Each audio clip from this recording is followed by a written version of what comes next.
You know, yesterday we heard what happened in Manhattan, right? Just last night, Manhattan and Minnesota.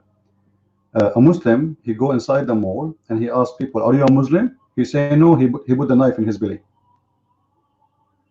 Isn't it beautiful?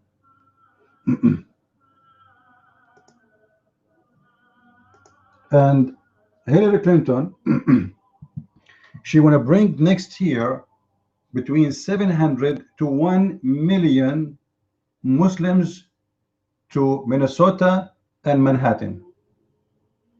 So you American, you will have a lot of fun. This is why you see that Muslims, they made a website. It's called Muslims for Hillary. You believe it? Now we know from the Quran. I'm not going to speak politics. I'm not about politics. You know me. But we know very well that the Quran forbid Muslims to support non-Muslims. Period. Especially in the form of a government. If we go to chapter 5, verse number 51, if somebody can help and post the verses, in chapter 5, verse number 51, it says, "Take not Christians and Jews as friends, friends and protectors." Friends and protectors. If somebody can help and post the verses. So Muslims, and not only that, that verse in the Quran saying that if you take them as a friends and protectors, you became one of them. What does that mean? It means if a Muslim, he took us as a friends and protectors mean government. Friends is normal friends for individuals. So this chapter is speaking about two things. Thank you, Servio.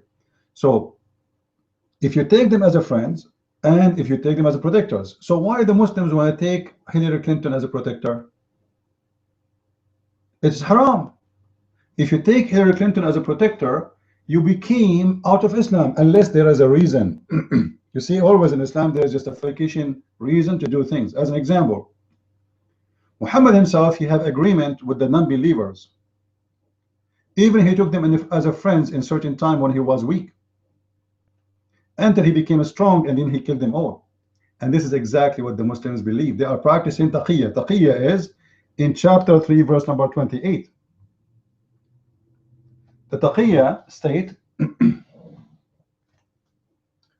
that when you as a Muslim, when you are in the stage of weakness and you cannot fight your enemy, you cannot destroy them, and your enemy not necessarily is somebody fighting you by the sword, no, just anyone here is not a Muslim. So what you can do, you cannot go in war with them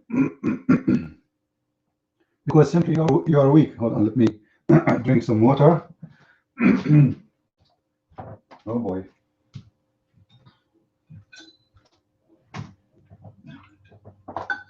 So what you can do, you cannot fight them, they are stronger than you.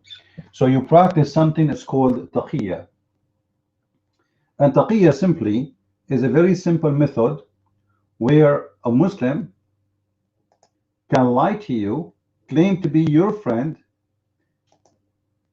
and he can say to you whatever you like to hear, as long in his heart it's not like that.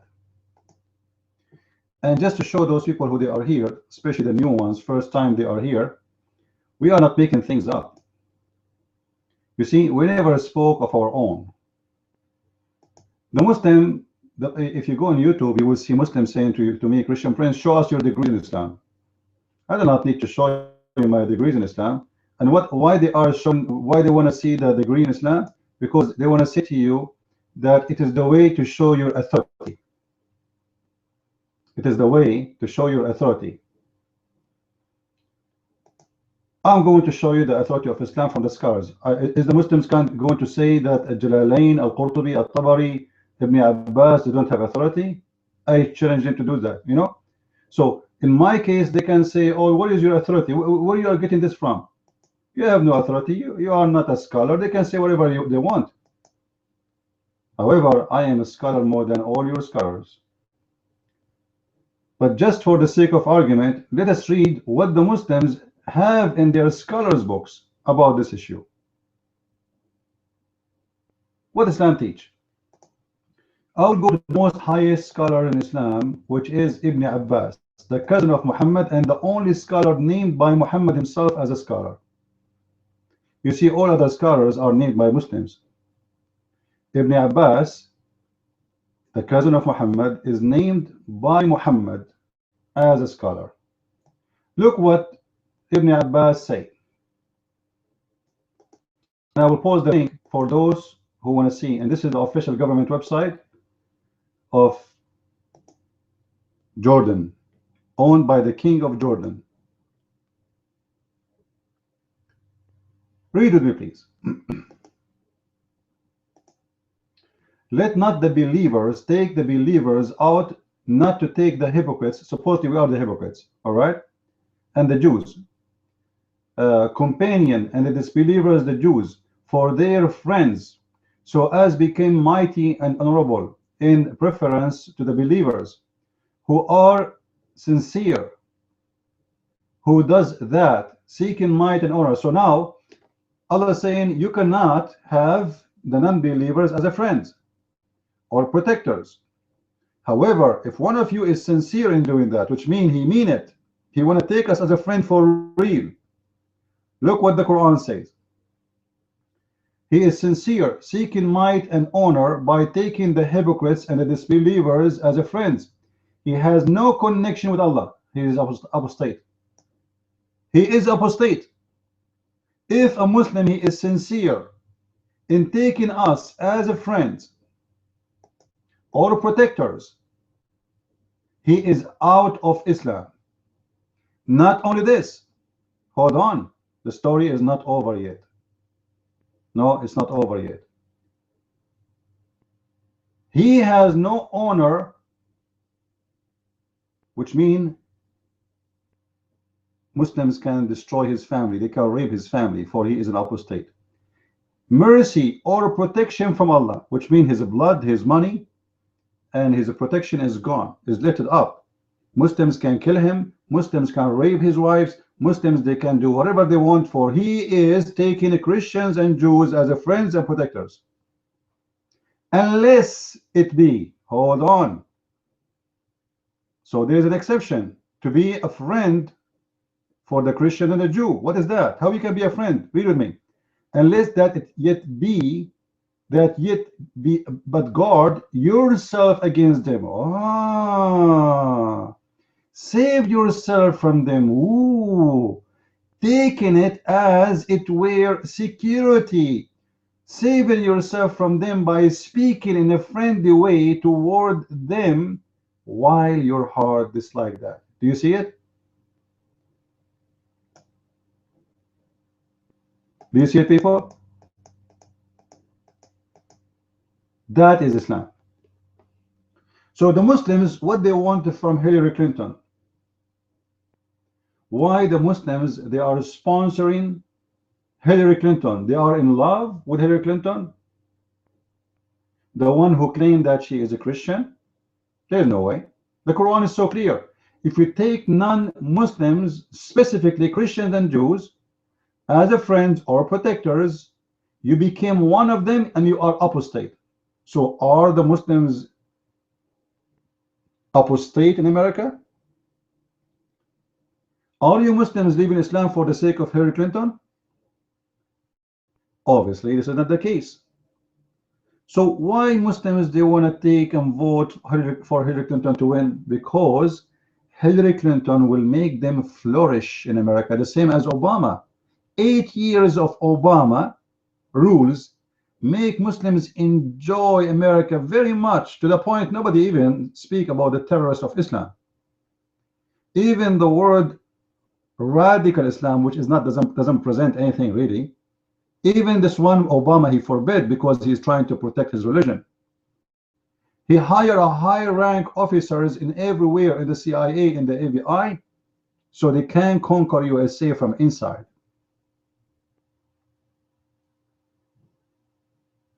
Obama gave tons of thousands of scholarship paid by Saudi Arabia for his followers, and those are paid for those who convert to Islam. And Hillary Clinton is going to be the same carpet which the Muslims walk in the days of Obama. So the carpet will continue, and they are allowed to say to us, we love Clinton, as long in their heart is this like this, for they have a reason, is to protect Islam from someone who is going maybe destroy Islam in America, and that might be Trump. You know, when the Muslims, they say we want to vote for Hillary Clinton, we want to vote for Hillary Clinton, or we want to vote against someone, we need to ask ourselves why. Any one of you here think that Muslims, they want something good to America to happen?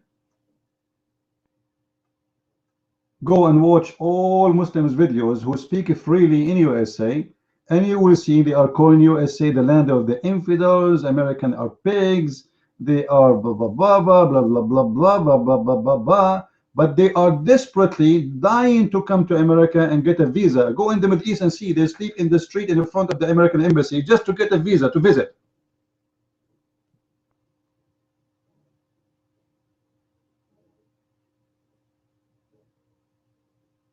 Well, if you are Hawaii, if you are against killing any human being, then you should be against Islam. Correct, guys? Because Islam believes in killing everyone who opposes it. So I don't know how much honest in your statement, because if you are honest, then you should be opposing Islam with no question of that. Islam want to kill every human being who opposes them. Islam want to kill every gay in America. Islam want to kill every lesbian in America. Islam want to kill anyone like me enjoying the freedom of speech. That is Islam. So it's hypocrisy to say I am against killing, but you don't dare to say I'm against Islam. Just yesterday, how many attacks happened in America in the name of Allah? Did you hear about the guy in Minnesota? He go in the mall, he asked the person, are you a Muslim? He say no. He put the knife in his belly. Are you against it? Or maybe you don't dare to say I'm against Islam. This is why you keep your mouth shut, because you are a coward. And when we speak about the terrorism of Islam, what we hear from Clinton, we hear Islamophobic. Yeah, you see, Hawaii, you are still a coward. You don't dare to say what you believe. I just asked you, you say it, and everybody saw your text. You are against killing any human being, right? Islam believe in killing every human being as a Muslim. So how come you don't dare to say I am against Islam? Obviously, you are a coward. No, no, no, no. I'm not asking you all kind of terrorists. No problem. Be against all kind of terrorists. How come you don't dare to say I am against the killing and the murders of Islam in the name of Allah? How come you are coward to say it?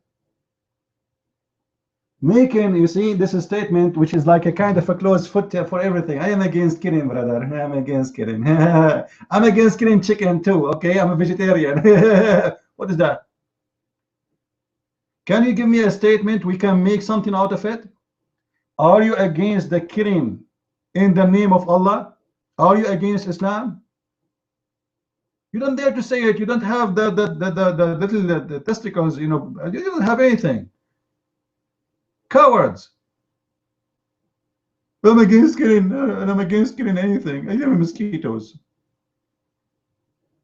Hypocrite cowards. You don't dare to say, okay, let me ask you, who is the religion is killing in the name of God these days? Name it. Do you dare to name it? Just to put you in the corner, just to show everybody that you are a coward. Do you dare to name who is the one is killing in the name of God these days? Okay, so how come you don't dare to say I am against Islam? How come? Why you don't want to say it? You don't want to be truthful with yourself? Amazing. Maybe? Oh, okay.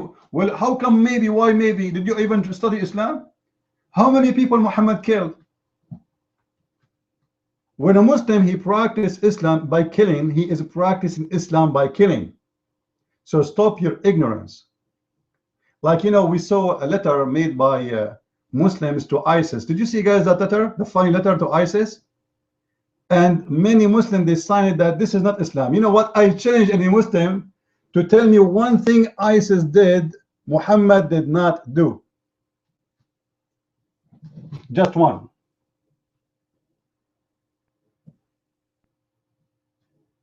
Any Muslim? Name for me one thing ISIS did, Muhammad did not do. Well, fact, challenge me. Fact, did your prophet burn people? Did your prophet burn people alive in their houses? Yes or no? Yes or no?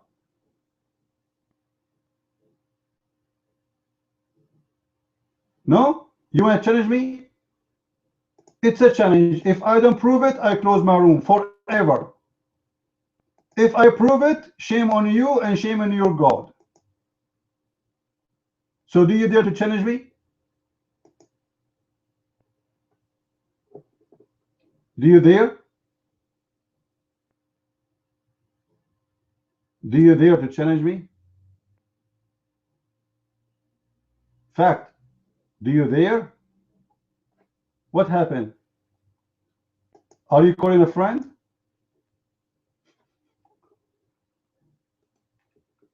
You see, this is why Muslims are sure that their prophet is a criminal. They don't dare to challenge. They know he's a criminal. He know that if I say that, it's mean I have a proof that Muhammad is a criminal. And he did exactly what ISIS did, which means ISIS are the followers of Muhammad, not Muhammad is the follower of ISIS. This is why this coward don't dare to put his hand up and say, I challenge you. Okay, challenge me, fact. How come you don't challenge me? Guys, what do you think? Why the Muslims in here don't say to me, Christian Prince, you are lying? Show us where it says that. Where is the Muslims?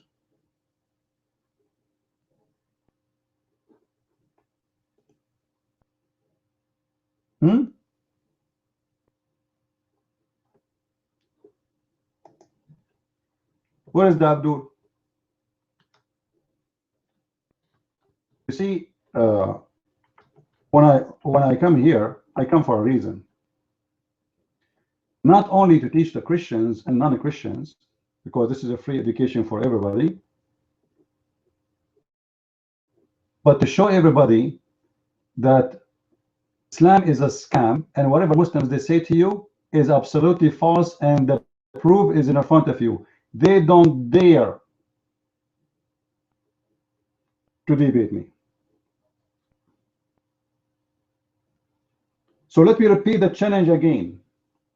Name for me one thing ISIS did and Muhammad did not do. Any Muslim?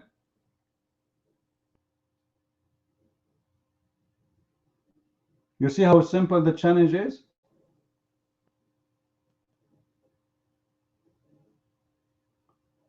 Hawaii, I don't like stupid talk here. We are not talking about Muslims. We are talking about Islam. So you are being stupid, ignorant. We as a Christians, we've been ordered to pray to everybody. Go to our churches and you will see that. So don't give me speeches about love. We are the Christians, not you. You are just being a stupid dumb. When we Christians, our churches and our houses is burned everywhere in the Middle East, in Indonesia, in everywhere. If we speak against it, we are bad. So what do you want? You want us to be so, like just our women get raped, our churches is burned, our people are burned alive, and we just stay quiet, and that will make you happy. You're a filthy creature. You have no dignity. What calm down? We are talking about a human being are burned alive, you idiot. Calm down. Let me put you in fire for 5 seconds, and then I will ask you to calm down, you filthy liar. I want to see you in the fire burning, and Muslims are burning you, and then you say, I will say to you, calm down. It's like, don't take it easy. You see how the hypocrisy works? They want to give you speeches about love. You don't see what the Muslims are doing. It doesn't matter what the Muslims do, they defend them. I want to see your daughter or your wife walking in the mall yesterday in Minnesota, and a Muslim asked your daughter, are you a Muslim? She said no. He put a knife in her belly. And you say to your daughter, calm down. Take it easy.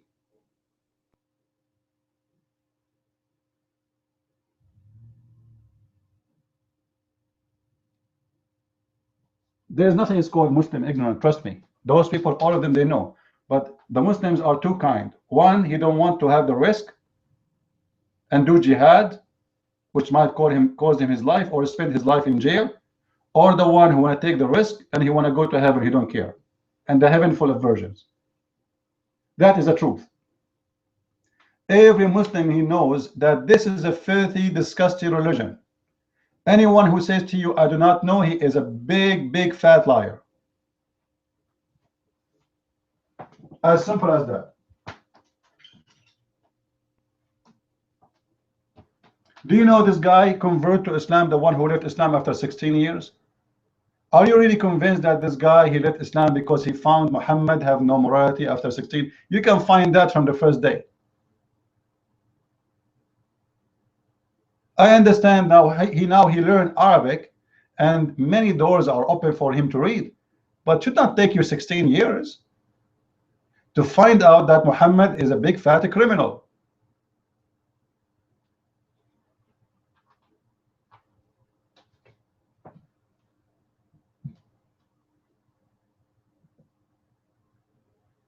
The truth, your mom at that time was not there. Obviously, you are a son of a whore. I tell you that. And your mom, she gave birth to you in the bar. And nobody knows your dad, like Muhammad, who was born 4 years after his father's death.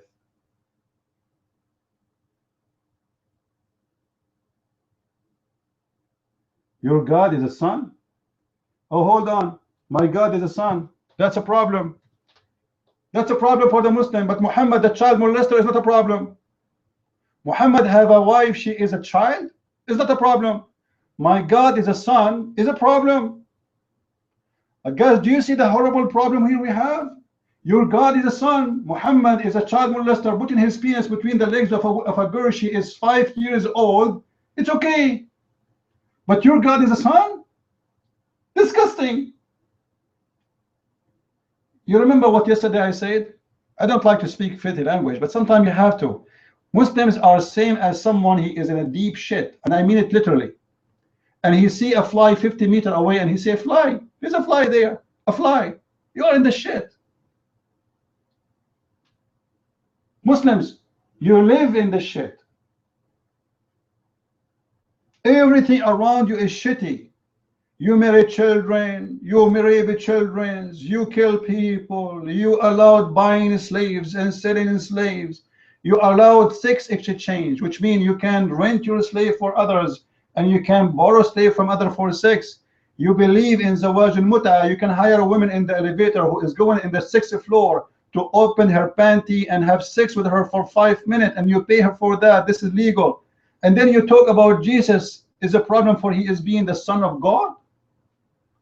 That is your problem? That's a horrible problem, seriously. I am not normal. Or let us see about the normal person, who the one who imagined himself having sex, but in fact he never did, as Aisha, she said. Is that normal? Is that a normal that a man, he is a grown man, he imagined himself when he is in the daytime, not sleeping, having sex, and then they find that he's having sex with a goat? So I am not normal and your prophet is normal? Are you there, Mr. Normal? Is it normal that your prophet, when a fly he fell down in his soup, he dip it, and swallow it? Is that normal? Is it normal that your prophet he was taking a shower in a 3-meter square with dead dogs and women blood from period and garbage in the water, the same water he's taking shower from? And people walk by and say, hey Muhammad, why you are taking in a stinky, why you are showering in stinky water? Even in that time, nobody, it wasn't normal for anyone. And you are talking about you are not normal? Is it normal that your prophet, after he do poo-poo, he dry his hand after he touch his ass with the walls? Your prophet, he have all kind of colors in his wall, man. Brown, depend in the food he eat. A prophet of God, he dry his hands on the walls of his house after poo-poo? MashaAllah. 6 billion people are not wrong. This is not about numbers, my friend. Who care about the numbers? Who care about the numbers? Don't fool yourself. Let us say there is one person left is not a Muslim. Doesn't mean that he is wrong. Numbers mean nothing. Even though we are twice bigger than Islam, but doesn't mean we are, because we are bigger in number, we are right and they are wrong. That is not the argument. You see, this is a Muslim argument, by the way. They speak about numbers. You ask a Muslim, he said to you, we are 1.4 billion. And then you ask them, is the Shia Muslim? They say no. Okay. So we throw 400 million in the garbage. Okay. Is the Druze Muslims? No. Okay. We throw 60 million in the garbage. Is the Ahmadiyya Muslims? No. Okay, we throw 80 million in the garbage. Is the Alawi Muslim? They say no. We throw 40 million in the garbage. Is, and then you find there's no Muslim left.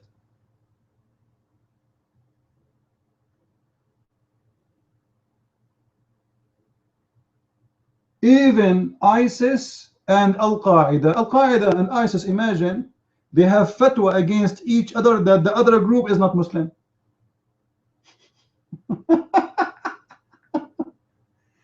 Al-Qaeda and ISIS, they are killing each other because they consider each other not Muslims. Yeah, absolutely. You don't know.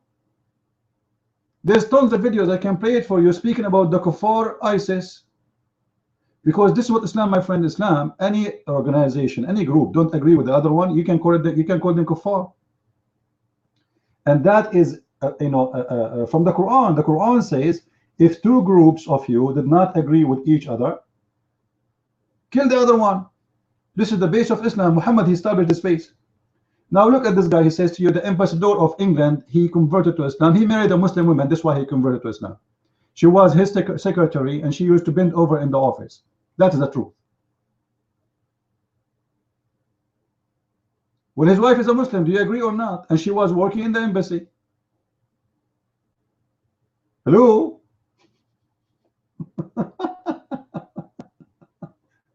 And he converted to Islam in Saudi Arabia during his work in the embassy. So you tell me what's happening? Those who convert to a religion because of a woman or a man, they are not converting. Sooner or later he would divorce her and he will leave Islam for the sake of the pretty women he got. All right. Actually, once someone, he came to me, he said, I have my nephew. He's talking about his nephew. He is dating a Muslima in the school, in the university, and he is sleeping with her. And suddenly the Muslima, she said to him, I will not take off my panty no more unless you convert to Islam. Like, what? You see how conservative she is? You see how conservative this Muslima is? She will not take off her panty no more. This guy is so horny for her. He's sleeping with her for almost a year, and now she's saying to him, if you want to sleep with me, not marry me. If you want me to stay with you, a girlfriend, to say it in the nice way, you have to convert to Islam. So they asked me for help. I said, I don't know how to help you. You know, the only way to help you is to get him better underwear from the underwear he see. This guy, he is in love with her underwear. He's not in love with his religion. Anyway, I helped them, and it worked. It was fine. I showed them that this is a scam, scam, and they are trying to scam you, trying to fool you, etc. And we were able to solve the problem. But this is what they do.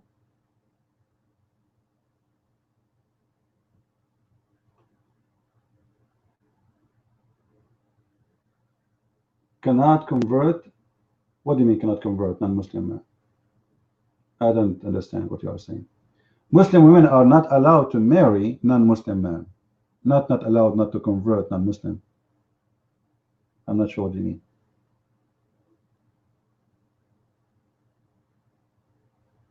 Well, it's okay. Yeah.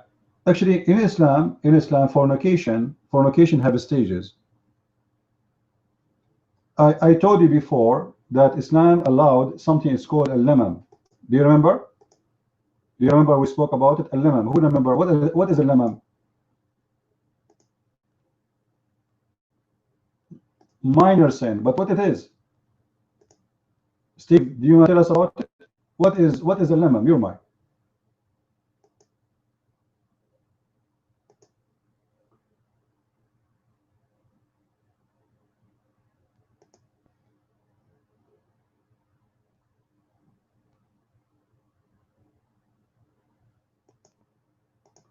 All right. Am I heard now? Am I heard now? Hello? No sound? Looks like Pal Talk have a problem.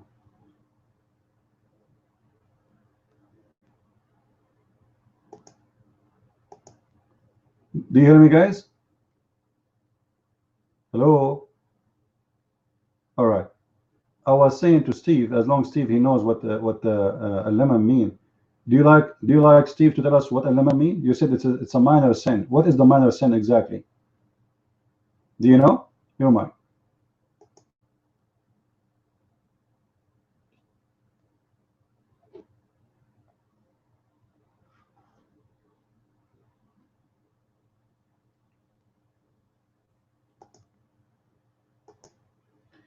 I don't think it's the internet. I think it's Pal Talk. Am I heard now? Do you hear me? Yeah, look like Pal Talk is messed up as usual.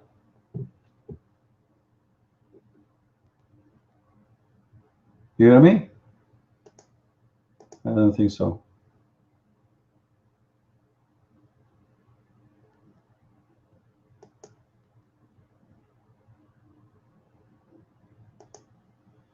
Looks like Steve is talking, but I don't hear anything. So let's see what we can do.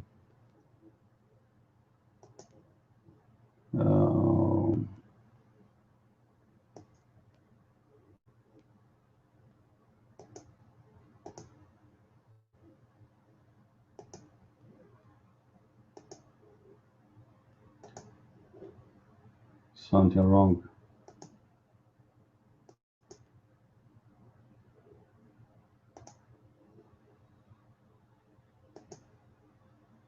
All right, we'll try to load again and be there.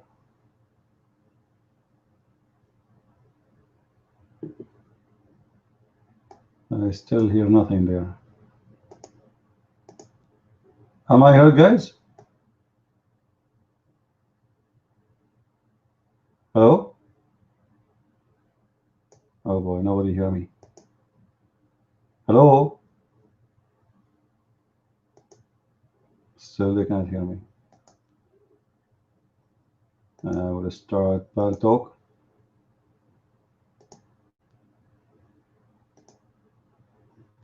Yeah, this is what the Muslims do always. They try to fool us. And this is, by the way, this is the Facebook for Muslims for Hillary. Muslims for Hillary. You believe it?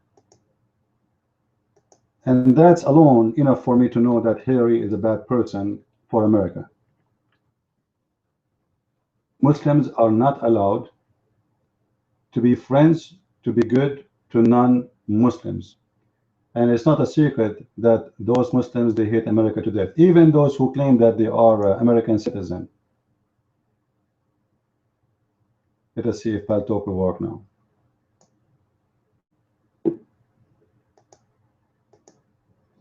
Am I heard, guys? Hello? Am I heard?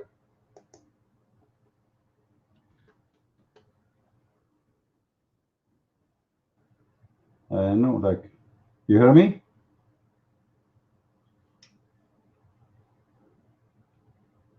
No? You hear me or you don't hear me? How, if you hear me, give me one, please. If you hear me, give me one.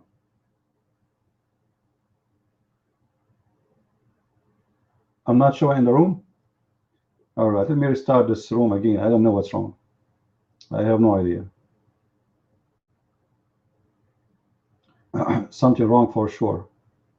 But mostly it's Paltalk, not me.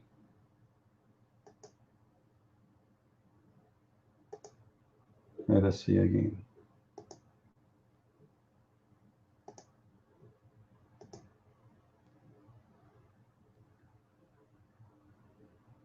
Yeah, Paltalk mostly have a problem in the weekend.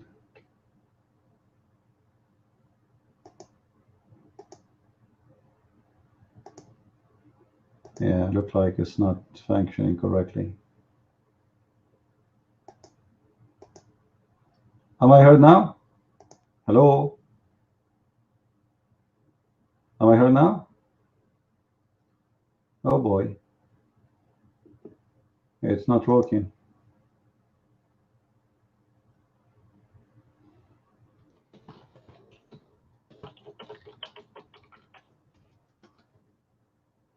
Let's see if this is only in this room, because sometimes Paltalk, they target my room and they mute it in purpose.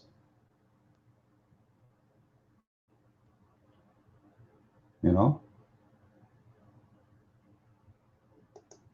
Yeah. The second you speak against Islam, they target you, especially if you are hitting hard. Yeah. Let us see. Oh, Lord have mercy. Let us see what we will do.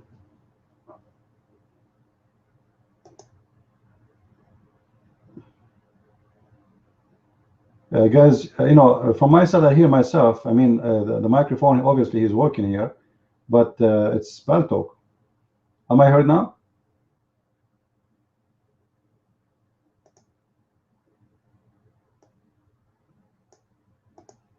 All right. I will dot myself too. All right.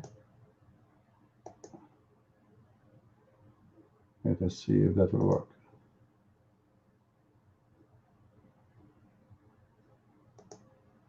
Oh boy.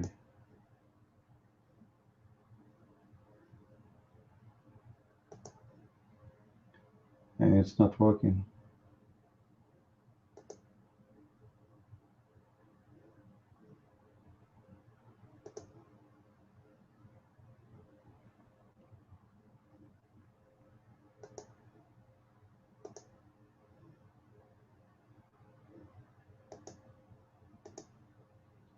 Am I heard now?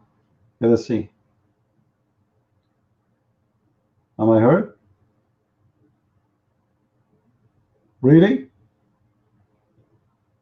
Well, let me tell you what happened. I decided to read Quran and everything is working fine now. MashaAllah. I just opened the Quran and I read the chapter of the chair, the kursi.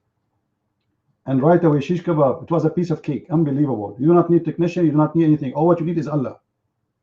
Allah is the best, and forget about the rest. Yeah, it's Paltalk act from time to time, as you know. It's okay. What we can do. Anyway, so the point we're trying to say to you, when Muslims they say they want to vote for Hillary Clinton, you need to ask yourself very simple question. Why? Very simple. Why? Why they want to vote for Clinton?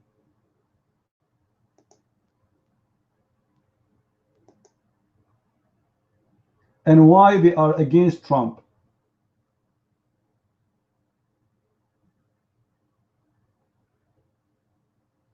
simply because Hillary Clinton will be good to Muslims. As simple as that. Do I need to debate you about it? And as long, you know, Hillary, she will be good to the Muslims, she will not be good to us. We showed you the proofs. And not only this, guys, even Muslims, it's not allowed in Islam to vote for a woman. Voting is not allowed in Islam anyway. But do you know that in Islam, women are the worst to be ruler? Any nation, Muhammad said, any nation will be ruled by women. This nation will fail.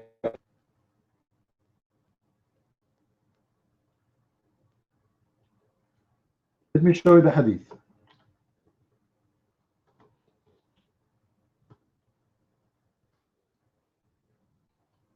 So for the Muslim, this is a win-win.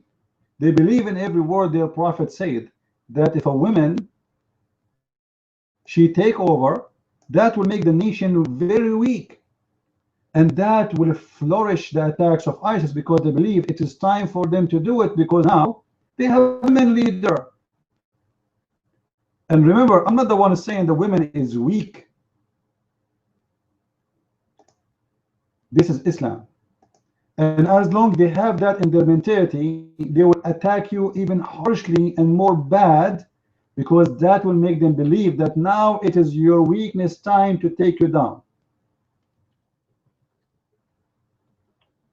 Let me show you the hadith.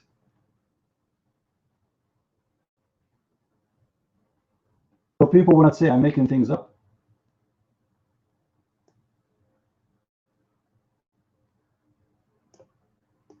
And that will explain to us why Muslims really want to go for Clinton. Even ISIS, they want Clinton. Al-Qaeda want Clinton. Everybody want Clinton. You see, American, they are just worried about their belly. Who is the one who is going to save us more money to buy more pizza? They are not worried yet about their children will be slaughtered in the street. Bringing more than 700,000 Muslims who think about is okay. And do you know how much money they will cost us? Now, do you know what refugee mean? Refugee mean he will have a free school, they will have a free food, they will have a free apartment, free housing, free electricity, free gas, and a free education, and a free health insurance. I'm a citizen, I don't have health insurance. I am a citizen, I have to pay my bills. I cannot go to school for free. If an American woman, she have a cancer, she cannot go to hospital because it's not free. But if a Muslim come over to this country as a refugee, she will go for free. I heard the story. Am I heard, guys? Am I heard? There's an American woman in a cancer hospital. The doctor, he came to her, he said, sorry, you know, we cannot cover your bills. You don't have insurance. And then in the other room, there's a Muslim refugee. She just came a week before to America. And they told her, don't worry, you are covered. You are a refugee. An American lady who is born in this country, we cannot pay for her cancer, but we can pay for a refugee who just came a week before, and we do not know what they will do tomorrow to us. This is why they want to vote for Clinton. Look what Muhammad said. The Prophet of Allah, the child molester, said, a people who make a woman their ruler will never be successful. Do you see it? Question, so why the Muslim, they want Hillary to be their leader? The answer is very simple. Because they believe she will never be successful. Are you getting the point? Successful to who? To America. They believe this woman, she will destroy America, so we will vote for her. I'm not making things up. The proof in front of your eyes. This is what Muslims. This is not my statement. I am not the one who believe a woman she will destroy a country. This is not really my idea. I don't believe a woman she is a reason to be destroyed. I believe a woman she can be a leader. Why not? But that not that scumbag Clinton. She is known. She was in the office with the Clinton for many years. And what happened? Look at the Middle East.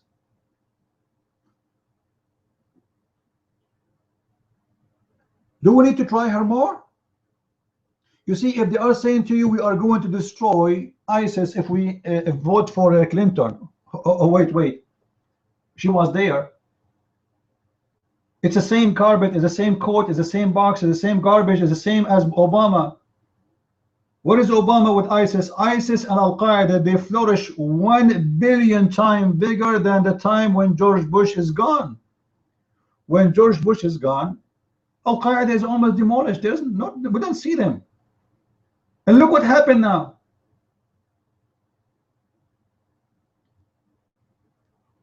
How stupid American they can be. Well, welcome to America. America is a country, the real leaders of it is not Obama, is an actor, is Dr. Phil, is Sean Hannity, is Tomato Potato, is a radio station. This is how it is. The country, the people of the country don't have an opinion. They don't have education. They don't search. Just yesterday, guys, Obama, he killed more than 90 Syrian soldiers, given the chance, golden opportunity to ISIS to advance in the city of Deir ez-Zor. ISIS in the ground attacking, and the American jet are bombing the enemy of ISIS in the same time. Just yesterday, go and check the news. And they want to convince you that they are fighting ISIS.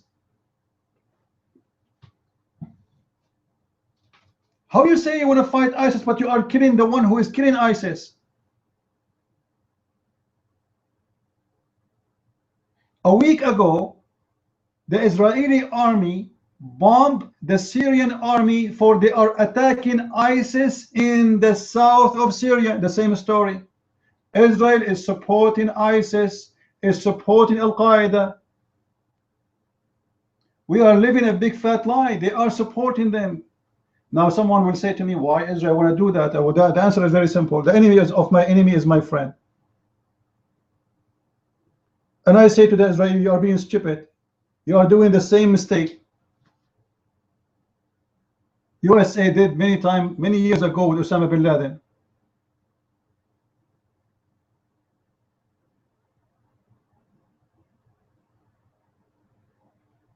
We need someone like Trump, and I assure you, if Trump he took over, you know ISIS, American, they can wipe ISIS in less than 48 hours. I trust me.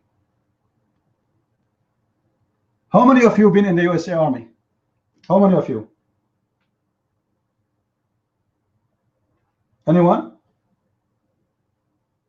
I remember when I was there, I served in the USA Army. When they were doing bombing, training bombing, I'm not talking about now the war, not yet. Honest to God, the ground is shaking. I say to myself, if this is what happened here, what is going to happen there where the bomb is going to fail? American weapon is not a joke. How come yesterday the 4 American jets, just 4, they were able to kill 90 Syrian soldiers and God knows how many hundreds injured in less than 15 minutes? But we don't see the same happen to ISIS. How come? That is telling you that if they are serious in attack, they can do a lot. This is what happened to Saddam Hussein. When the American attacked Saddam Hussein army, his army demolished in less than 24 hours. It's gone. It's history. It was a mascara. And Saddam Hussein have almost 1 million soldiers. We are not talking about ISIS, we are talking about an army. Contain hundreds of thousands of fighters on the ground with big heavy weapons.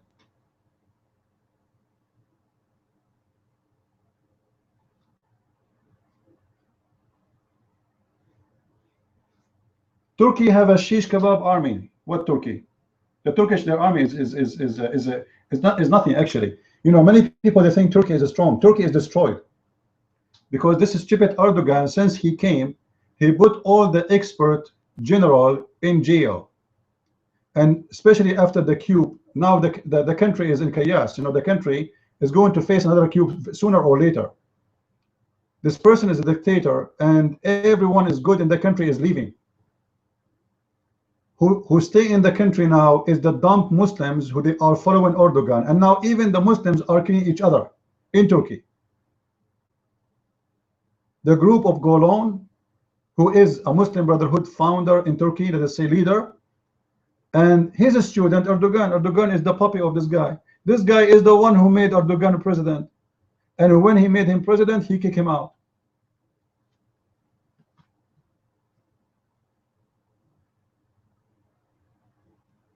Armies, my friend, is not by size only.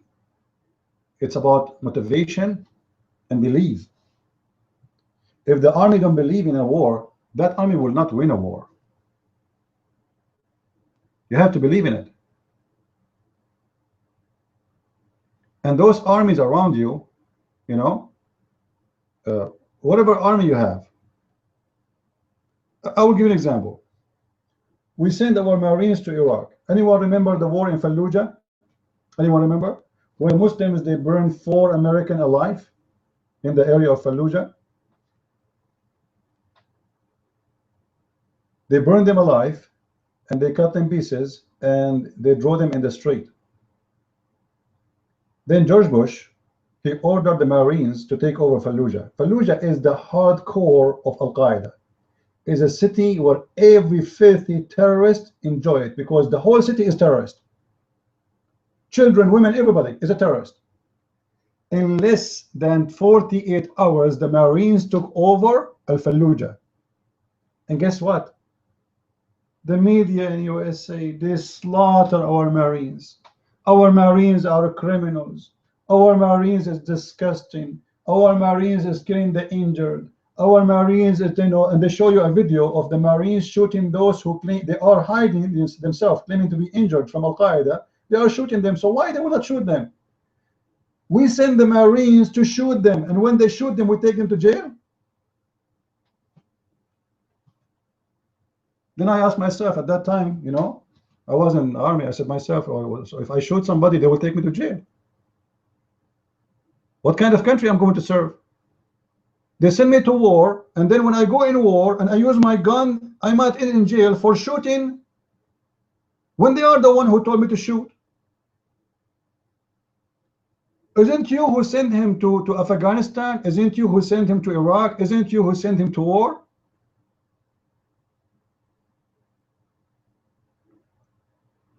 Leadership is very important. And this is what we are missing in the West. This is why the Muslims are taking advantage of us, because they believe we don't have leadership. We have a bunch of potatoes. Look at this Holland. This guy is a president of France.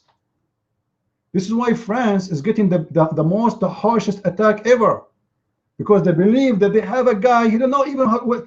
This guy, if he enter a room, he do not know where the door. He will get confused between the window and the door.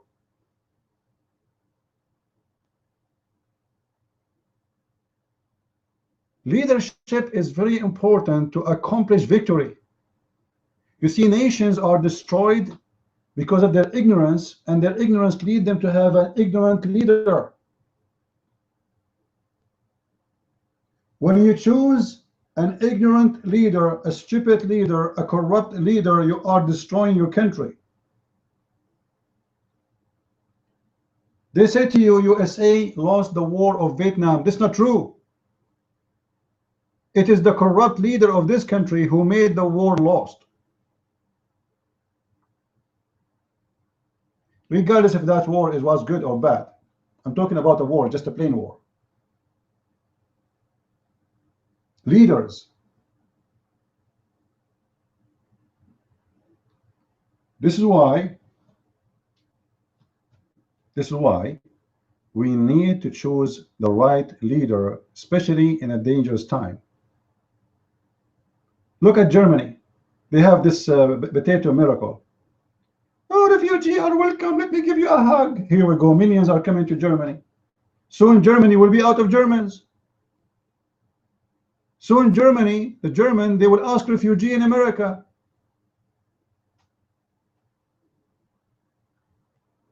American, they are trying to get another copy of Miracle in USA. This is why the Muslims, they love this stupid miracle, and this is why they are voting for Hillary. And this is exactly what we said. Muhammad, he said, a nation will not be succeed if a woman, she became their leader.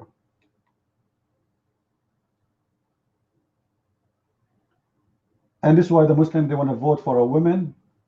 Her name is Hillary Clinton, because they believe this woman, she will destroy America.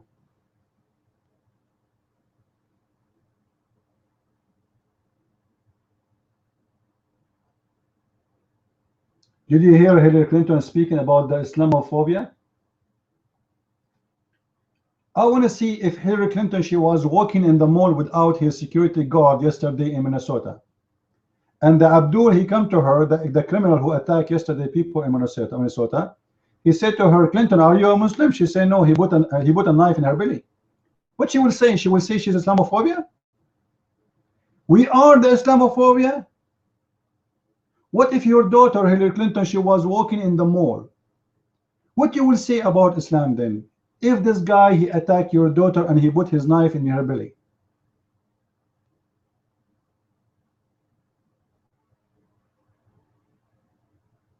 Trump, he said that let us take the weapon from the guards of Clinton and let us see what will happen. Those filthy media, they say, oh, he is encouraging violence against her. This is not what he said. You see the hypocrisy? This guy is saying, you people are hypocrite. You are against guns, but you carry guns. If guns are bad, is not needed. Why you have 2070 security service around you? And they are loaded with ammunition and guns. And they are very, very tough guns, not normal guns like the one we carry. They are against guns, but they live surrounded by guns.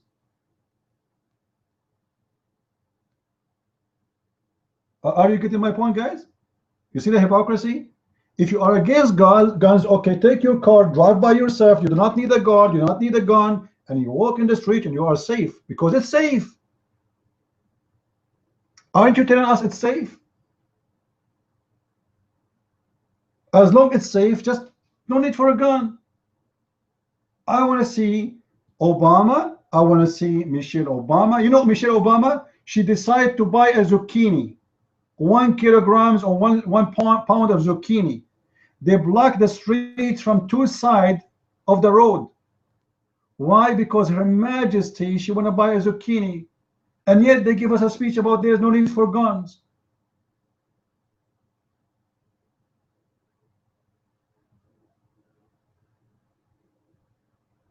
The hypocrisy is amazing. And let me tell you something about guns, my friends. Guns don't kill.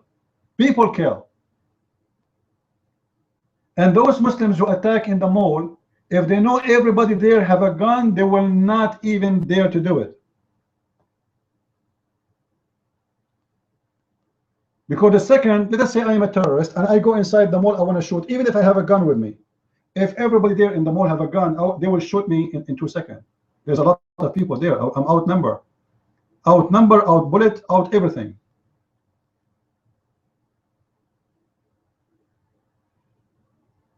No gun rule is an open invitation for criminals and terrorists to attack you. And I advise every one of you to have your own gun. And if you are living in a state they don't allow guns, strike against them. Force the government to allow guns in your state. We will never let her win. We should not. It's going to be a shame if this filthy woman she won. Additional to that, she have a mental illness. Did you see her videos? She is shaking like somebody connect her to electricity. How we can trust her to lead the country?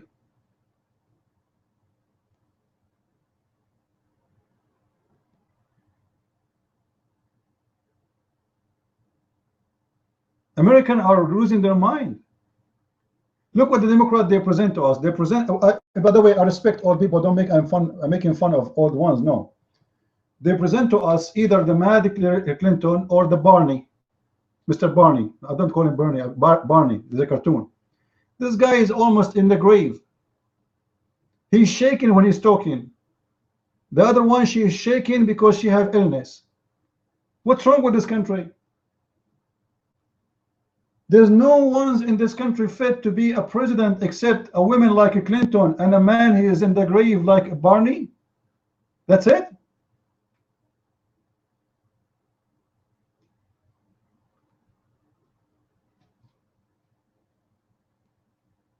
How I make range on a school? Well, actually, in some state, they already allowed students to carry their guns in the school. You see, everybody can be responsible for what he do. In this country, there's a law. You would draw your gun in the wrong place, in the wrong time, you will pay the price, correct? Did that happen? So what? Because killer, my friend, he can kill. Even by a pencil, I can kill. By my bare hands, I can kill. By a rock, I can kill. By my car, I can kill many. So if somebody want to kill, he does not need a knife or a gun. Right? Gun is giving you a chance to defend yourself.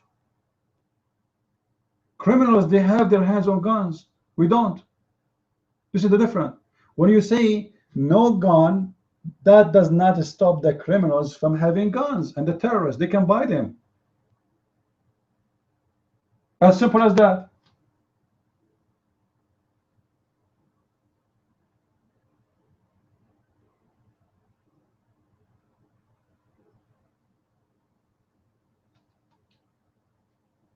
The German book, we are working in it, because I was thinking to make it 2 chapters, but maybe it's better to make it one book.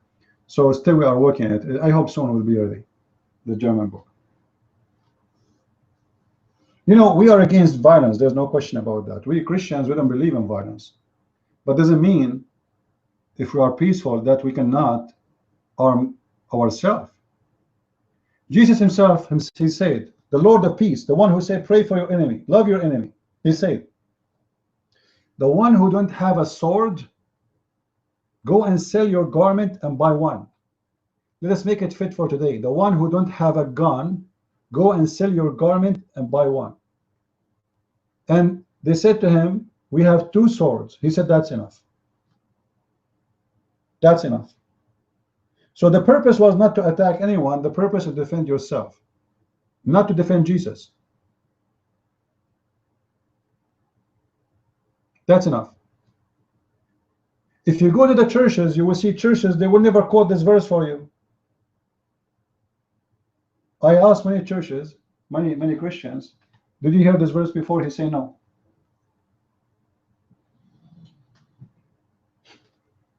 They don't teach you this in your church. Well, if you already serve in the army, you do not need a shooting class. So if you have a certificate of discharge of the army, you do not need shooting class. However, shooting class is good for your security, so you learn how to use it. And if you live in my area, I will be happy to teach you.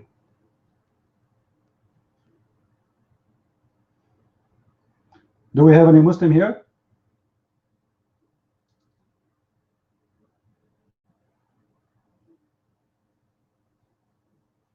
Any Muslim here? Yeah, just buy a small gun. Don't buy something big, easy to carry.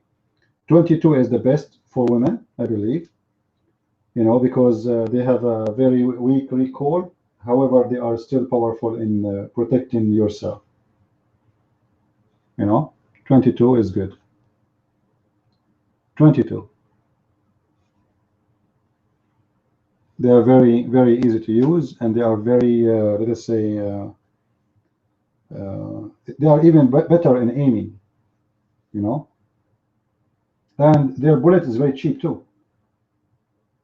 Yeah, you can conceal, you can get a license, concealed gun, depending on your state. I don't know where you live, you know. For me, my favorite, I like, depends where I'm going. If I want to go in the wood, I take Magnum 500. Anyone have one? Anyone have Magnum 500? It's a very small gun, very tiny. You can put it in your pocket. Or if you want to go, like in the street, I take 9mm, you know, Bretta. Anyway, yeah, try it, man. No, I'm just joking, Isa. Don't buy that gun. That gun, if you shoot with it, is going to flip in your face. That's not good for women, all right? Even for men, not everyone can use it. Very, very, very scary. Yeah, that gun, if you shoot a bear with it, you will make an open window from two sides to the bear. Don't play. Yeah, it's going to break your wrist, right?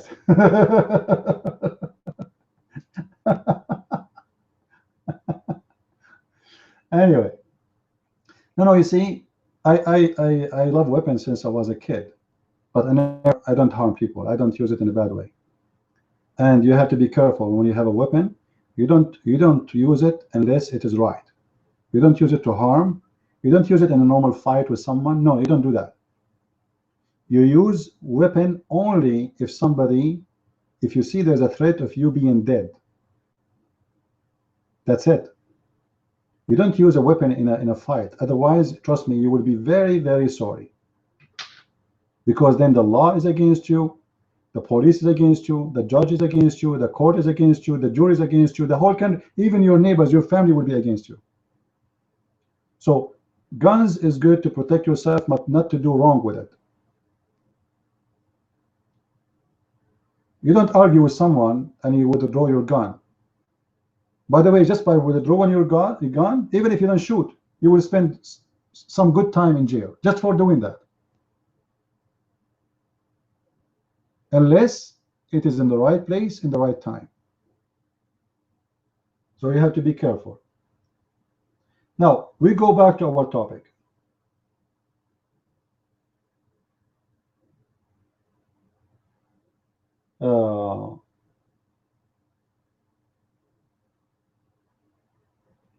You saw that, you know, the Muslims, how their propaganda is so ugly against Trump. But there is something nobody talk about, really. You see, Christians, anything Israel do, they stay silent against it. I mean, you don't see Christian churches speak about something Israel do wrong. And this is true. The second you say Israel is doing wrong, the Christians will be like, what? What this guy is saying? Last week, Israel and Obama, they signed an agreement of military assistance of $35 billion. And this is my question to all American here. Why now?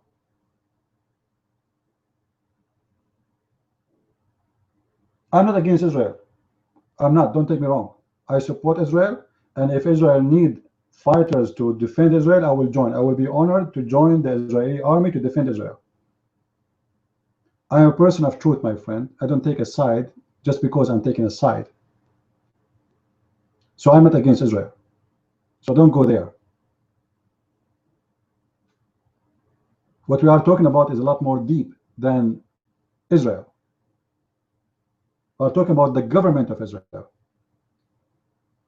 So when Obama, he signed this agreement now, 2 months before he leaves, what is that telling you? Do you think Obama, he loves Israel? It can't be. 8 years he is fighting Israel. 8 years. History talk. Go back and see. Every vote, every decision he made is against Israel. He made a statement against Israel, unbelievable. Nobody never ever heard or said. So why now? What's wrong in this deal? For sure, this is a good deal for Israel. $35 billion, but 2 months before the election. That is the fishy part of it. So obviously, there is a secret deal between Israel and who is behind Israel, the Jews in USA, to vote for a Clinton. Otherwise, I cannot believe that Obama, he signed the biggest deal in history to help Israel.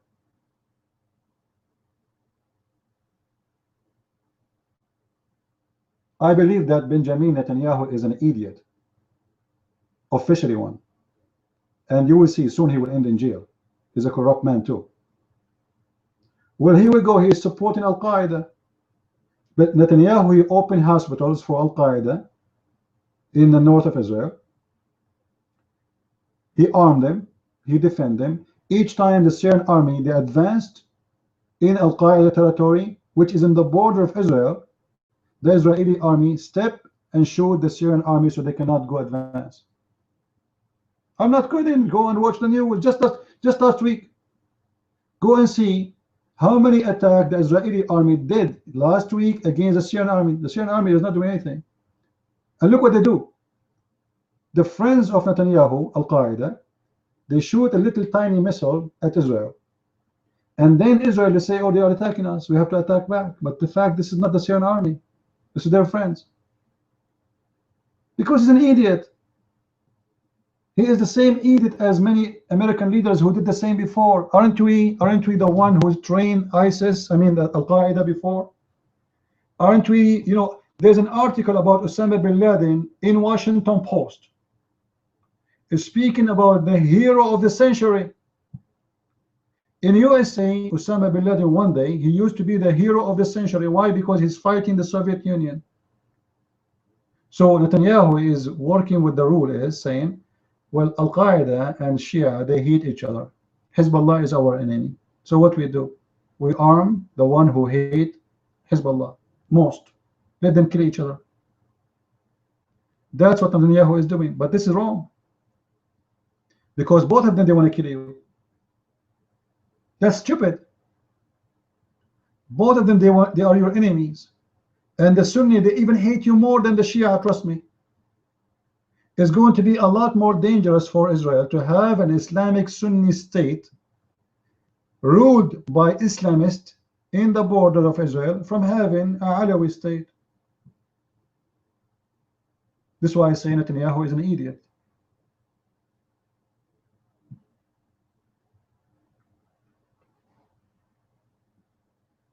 The enemy of his enemy, they are his enemy too.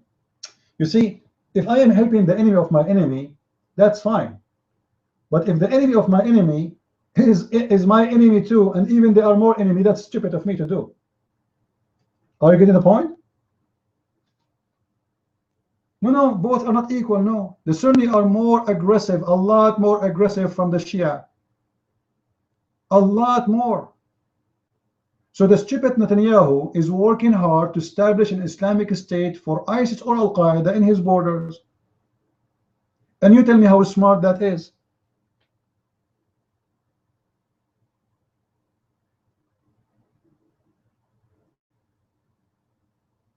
Well, there's videos on YouTube, you will see Netanyahu shaking hands with Al-Qaeda members.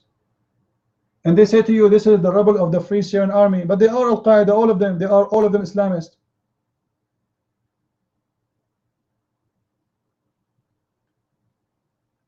Hillary Clinton, during the revolution against Al-Qaddafi, she met one leader from Libya. One leader from Libya. You know who's he? Anyone knows?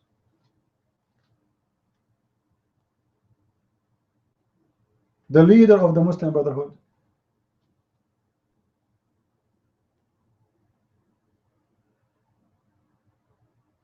That is the plan of Obama. And the stupid Netanyahu, he agreed with it. The plan is the following. And many naive Americans, they have no idea what's happening. The plan is to establish Islamic State under the Muslim Brotherhood rules. Rule all the way from Turkey all the way to Morocco. And that will rule Turkey, Syria, Jordan, Egypt, Libya, Tunisia, Algeria, and all the way to Morocco. Morocco will not touch it because they are friends to Israel. That is the plan. And the smart, stupid Netanyahu, he think if the Muslim Brotherhood took over, the Muslim Brotherhood, they will be friends to us, to Israel, which is very stupid and very naive. The plan of Netanyahu and the plan of Obama, they fit, they work together. And again, I'm not speaking against Israel, I'm speaking against the government. The government of Netanyahu is the most stupid government ever Israel met and had. And many naive ones, they think Netanyahu is a good guy. Count in my words and see how long Netanyahu he is going to stay out of the office before he get in jail. He's a corrupt man. His son is a corrupt man. His family are corrupt people.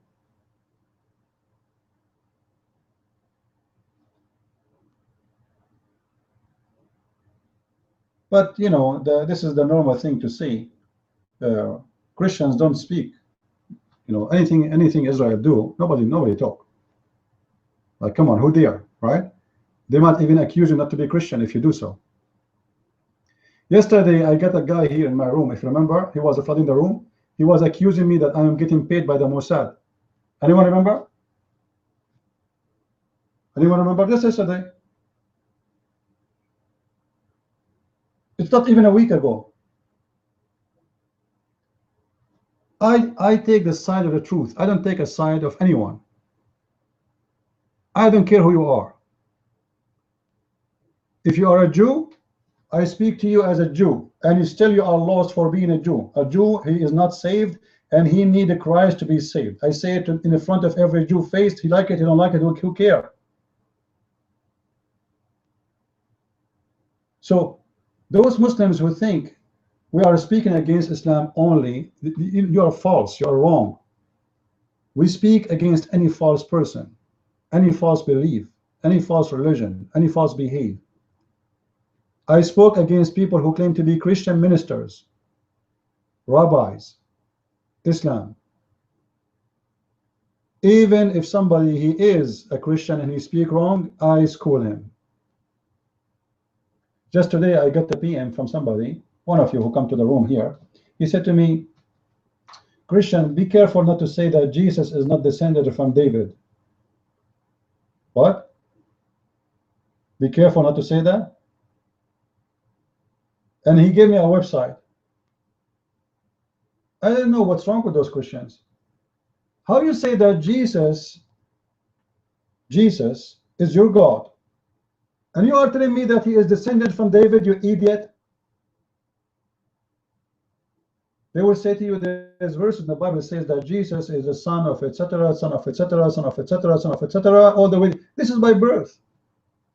By birth. But Jesus is the son of no man. He is a son of no man. Isn't it Jesus who said to the Jews, what do you say of the Messiah, of Christ? They said he is the son of David. He said, Jesus said, not me. If he is the son of David, how he call him Lord?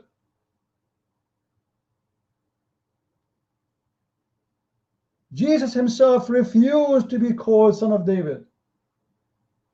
He is the one is debating about it, and still there's some dump. They could not understand that Jesus don't believe of you saying that he is son of David. Son of David can be accepted in a metaphorical way, that he is born from Mary, and Mary is born from her father, etc., etc., etc., and his father Joseph by birth. But all of us, we know that Joseph is not his father. He's not. So our problem with those Christians or Jews or even Muslims, they don't listen. They don't read. They don't educate themselves. They are copy paste like bacteria. He heard something, he copies something, and he pastes something, but he never search it, he never study it, he never read it.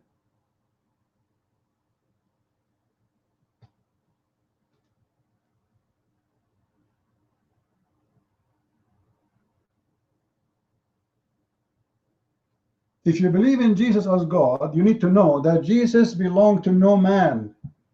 We belong to him. Stop being an idiot. Isn't it the Bible is teaching you that before, isn't it Jesus who said, before Abraham I am? How he exists before Abraham and he is son of David? Like, come on, use your brain. The whole Bible is teaching you that the Messiah is eternal. He is the divine. He is exist before everything. He is the Alpha. He is the Omega. By him and for him, everything is created. And then a stupid fool want to tell you that he is a son of David. Who is David? I mean, seriously, who is David? David is a sinner man.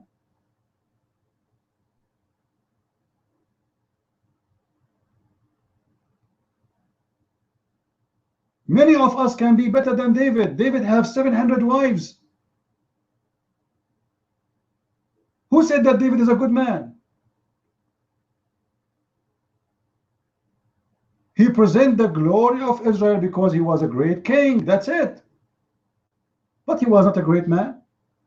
He was a great sinner.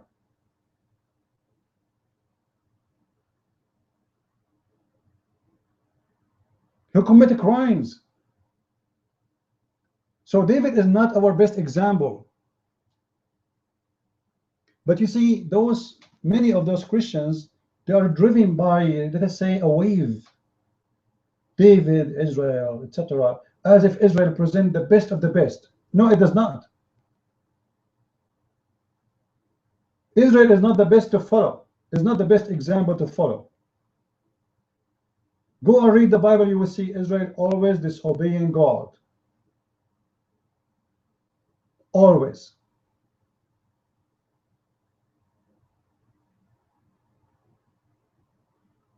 So if you want to follow Israel, you are following the wrong example. You follow Jesus. We are the followers of Christ, not the followers of Israel.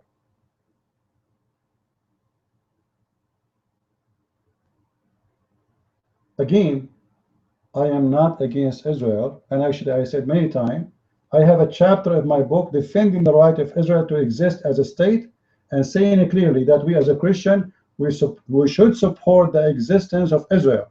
That is a different story. But does it mean that the Jews today who they are living in Israel, they are angels? No.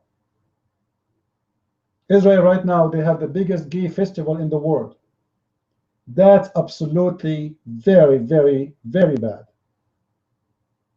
And they are doing it in Saturday, which is absolutely disgusting. But how many Christian leaders, they want to say that in their churches? They don't dare, cowards. Israel today is not following God. As simple as that.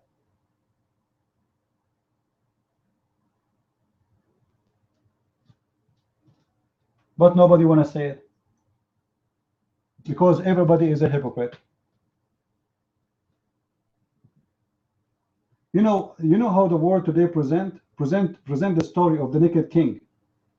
You know the naked king story? You know it? Where a king, he wanna dress the best dress, and he forced a tailor to make a dress for him. The tailor, he said to himself, if I make a dress, he don't like it, he might kill me, he will execute me. So he said to him, I will make a dress for you, nobody see except the one who hate you and the hypocrites and the liars. Remember, nobody can see this dress except the one who hate you and the one are hypocrite and the one who lie to you. And the day of the dress to be complete is there. So the tailor, he came to the king and he made himself like dressing the king, but there's no dress. The king is naked. Remember, the tailor, he told the king, only the liars, they can see that you are naked. The one who loves you, they will see you wearing the dress.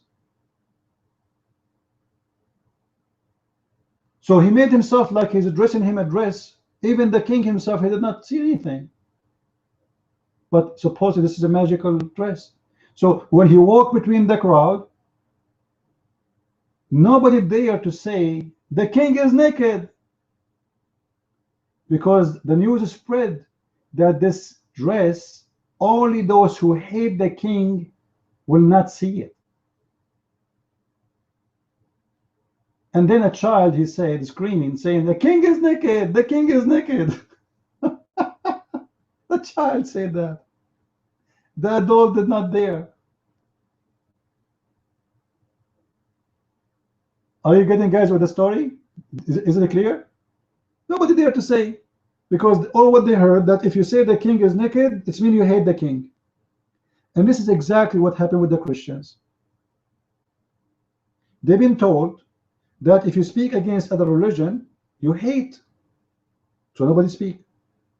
They've been told if you speak about something Israel is doing wrong, that means you hate Israel. So nobody speak. That's it. Nobody want to say Netanyahu is naked, Obama is naked, Hillary Clinton is naked. They don't want to say that. They made them holy. You cannot touch them. You cannot get close to them. So for those who they are American here, you should go out and vote in the coming election. Otherwise, Hillary and her friends, the Muslims, will take over. You don't want that to happen. Regardless you agree with the Trump or not, regardless you are white or black, don't make them fool you with the race. You see Obama who claimed to be a black person, right? Okay, go and see his team, see his friends. All of them, none of them is black, and all of them, they are very, very wealthy, rich. You don't have a poor friends. What he did to the poor African? Nothing. Nothing.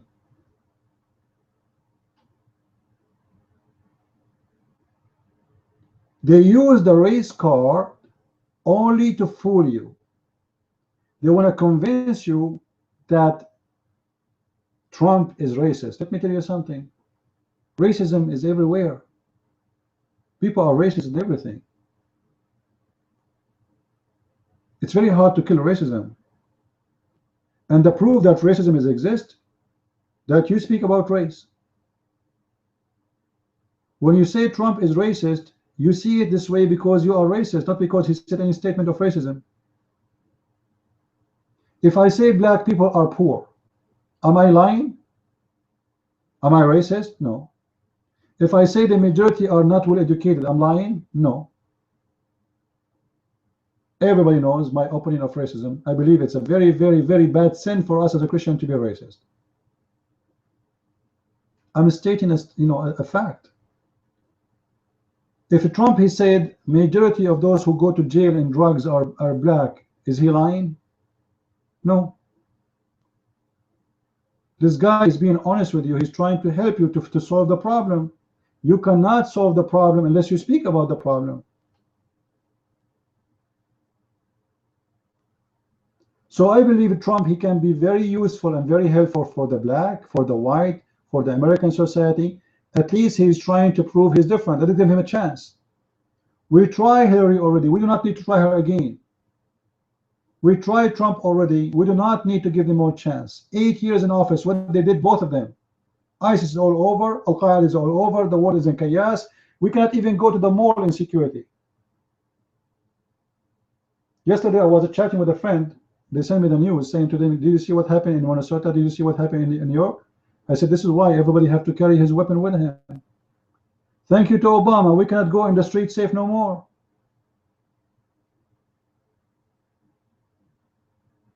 No businesses.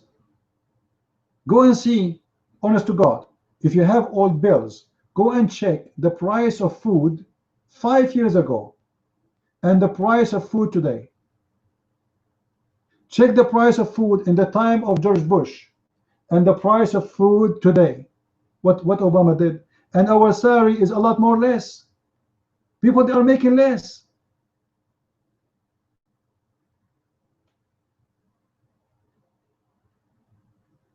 It's crazy.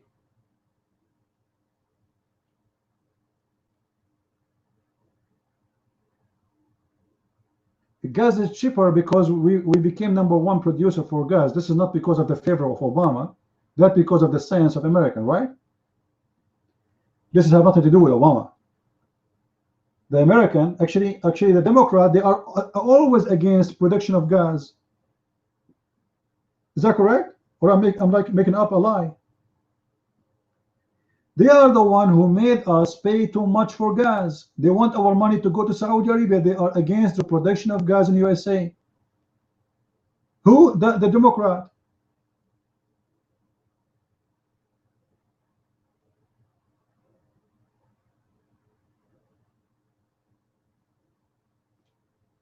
Why it's against God to be a gay? Soroyo? Why it's against God? Is that your question?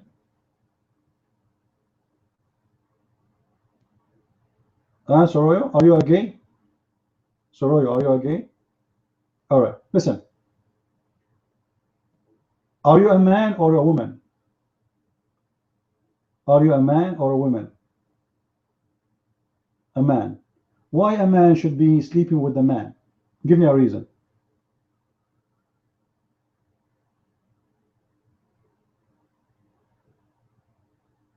Why? You want to have a baby? Can you have a baby from a man? Can you make a family, a man with a man? So obviously the nature itself is saying to us that there's something wrong. Correct?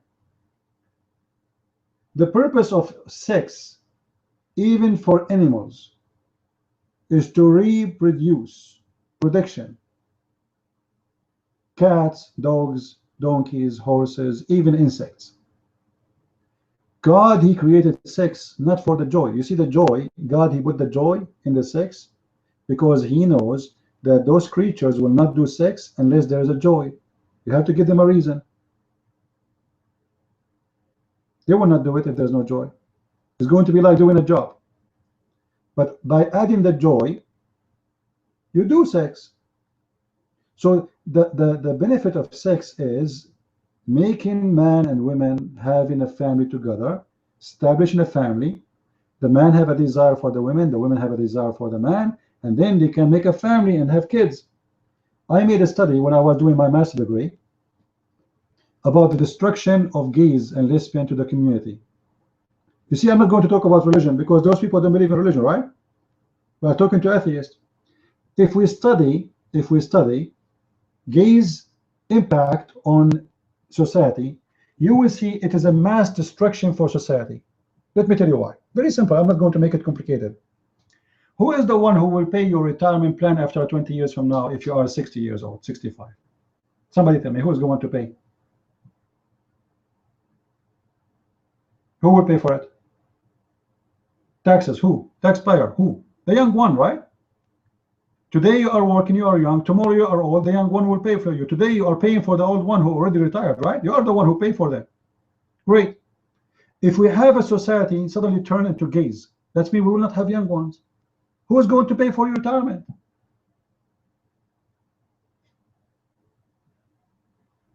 Are you getting my point?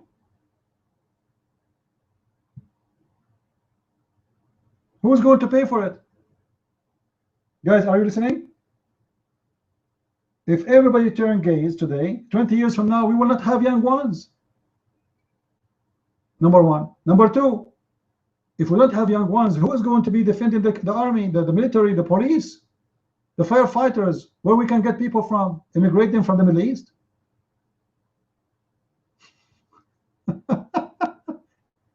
This is what gay and lesbian present to you. And not to forget to mention that #1 fast growing sexual diseases, very dangerous kind, is growing so fast between gays and lesbians. Is that correct or I'm lying? Is that correct? So simply, gays and lesbian society bring nothing but mass destruction. Not destruction, massive destruction. So you believe in God, you don't believe in God, you are an atheist, who cares? It's okay, no problem. It's a free country. But gays and lesbians bring nothing but destruction. Your future in their hands. You will not be able to get paid for your social security or your retirement. And this is why Muslims, they voted for Obama 8 years ago, and they voted again 4 years ago. Why? Because Obama, he sponsored gays and lesbians. Because Muslims, they know this will not affect them. Most of them, they will not be the gays and lesbians. It's you, American. So let the American kill themselves. This is why the Muslims, they voted for Obama, who support abortion. You know that Muslims are against abortion, right? You know that Muslims are against gays and lesbians badly. You know, right? So why they support Obama then? Because Obama destroyed America. He support abortion. Let the American kill their babies. 300,000 babies are killed a year. Obama is doing a great favor. We do not need to go and do jihad. Let the American kill themselves.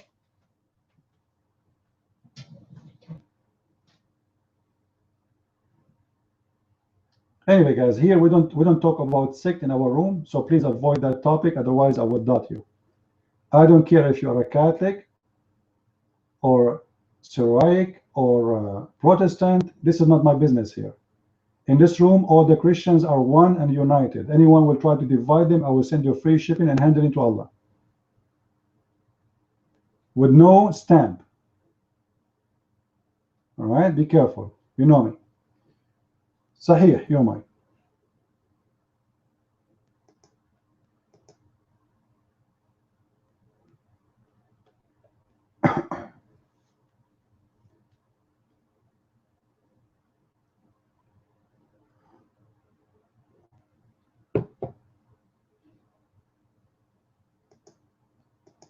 All right, Sahih is married man, so maybe he is doing dishes now. It's hard to be married, you know. Sahih, are you there? I told you he's doing dishes. Anyway. Yeah, imagine if I'm married. I will not be able to open my room. I cannot. I will open it maybe in a half hour, 40-minute maximum, if I'm married.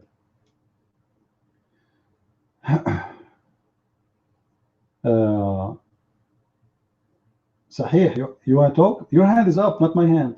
I am the one in the mic. What my hand is up?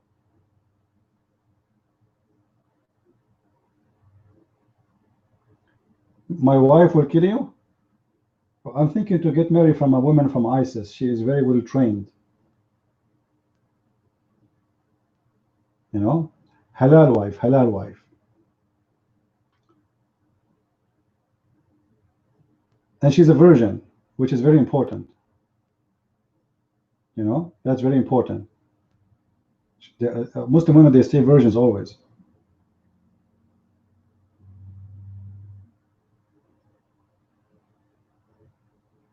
Every time I sit down to listen to CP, your wife, okay, well, Polaris, I am so glad that I am a guy, not a woman. What your wife, she would do, if I am like the one is talking as a woman, she will kill you. At least now you have, you know, like you can say, well, this is a guy room, right? You know, so you are safe. Actually, once a lady, she sent me a PM. She's complaining. She's saying we are going to go to divorce because of you. I said, me? Why? She said, my husband, he go the second you open your room, he don't go to talk to us until he close it. I said, so what I can do for you? She said, kick him out. So I forbid him for staying in the room more than 2 hours, maximum a day. All right, I text him. I said, listen, your wife, she spoke to me. He said, I know. I said, okay, you know what? From now on, you stay only in my room, only 2 hours maximum. If you don't leave by yourself, I will bounce you. I don't want the guy that get divorced because of me. But at that time, I used to open every day for many hours, you know, which is not nice if you are married to leave your wife and, you know, you have a family, you have to take care of them. Be careful. All right. No, this is for real. This is for real. You know, she complained, and when he stay more than 2 hours, I kick him out. The second I see him, I have a paper next to me. I write what the time he entered, and then after 2 hours, if he did not leave by himself, I kick him out. I bounce him. What he can say, it's up to me at the end. I kick him out. He want to stay, he don't want to stay. It's up, not up to him. No, if you bounce him, he cannot come back. If I bounce you right now, even if you change your name, you cannot come back because the bounce is going to be by the IP. Anyway, Sahih, you want to talk? You want to talk, Sahih?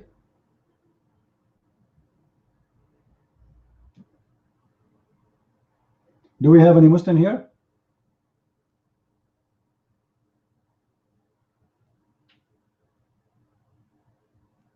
Any Muslim?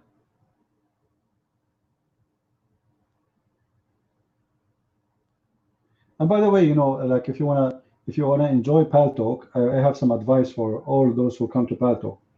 In Pal Talk, there's a lot of people who have mental issues, and I'm very serious about that.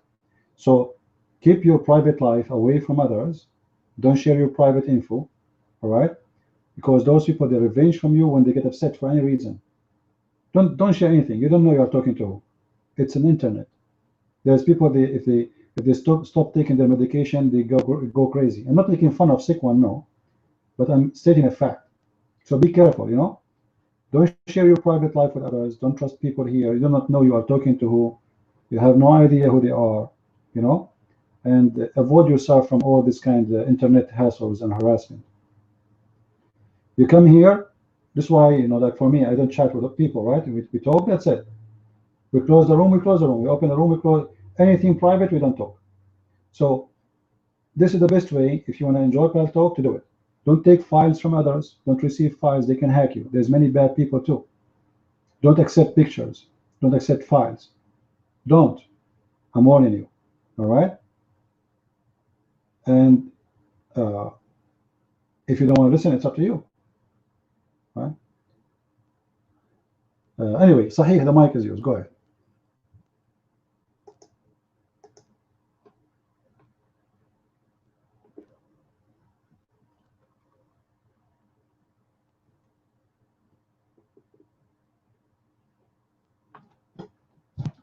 Oh, someone else taking the mic.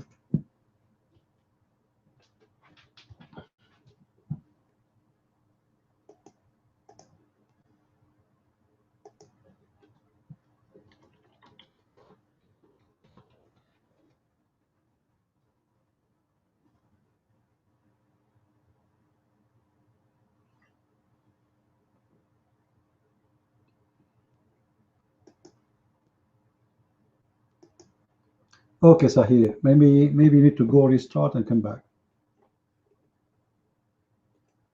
All right, maybe your connection not good. Am I heard, guys? Am I heard? All right. Now tell him to leave the room and come back because obviously his internet not good. Do we have any Muslim here?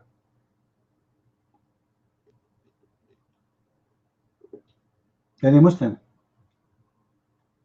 So let us be sure that when the election come, you vote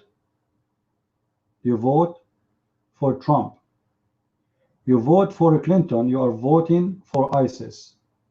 You are voting for everyone who hate America. I assure you that.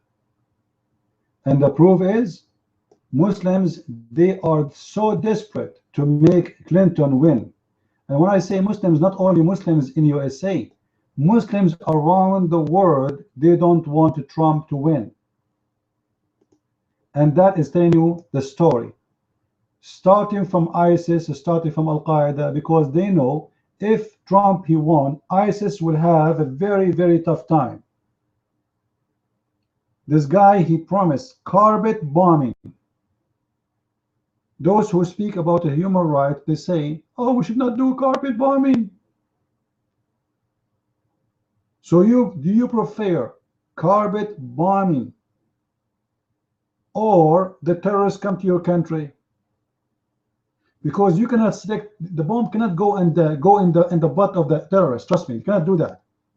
Those terrorists, they live between civilian, and the civilian are their nursing houses. They are terrorists like them. Guys, did you see the video?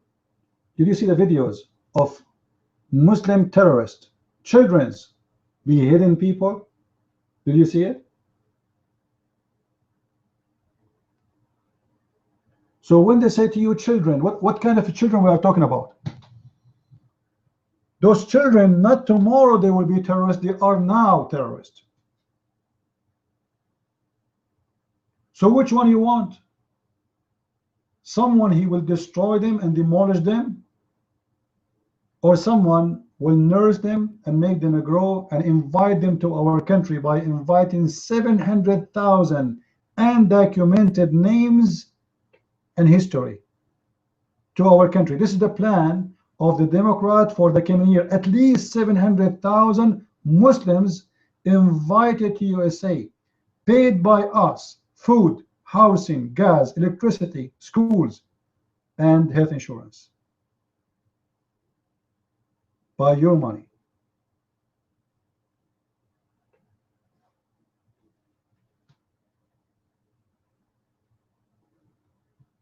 So you choose, you want to vote for who? I say from now, I'm going to vote for Trump. You know, last time I went to an election, not this time, the one before, there's a lady, this is 4 years ago actually, I was asking where the Republican vote, you know, to find, you know, go and find my name.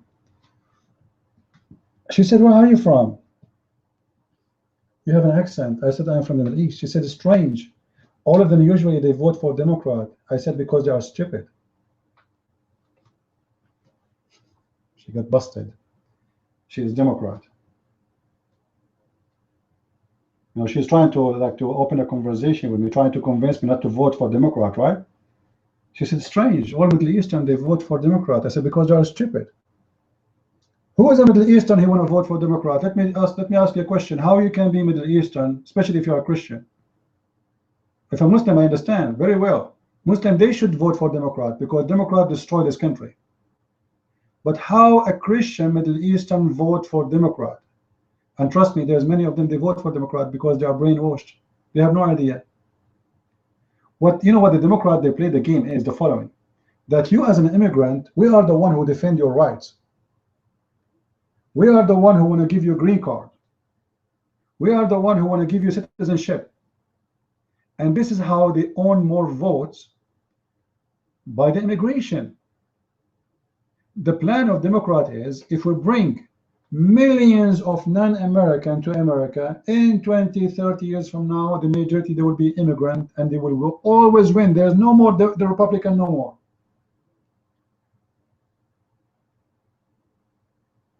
This is why they want to give tons of millions who they are jumping over the wall, regardless, by the way, what country they are coming from. None of my business. But the plan, not because they love Mexican or Middle Eastern, no. The plan is to overcome the population by the number of immigrants, and always Democrat, they will be in charge. And they make you believe that we are the one who gave you the green card, so you should vote for us. We are the one who made you citizens, so you should vote for us. But if you are honest with yourself, regardless of where are you from, you are Mexican, you are Middle Eastern, you are Asian, you should know that Democrat, they are destroying this country. You see, every country allowed immigration, except Muslim countries. Except Muslim countries. Do you know, guys, you can work in Saudi Arabia, but you cannot die in Saudi Arabia? Do you know that? You can live in Saudi Arabia for 30 years working there. You will never be a citizen. You will never have something that's called a green card anyway. You can live 50 years, 60 years. And if you die, you are not allowed even to be buried in Saudi Arabia. Even a grave. Do you know how big Saudi Arabia is? Saudi Arabia, most of it is a desert, but as a size is bigger than Europe, all of Europe together. Yet they have no place for graves. Why? They are afraid If you give a grave for a foreigner, the foreigner, they will claim that their son grave is there. We want to go there. We want to visit our son grave. That is a risk they can't take. So look how we are and look how they are. They are so desperate to come to your land, but they will not let you go to their land. They will not even give you a grave in their land. Because they are smarter than us. They are worried about their security. They are worried about Christians or Hindus or Buddhas or atheists growing by number, and that will not make the Muslim country no more. In our case, whoever want to jump from the wall, doesn't matter. He's a drug dealer, he is wanted in his country, he's a terrorist. Actually, England is the biggest nursing house for terrorists in the world. Any terrorist, he can ask for asylum, and the government of England, they pay him salary and they give him a free apartment, like Anjem Shawadri. For how long Anjem Shawadri is getting paid salary from the government, free apartment, free housing, free. How long? And who's paying for it? And why he get his asylum? Why? Why Abu Qatada, he got asylum? This guy is a criminal. All of them, they are criminals. Even Al-Khomeini. You know Al-Khomeini? Do you know Al-Khomeini where he used to live? Anyone knows?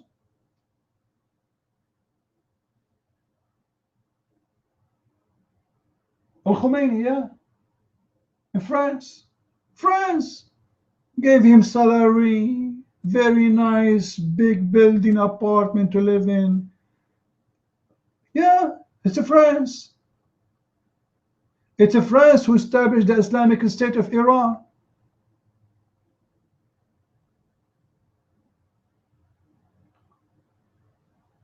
You see how stupid the West? Osama bin Laden used to come to America without a visa. You know visa? Osama bin Laden, he have a visa waiver. I'm not joking. Every Saudi, he have a visa waiver. Unbelievable.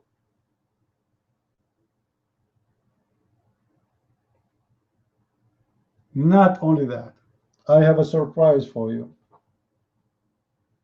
Saudi citizen, when they come to USA, all of them, they come under diplomatic visa. Which means if a Saudi kid, he hit you with his car and he kill your son or your daughter, or he kill you, the police cannot arrest him. No? After George Bush took over, after 9/11, they changed that rule. But the rule was always like that. For many years.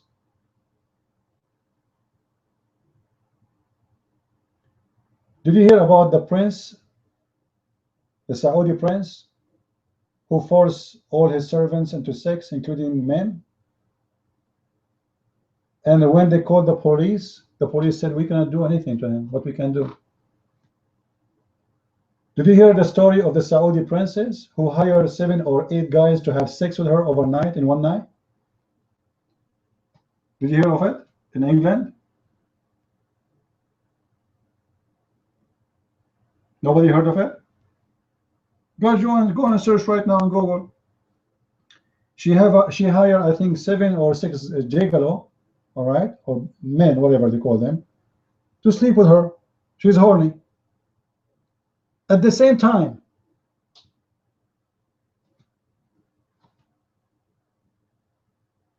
and she is a Saudi princess. Did you hear about the Saudi prince who killed his slave servant in the elevator? He did beat him and then he finished him in his apartment. He used to force him to sex.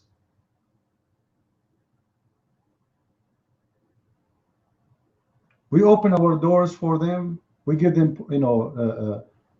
the high ranks of visas, and look what they do in our countries. And by the way, they make fun of us.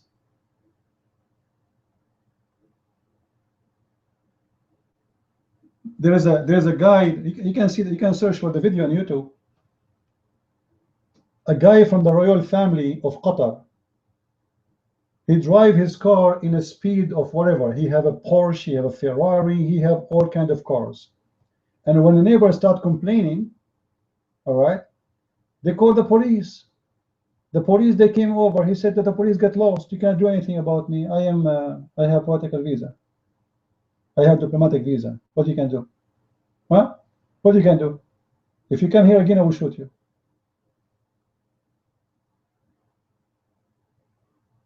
Why we give them political visa? Why we give them why we give diplomat visa for someone is not a diplomat? Isn't this a good question? It's mean your corrupt leaders, they are working with them in advance to do something. Those people, they can smuggle drugs to the state, and we cannot even check their bags.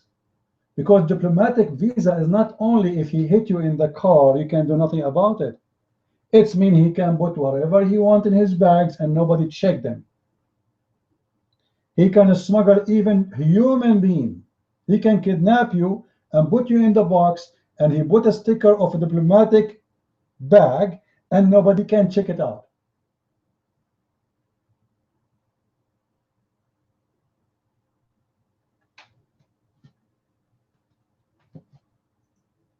That is what's happening in the West.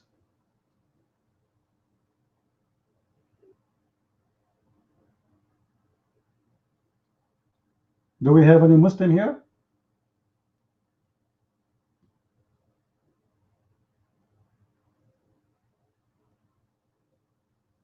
Dalai Lama, he said that. That means that Dalai Lama is so educated that means this person is suffering from diarrhea of intelligence. Stupidity.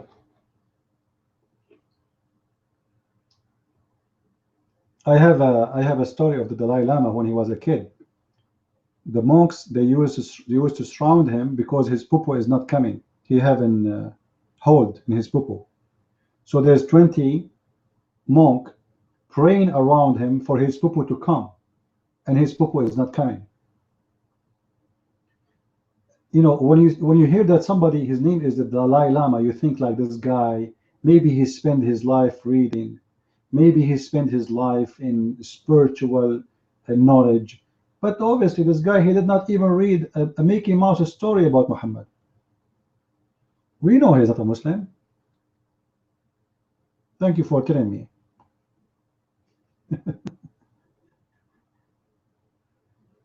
No, he is not being politically correct. He is being maybe ignorant. I believe he's just being stupid. There's many who they are in a high rank places, from the Christians, from the Buddhists, from any side. They have no idea what Islam is about. Go and see how many bishop and priests defend Islam. Do you know the guy who the Muslim, they slaughtered him in France? Do you remember the story just a few months ago? The priest in France. Do you believe it if I say to you, this guy, he made donation to build a mosque? The same guy who did, he asked the Christians, and he himself, he donated. He took some of the donation of his church and he gave it to the Muslims to build the mosque. And then the Muslims, they said thank you, and they killed him. Praise be to Allah. Allahu Akbar. No, you see, washing the feet does not mean anything bad. You see, Jesus he did. And if the Pope is doing that, he is being humble. I'm not against anyone to be humble and to be, he will give a good example for the Muslims, sees how a high person like him is washing their feet. No problem with that. I don't see a problem with that. I have other problem with other things the Pope said, yeah. But that is not my problem. We as a Christian, always we should give a better example for everybody, and that will open their eyes to believe in God, to believe in the true God. But anyway, most of those who they are, let us say, in high rank names, famous ones, 99% of them, they are politically correct, which means they are not genuine. All right. The business of Pope is not really a business of someone he presents religion as much it's a business of diplomatic position. He is a head of a state, not a head of a religion. Mistakenly, people, they mix between them. You know, if I am a Catholic, and you know me, I don't take a side of anyone, I will not follow someone his name is a Pope, for he's a man, and a man is a sinner. He can be corrupt too. And history shows there's many popes, they were corrupt. So you as a Catholic, you should follow only one person. That is not a bishop, that is not a priest, that is not a pope, that is the Messiah. And that should go for everybody, Protestant, Catholic, Orthodox. Don't ever put your trust in a man. You call him bishop, you call him whatever you call him. My friend, we are sinners. You put your trust in a sinner one, you are foolish. Seriously foolish.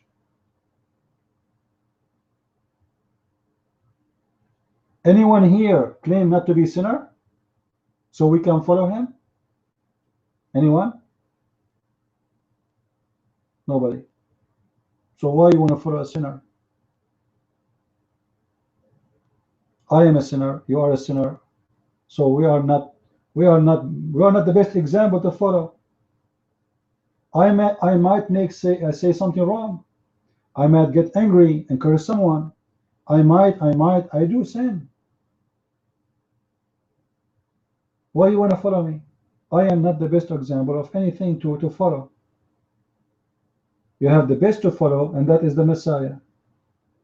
Anything else is stupid. You see, even marriage. People, they get married. They are in love, etc. Blah, blah, blah, blah. But people change. A week, 2 weeks, 3 weeks, a year, 2 years, 3 years, 4 years. And you will see the one who used to go crazy to see him, maybe you don't want to see him no more. The human change. Humans are not to be best example to follow.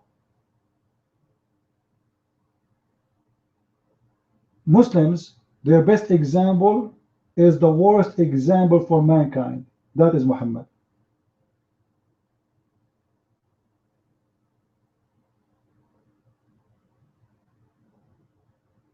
So if you are a Muslim, you have to follow Muhammad.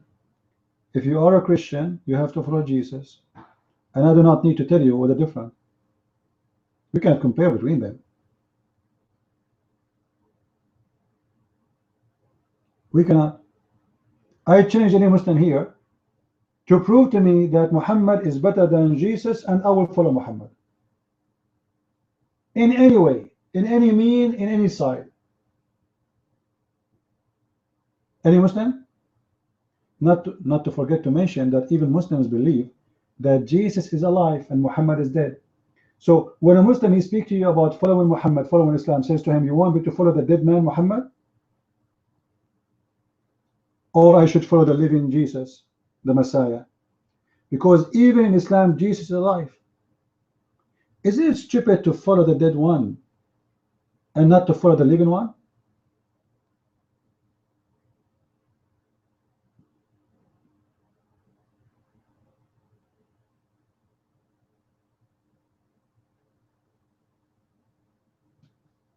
Tom, they are the same. Can you show me how they are the same? Tom?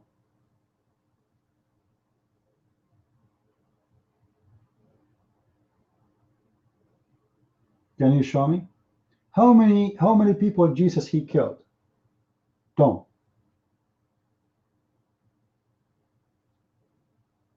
How many women he kidnapped? Oh no, you see, Tom, you are not even a true Muslim. Let me tell you why. Because even your Quran says that Allah he elevate prophets above other prophets. But I understand you are just a dabdoob. You are not a Abdul, you are a dabdoob. which is the other version of Abdul. You have no idea. In the Quran, he said Allah, he favor prophet upon prophet. So what you say you are saying? Isn't it you Muslims believe that Muhammad is the best of mankind? So why you are hypocrites saying they are the same? Hypocrites.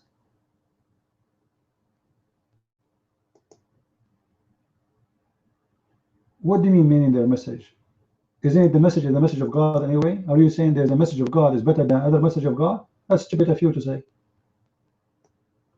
This is not what the Quran is saying. The Quran says, تِلْكَ الرُّسُلُ فَضَّلْنَا بَعْضَهُمْ عَلَى بَعْض. Those are the messengers. We elevated some of them above the others. Chapter 2, verse number 253.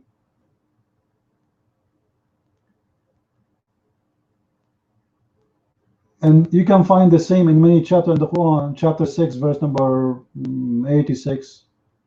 Ishmael, Elisa, and Yunus, Lut. We made them, we elevate them above all mankind. What are you talking about?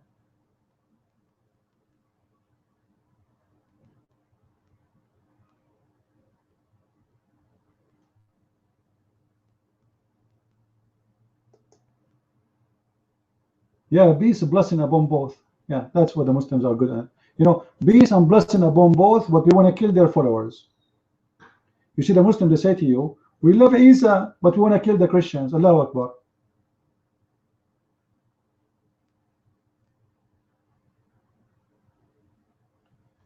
How are you, Mr. UK? Do we have any Muslim here when I come to the mic?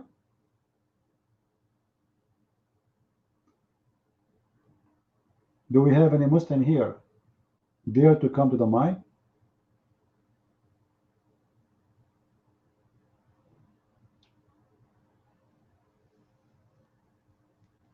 Well, Tom, let your wife debate me. I will not mute her because I'm sure she is more intelligent than you. Even though your prophet, he said women are half a brain. Is your wife allowed to speak in a chat room, Tom?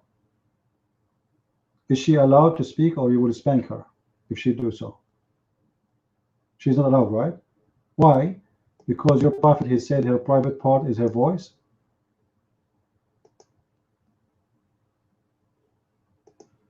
Is that true?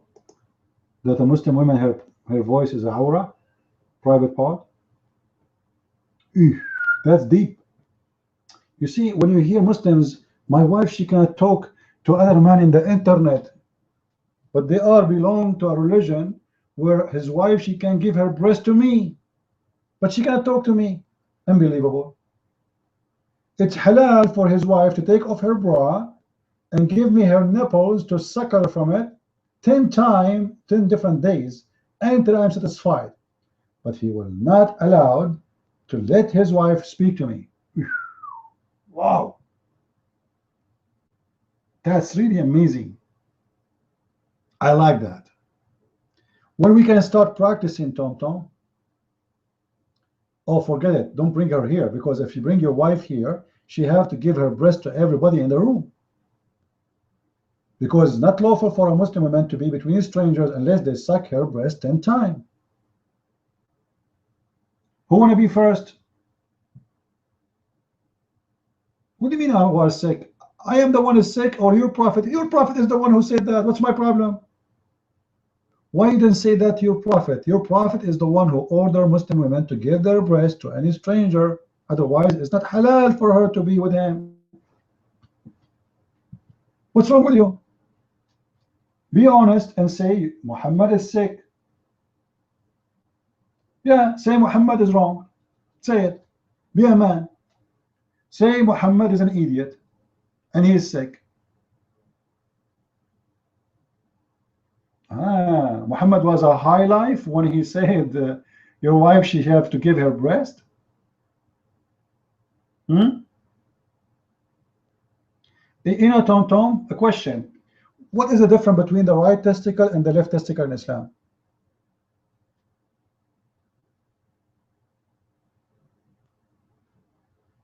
This is a serious question now. Take a note. Tom, What is the difference between the right testicle and the left testicle in Islam? Are they equal?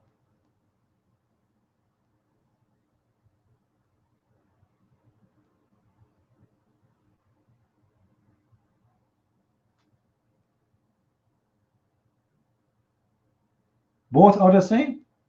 Are you sure?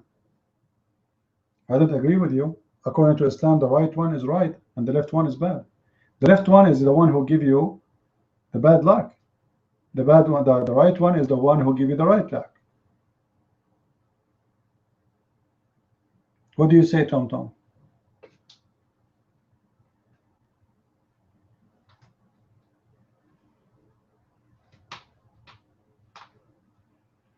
No Muslim I talk about it. Okay, no problem. We'll change the topic. Change the topic. No, actually, in Islam, testicles they are not the place where the babies are made. The sperm is not made in the testicles anyway. The Muslim they believe that the sperm of the man is coming from his backbone. And by the way, this is a true story, brother. I have a friend from Pakistan. My friend, you know, he had an accident and he broke his backbone. Since then, he can't have kids. True story. And yeah, the sperm of the women, according to Islam, come from her ribs, which is proven by science. This is why women who suffer from cancer in their breast, they can't have kids no more. Unbelievable. How Allah He know that? How He know that, brother? Deep, deep. And Abdul, and you are telling me that Allah is not all knowledgeable? Are you kidding me? Tom, what about, I have a challenge for you. You take the mic and you speak about one scientific miracle in the Quran. You Muslims speak about always. Anyone. Do you think, guys, Tom, he can do it? Challenge. You choose it and we either approve it or we disapprove it. What do you think, Tom? Can you?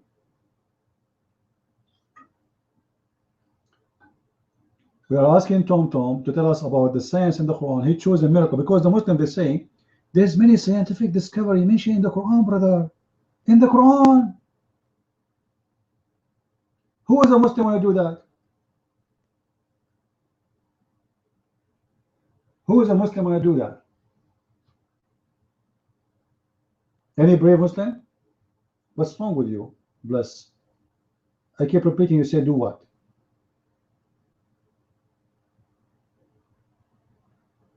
Any Muslim?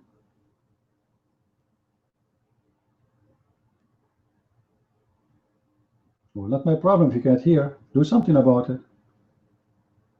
Who is a brave Muslim here? Where's the Muslims who want to debate me in YouTube?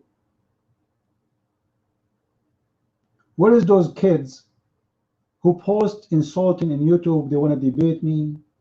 They want to destroy me. Where is the guy who want to debate me about the Eid al-Fitr? Where's the guy, the Abdul? Oh, Tom, I do not know how to debate. I should debate like your prophet. Your prophet, the Christians, they came to him, they asked him for a debate. He said, bring your goats, I bring my goat, meh, and I bring my wife, meh, and I bring my children, meh, and let us curse the one is lying. That is a debate? Are you serious? This is a debate?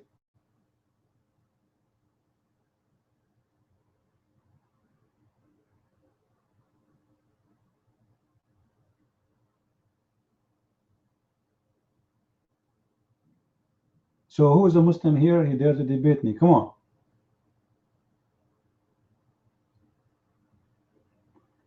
How many American they are in the room? Give me one if you are American. Give me one if you are American. 3, 4, 5.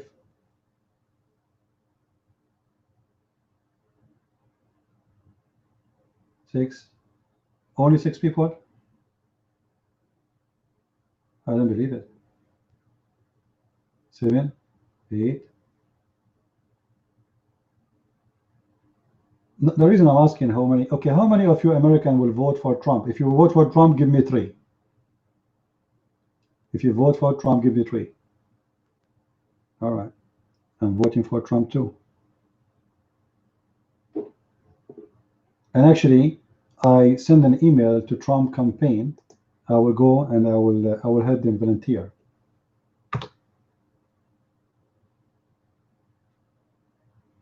All right.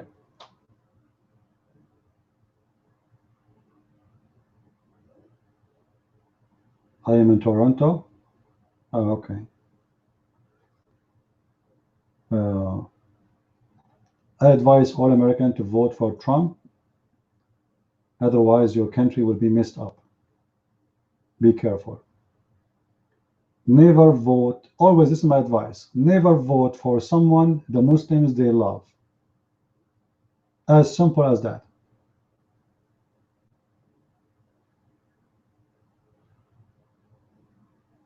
Saving myself from the speeches and explanation.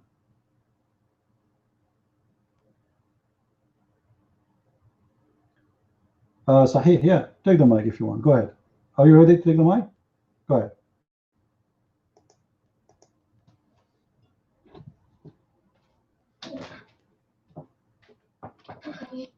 Okay, can I be heard, guys? Nothing. Okay, cool. Because, for about a couple hours, CP, I was just listening to you on YouTube. It's so clear on there. Never breaks up. I couldn't hear, you had no voice for me in the room.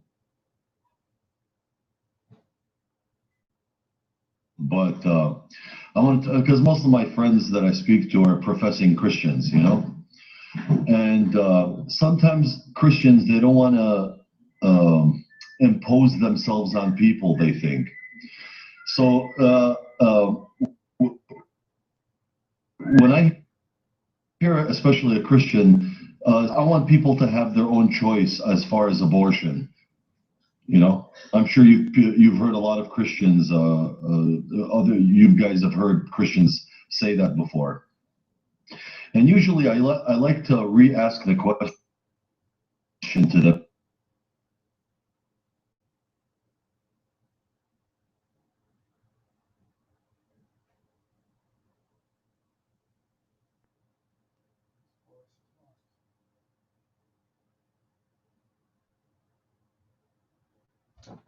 What happened?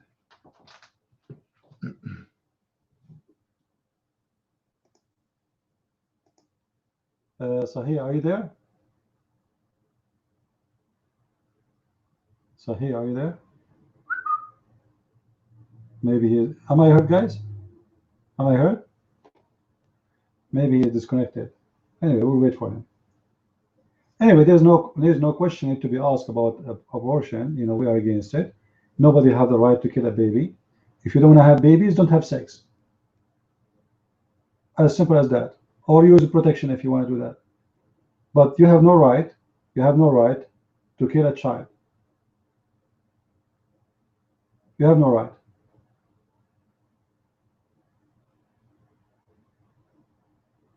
It's a crime.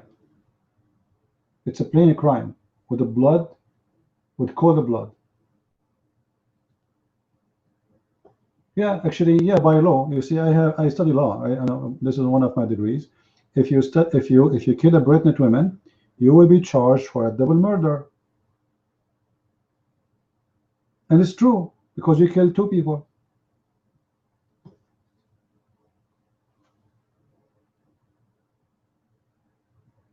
No one have dignity would do such a thing. And women who do abortion, they suffer. They suffer a lot. Go and see a living example. Always you will feel guilty. Always you will feel sad for doing that.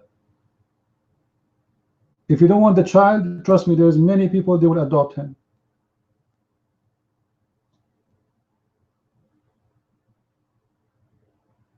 You don't want the child, no problem. There's many families, they are desperate to have a child. Give them your child, a gift of God. Right? The world is so big. You can live and your child can live in it. It's not a small, tiny place. Let us go back to the topic. Islam. Any Abdul here?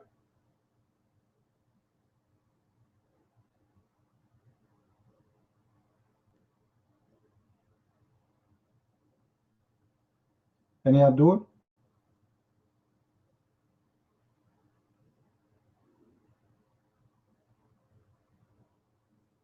We don't follow the law of God Mighty. Okay, Muslims, they follow the law of God Mighty. What is the law of God Mighty? To rape women, to have sex with children. This is the mighty of Islam. So you want us to follow your law and become rapists like your prophet? What do you want us to do? Christians ate children? Or where you get this from? Bless my bread. Where you get this from? No, just I want to show you that you are stupid. I know what the Muslim argument is. Pause the verse and I will make you shish kebab, guaranteed here. Do you dare? Do you dare to debate me about it? Take the mic in the front of the room. If you dare to debate me, you are my hero. Correct, guys? This Muslim Abdul, he want to prove to us that we Christian, we eat children. The mic is yours. I'm listening. Go ahead. Christians ain't children. What's the problem with us? You can drop me if you like, my Christian friends. Christians ain't children. And your history isn't so clean and pure either, is it? In fact, your history is very blasé. Please don't try to elevate yourself. I won't debate with you. Here we go. Christians eat children. You know, do you know what they will quote for you? A verse from the Old Testament where a woman, she came to the king and she said to him, the enemy surrounded us and we have no food. And a woman, she offered her child to other family. She said, you eat my child, I eat yours. But this is not what the Bible is teaching. This is people saying they are hungry. What they will do? Eat our children? They did not eat their children.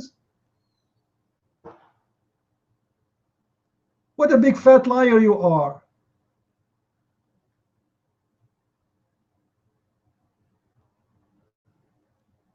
But because she knows that if she speak about it, she will be barbecued.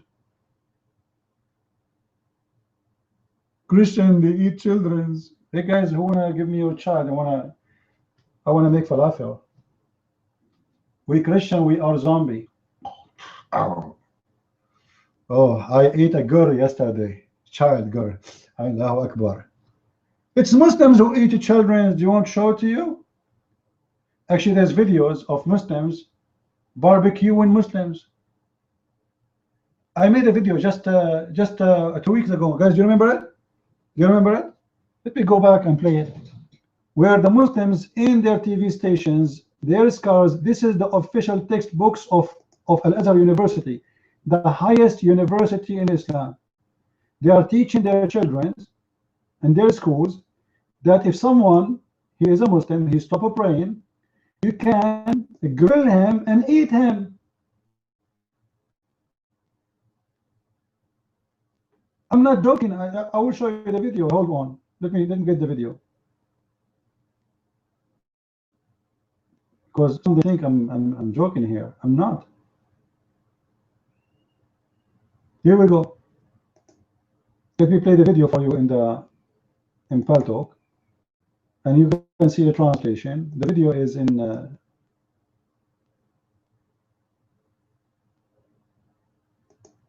Arabic as well, but you can,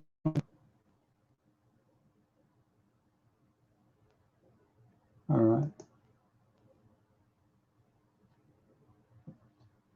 And the funny, it says you can grill him, but if he is not a Muslim, if the ex-Muslim or the one who stopped praying, because just he stopped praying, you eat him.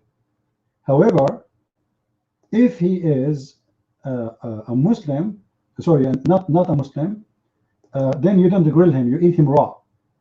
Amazing. There's two kinds of a human we can eat according to Islam. A non-Muslim, we can eat him raw. A Muslim who leave Islam, we can eat him grilled. That's amazing. Watch the video. I'm not the one saying that. Here we go.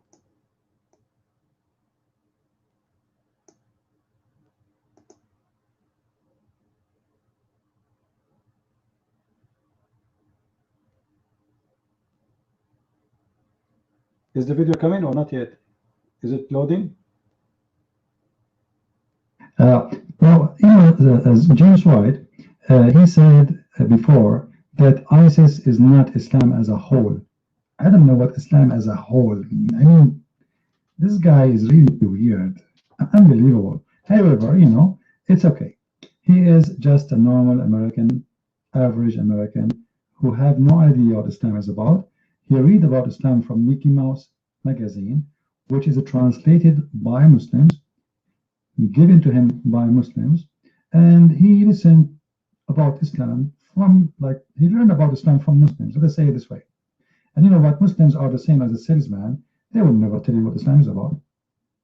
Trust me in that. This is a Muslim host. Again, he's a Muslim. And the guy in front of him is a Muslim too. But both of them, they are Muslims by name, which means they have no idea that their religion teaching the following. They are talking about a sheikh who is very well known, famous Egyptian sheikh.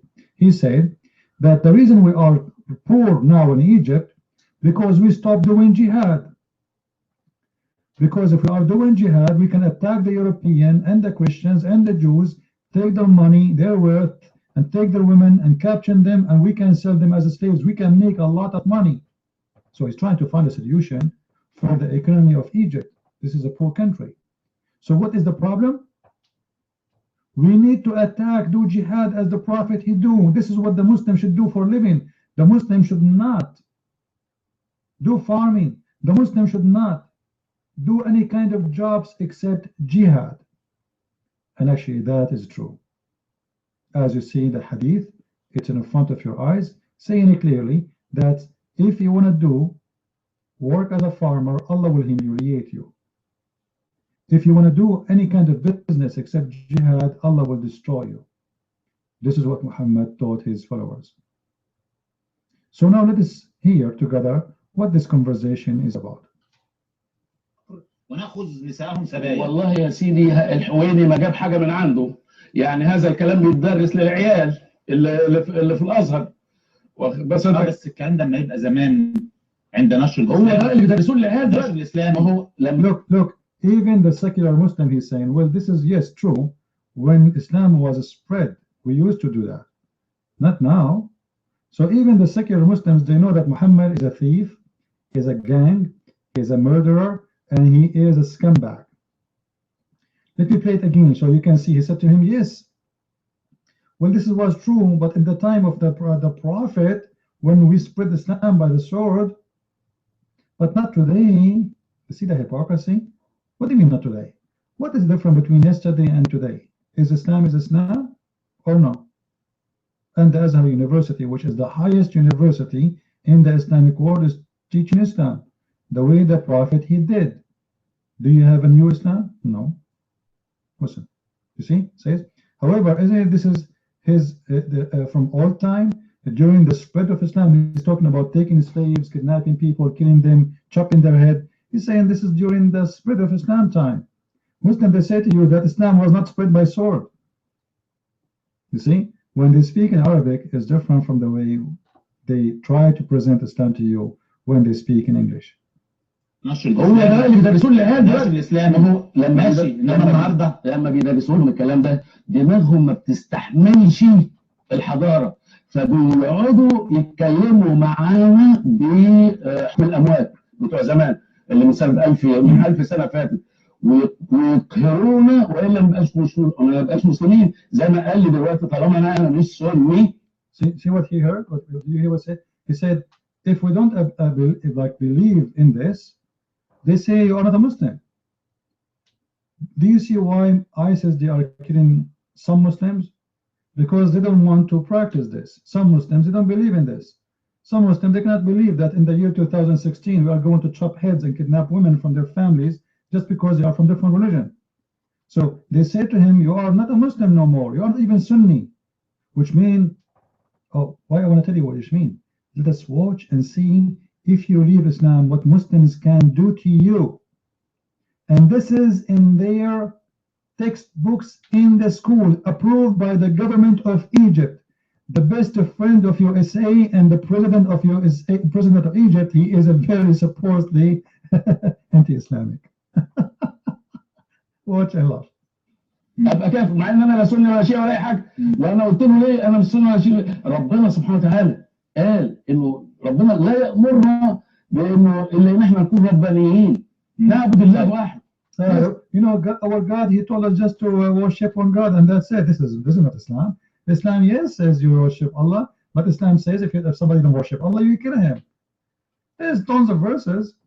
So this guy, he's trying to say, let us forget about what the old books is saying, and let us live today. As long as people they worship one God, you know, that's it. This is what we need to do. Worship one God. Leave the others live their life. But this is not Islam, my friend. Islam have, you know, the whole idea. Muhammad, he said, I've been ordered to fight all mankind until they say there's no God but Allah and there's no prophet but him, the scumbag. And then they pay the zakat and they do the salat, which means the prayer, and they forbid what we forbid, and then and only then I will stop killing them. Only then. That is the order of Muhammad. This guy, he don't want to live that horror movie.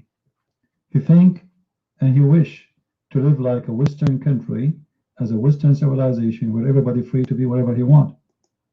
But that's cannot happen in Islamic countries. You cannot do that. Listen carefully now. What will happen to him if the other Muslims decide that he is not a Muslim no more? Let us say, what? All right, guys, you don't hear? There's something wrong with Paltalk again. I will not know what to do. Am I heard? Am I heard, guys? No. All right.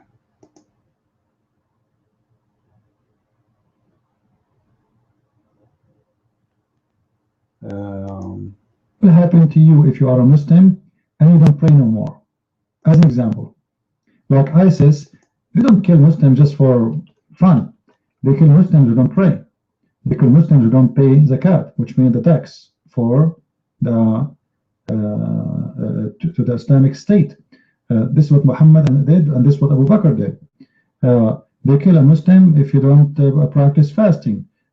Any of those, so they are considered the most important things in Islam. If you stop doing them, it's meaning you are an apostate. Even if you keep saying you are a Muslim, so you don't pray, we kill you. Not only we kill you, we eat you. Watch with me. شوف كمان من ضمن اللي بيدرسون العيال بيقولوا وحيث جوزنا اكل ميتة الادمي يعني ممكن ياكل ادمي بس في حاله الاضطرار لا يجوز طبخها ولا شيئها لما في ذلك من هتك حرمات بعد هياكلوا بس ما يسلوش ولا يشويه والتخفف في ذلك بما اكله نهيئا وغيره وله قتل مرتد خلي بالك وله قتل مرتد واكله وقتل تارك ايوه يعني يقتل بني ادم وياكله عشان جعان. لا مش كده بس ده بيدرس عندنا في الازهر. بص يا سيدي الازهر الشريف تفاعل معاه في الازهريه الاداره المركزيه للكتب والمكتبات والوسائل التعليميه الاقناع في حل الفاظها مش بقى للصف الثالث الثانوي والكلام ده صفحه 56 السنه دي يا شيخ الازهر السنه دي يا مفتي الجمهوريه يا وزير الاوقاف صح النوم. All right. Sound like a problem again in Paltalk. As usual, you know what we can do. This program is messed up and it's not working good no more. Let us see. I will start Paltalk again. If somebody don't pray no more, you are allowed as a Muslim. Yeah, this Paltalk is not really doing good no more. I don't know what to do. And All right. Sorry guys, I had to restart Paltalk because look like it's not working.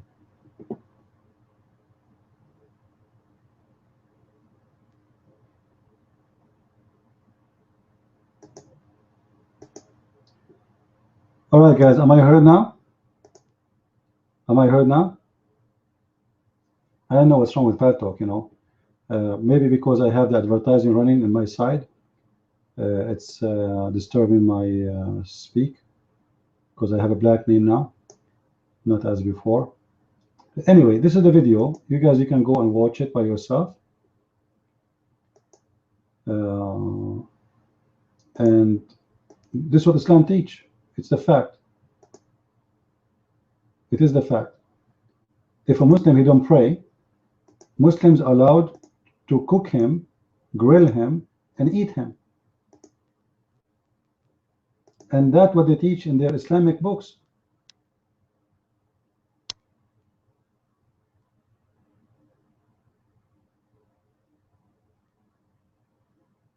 Right?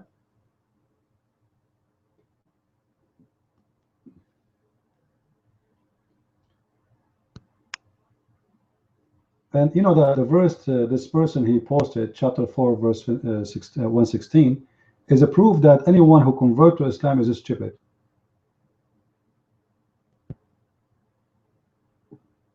Because the Quran says clearly, if you take partners with Allah before or after, your sin will not be forgiven. So the Quran saying, you convert to Islam or not, you will go to hell. And yet the stupid Abdul, he want to convince you to go and convert to Islam.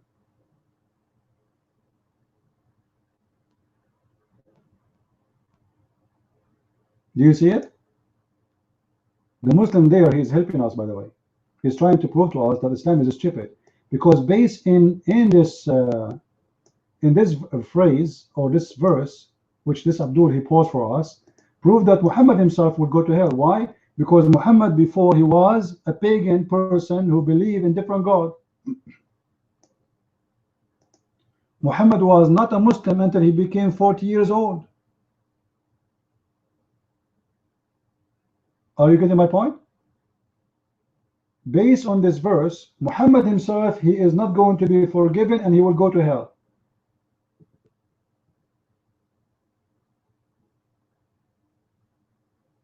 What do you mean that's a lie? Tom, isn't it the Quran he said to Muhammad that we found you lost and you do not know what faith and what belief is? Huh? You want to challenge?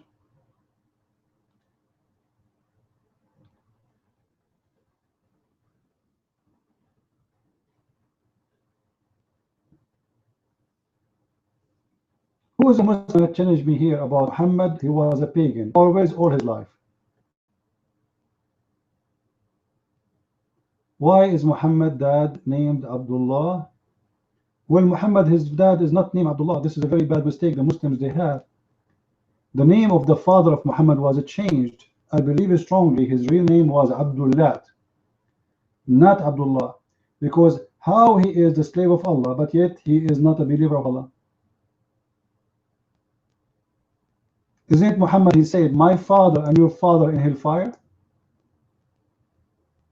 My father and your father in the hellfire.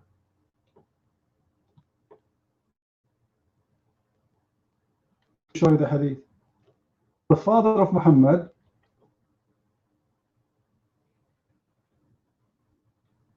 is in fire.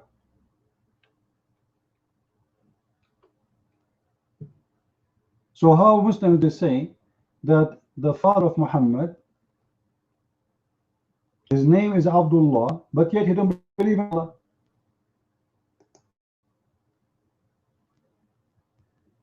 Obviously, the name of Muhammad's father is a fabrication. They change his name from the slave of Allah and make it the slave of Abdullah just to protect the name of Muhammad. Read the hadith. Muhammad saying, not me. My father and your father in a hellfire. Do you see it? And this is Sahih. Your mic, Tom.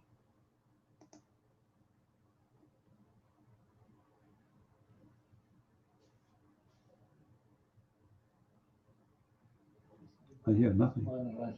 Alhamdulillah Rabbil Alameen. In the name of Allah, the most beneficent. Cut the crap and go to the topic. Your mic.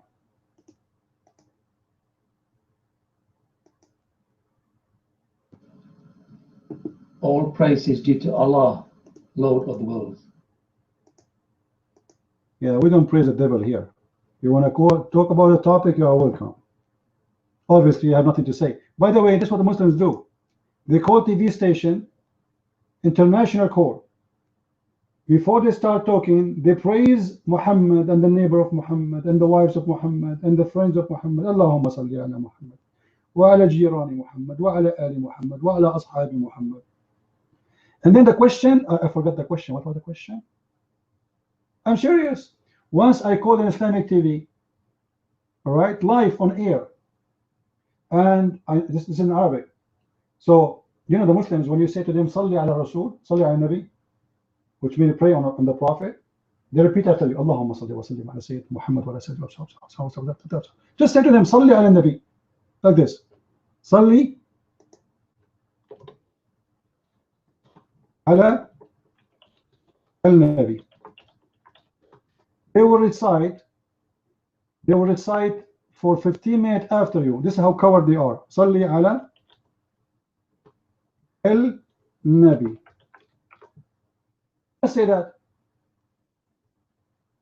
So I called them, I said, Salli ala Nabi. And the two hosts, they start, Allahumma salli wa sallim ala Sayyidina Muhammad. And then I said, Eid as-salah ala Nabi. Allah, so which means repeat the prayer on the Prophet. Allahumma salli wa sallim. And then I said, Zid as-salah ala Nabi, which means increase more prayer. And they said, Allahumma salli. Nobody dare of them to say to me, shut up and give us the question, man. It's obvious I'm making fun of them. I keep asking them, pray on the Prophet, and they go, Allahumma salli wa sallim. And more prayer on the Prophet. But they don't dare. They don't dare to say to me, what do you want? Because if they ask me to stop doing that, people will think they are asking me to stop asking for the praying on the Prophet. Who dare to do that?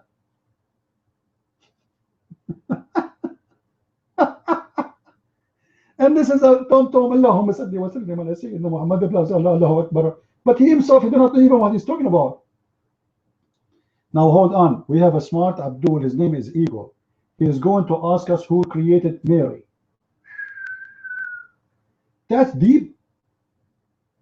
That's deep. Okay, let's go to a deeper question. You're Mike Eagle. Go ahead. You know, everybody knows Jesus born from his mama. So how he create his mother? That's the first question. Second question. We are going to answer the first question first. Let me ask you, Eagle. Jesus is born from his mother. So who is the one who created the mother of Jesus? But isn't it the Quran give you the answer? Isn't it the Quran say that Allah, he sent the word down to Mary? Who is the one who created Mary? The word. Allah, he sent the word to Mary, who was created by the word, and that word became Jesus. So the Quran answer you. So why you are playing dumb? The mic is yours.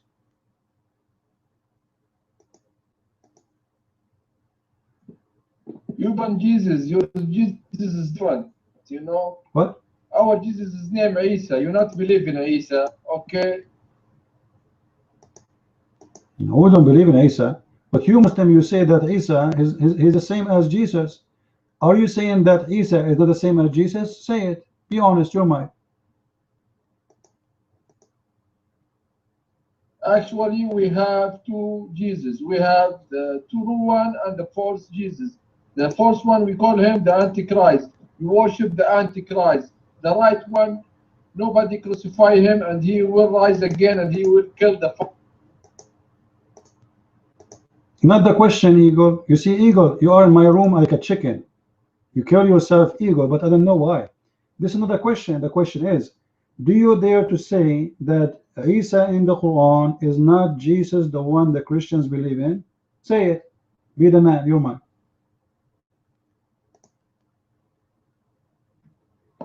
Come on. You said earlier you not believe in the same Jesus, or that's what we believe.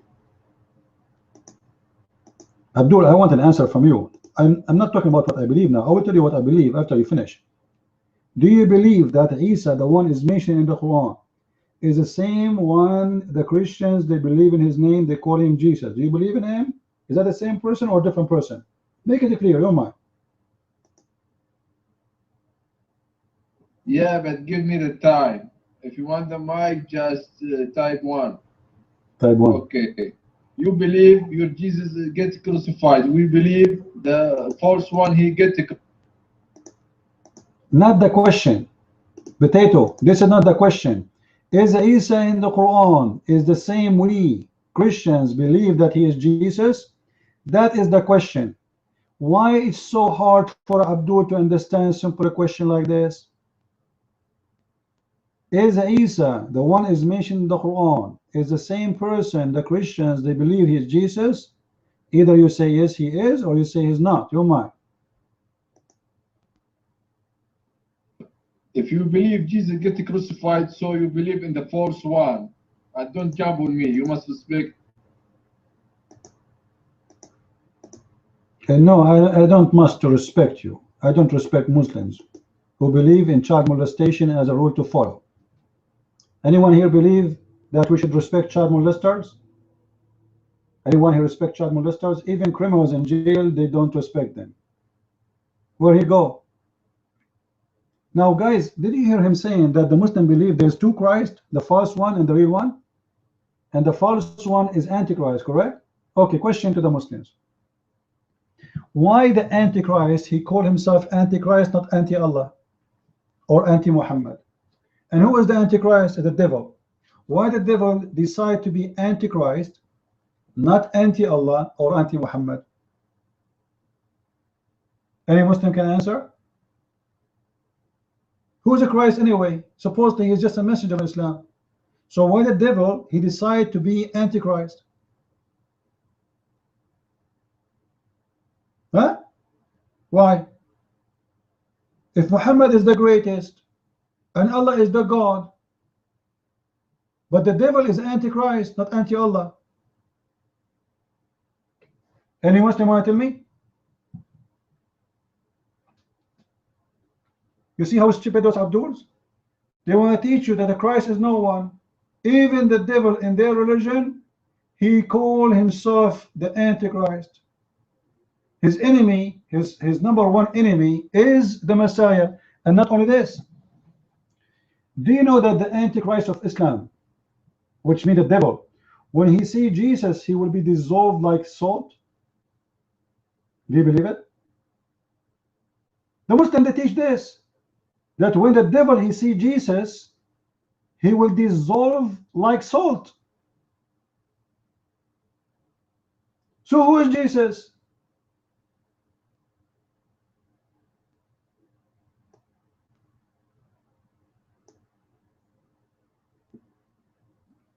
Now they go, come on, you want to play the game, who is the Messiah? Whoever you think he is the Messiah.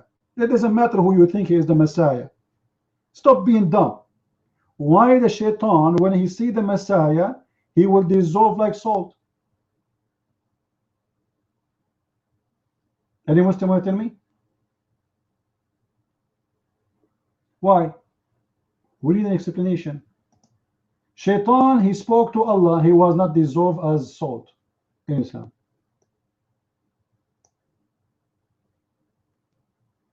Shaitan, he speak to Jesus, he faced Jesus according to Islam. In the judgment day, in the end of the time, when he see Jesus, he will dissolve like salt.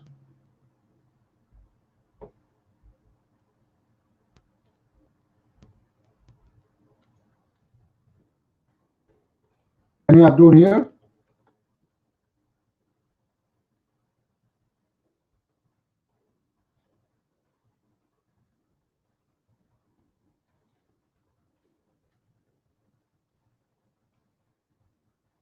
So obviously the Messiah have a power. You see, Muhammad, when he met the Shaitan, he did not scared from Muhammad, and Muhammad having a conversation with Shaitan, and etc. Shaitan became a Muslim.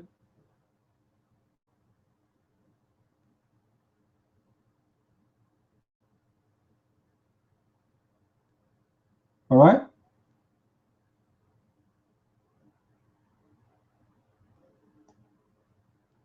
But when the Shaitan, he will meet the Messiah, he will dissolve like salt. And this is the hadith for those who they are looking for the proof and the reference. There's many proof, by the way, but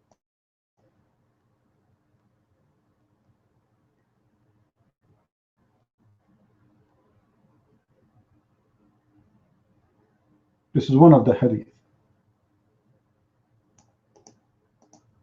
There's many stories.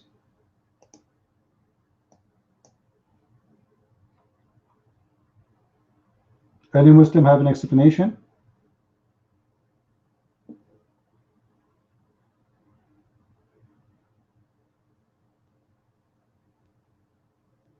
Why? And why the Messiah is the one who is going to finish everything, even in Islam. I thought Muhammad is the last messenger.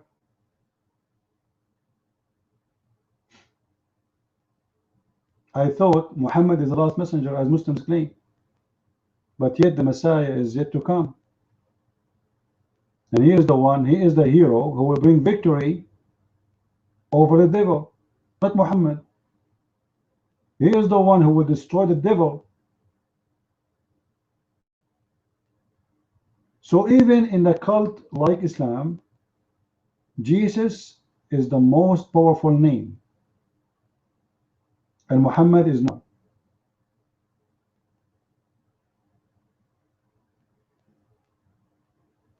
That is the truth.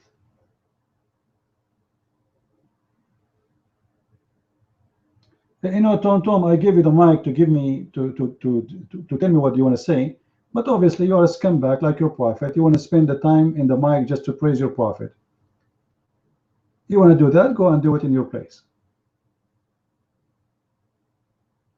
We ask you to give us answers, not to praise your prophet.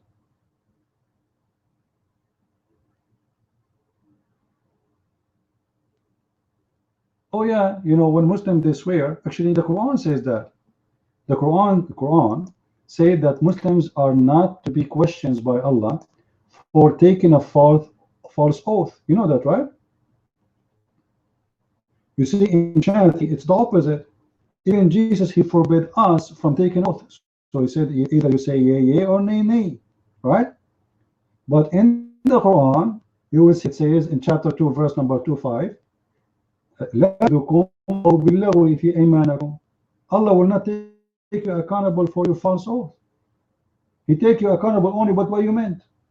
So in your heart, you can mean something. In your tongue, you can say something else. It's okay in Islam. Do you see it, guys? Do you see it?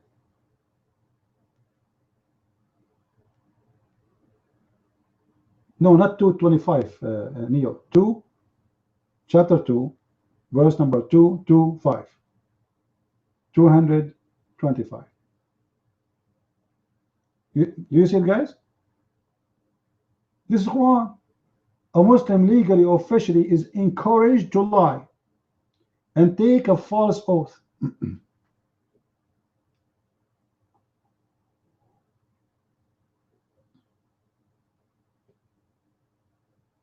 So how you can trust a Muslim taking an oath? Allah will forgive you for your false oath. Don't worry about it. This is what it says. You can take as many false oaths as you want.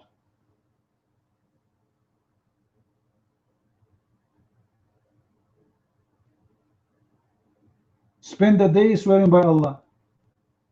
Wallahi, Wallahi, I did not do that, even though he did. But he can say Wallahi, because Allah said to him, as long in your heart is not what you say, it's fine. Hypocrisy. And the funny, the Muslim, they call us the hypocrite. And look at the stupid statement of Tom. There is no God but God. How you deny God and you approve God at the same time? There is no God but God. Oh, stupidity. Stupidity is amazing.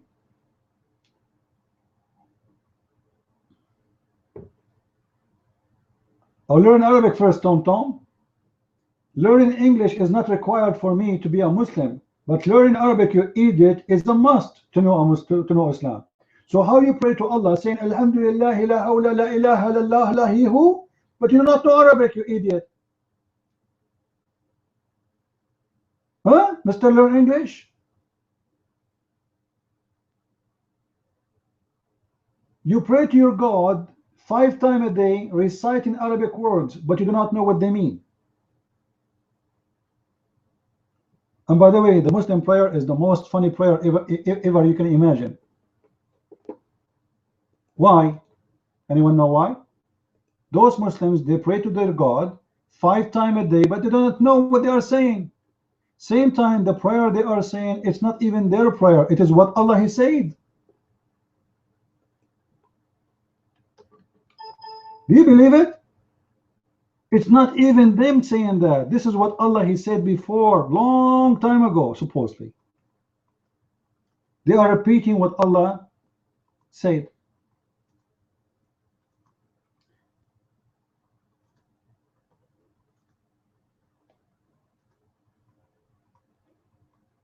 Imagine Allah, He said to them, Bismillahirrahmanirrahim, and they sing it, you know.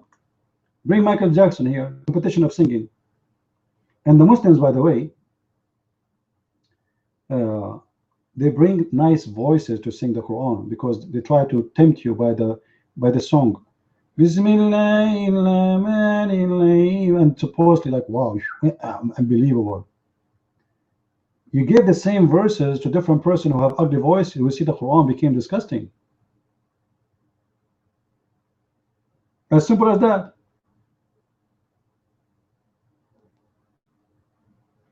I remember close to our house in the Middle East, we used to have a Muslim sheikh who called for adhan, but this guy, he had no teeth. If we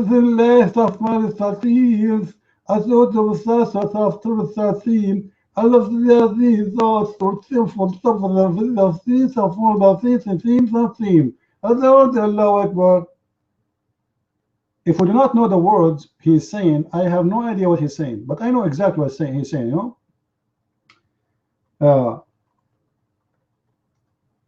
But nothing is new. Who cares for your teeth if they exist or not? You know. Actually, in Saudi Arabia, if you want to make extra money,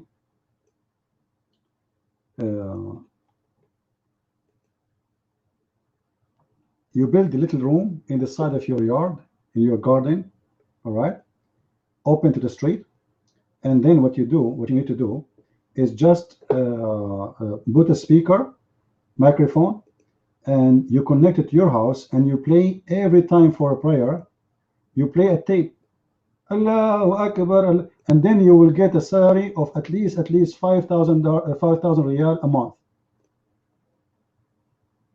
Every month, because you build a mosque, brother. You need money for the mosque, brother. It's a great business.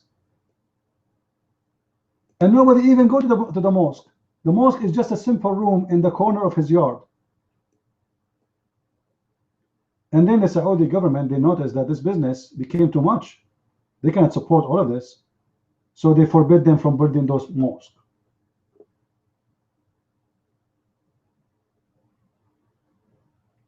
But it's a great business.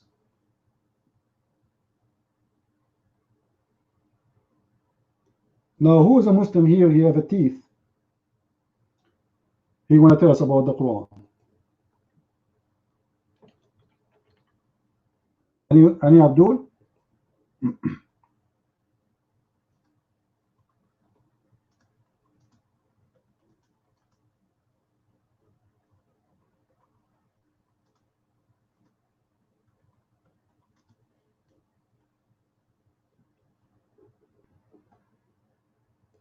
And Abdul.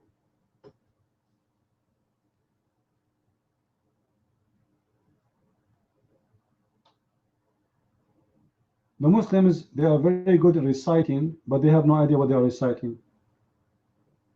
Guys, do you remember once I played the Quran? We Christians, we made, you remember? We have a Quran we made. We played for those Muslims who do not know Arabic, and we asked them, what do you think about this Quran? They said, amazing, Allahu Akbar, it's so beautiful, but this is not the Quran.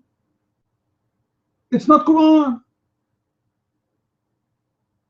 Just make the tune as if it is Quran, and those Muslims, they say, Allahu Akbar, so beautiful.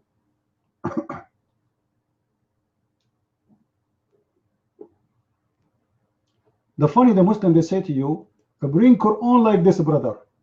Bring what? Quran like this. Let me see if I can find you the Quran, which is created by the Christians as a challenge for the Quran of Islam. Let me see if I can find it.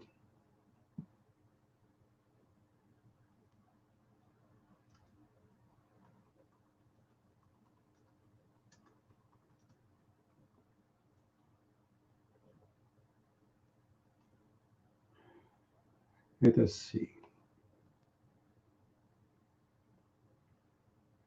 Oh, I think I found the video. Just wait. I think I found it.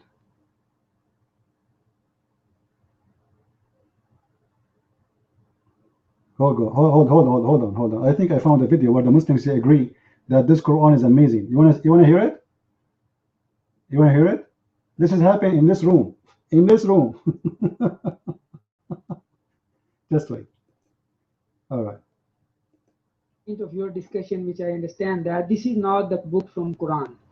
So the Quran gives one challenge to all the humanity, all the Jews, Christians. If this is not from God, then make one verse like it and publish it, that we have made the verse like it, and you will take the challenge of God. It is the challenge by God that if okay, you know what? I will show you a mistake in the Quran. You tell me why this Quran is wrong. You said nobody can make this Quran same as this Quran. So how you explain to me this verse in the Quran is full of mistakes? Listen carefully, guys. Let me play it for you. Now I play for him the Arabic Christian Quran. All right, I play for him the Arabic Christian Quran, and he will say there's no mistakes. It's amazing. Listen carefully.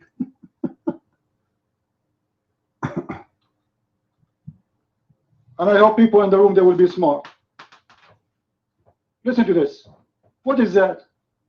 How many mistakes in this Quran? You tell me.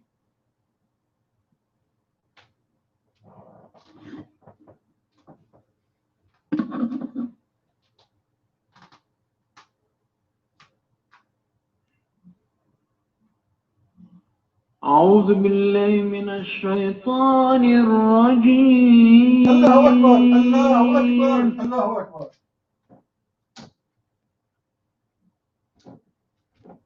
بسم الله الرحمن الرحيم.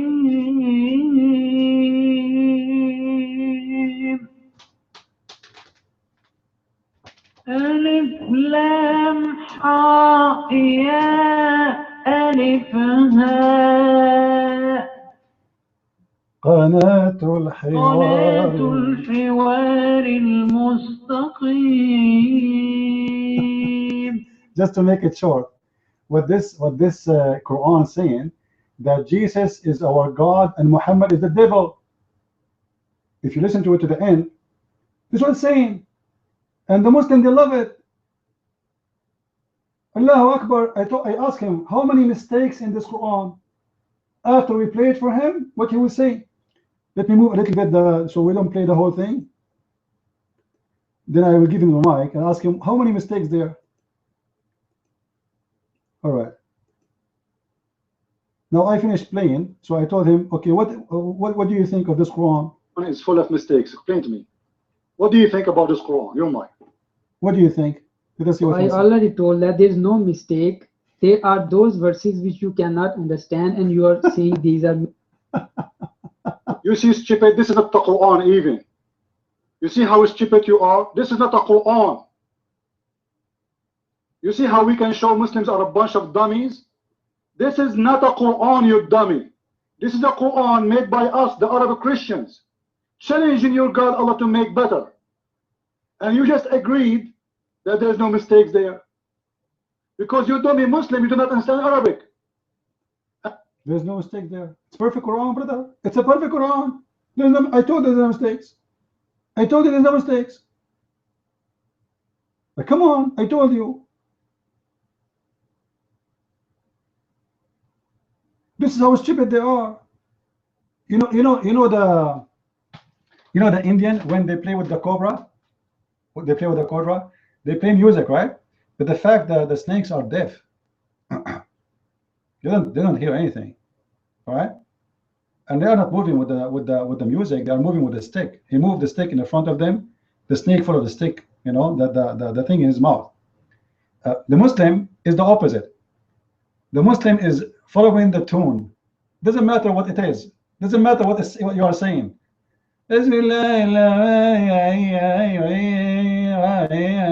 Whatever you say potato, you say tomato, you say Muhammad is a devil, you say Muhammad is a shish kebab. It doesn't matter. They agree. They agree.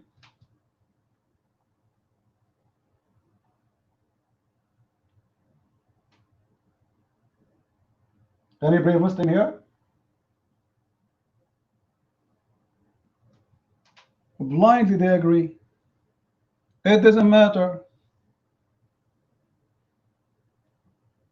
You know, let me tell you the story. Actually, this is a funny one.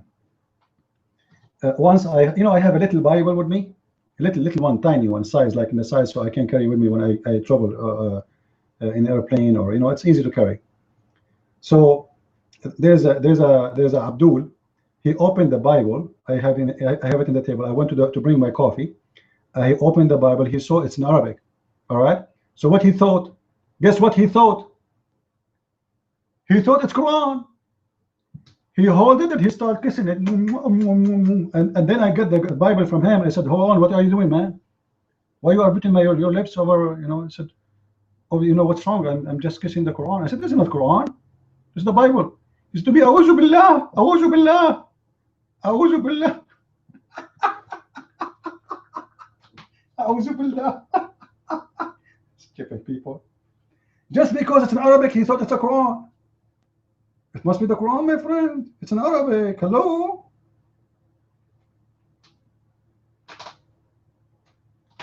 Welcome to Islam. Any Abdul? For me, I was about my Bible. He make it dirty. A pagan man, he is kissing my Bible. But it was a big insult for him. It's like, A'udhu Billah, I committed sin today. I kissed the Bible of the Christians. Oh. Your mic, Sahih. Go ahead.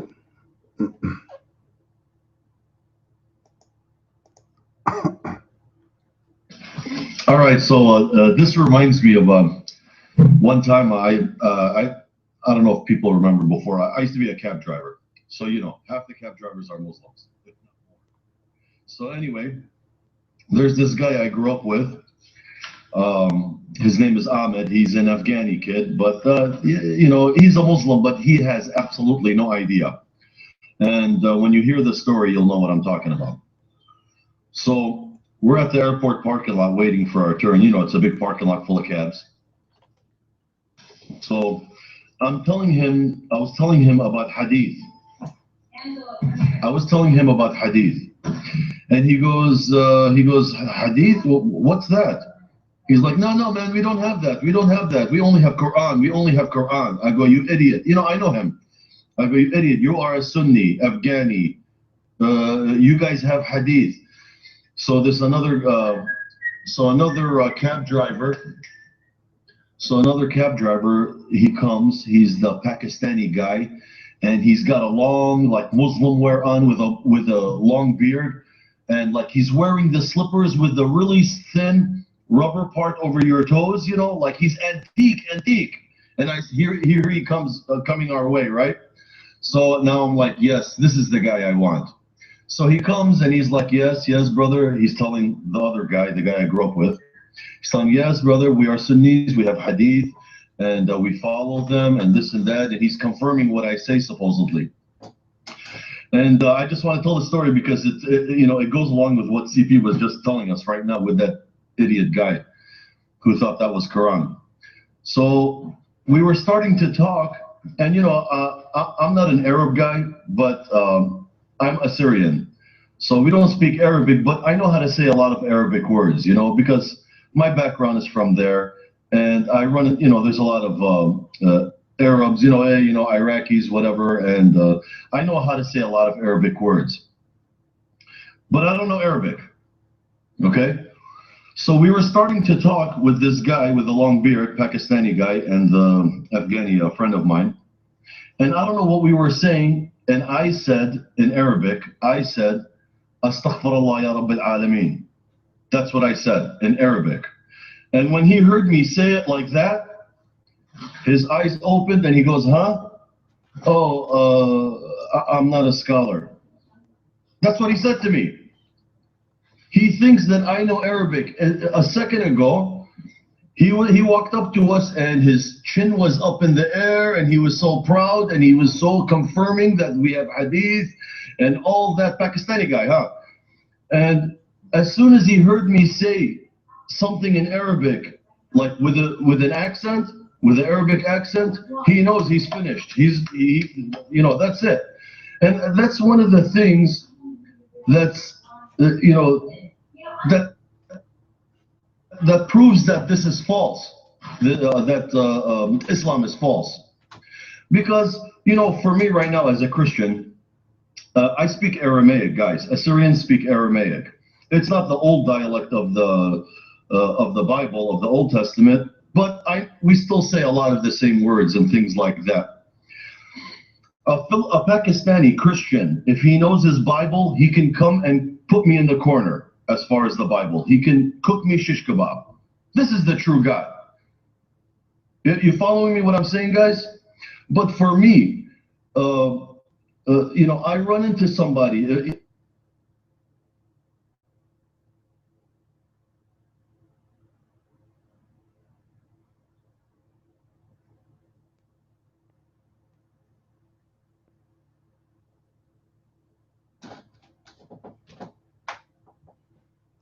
He lost his voice again.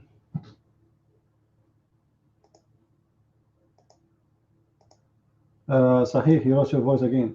Am I heard, guys? Am I heard? Anyway, we got what he's trying to say. That's just because he speaks Arabic, they will think he is a big shot. That's it. Islam cannot present itself unless you speak Arabic.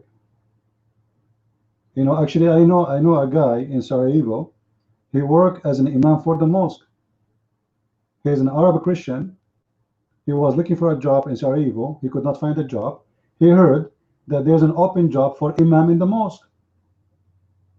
He applied. They hire him. But he's a Christian. Just because he speaks Arabic. He passed the interview, brother. Just because he speaks Arabic, they hired him.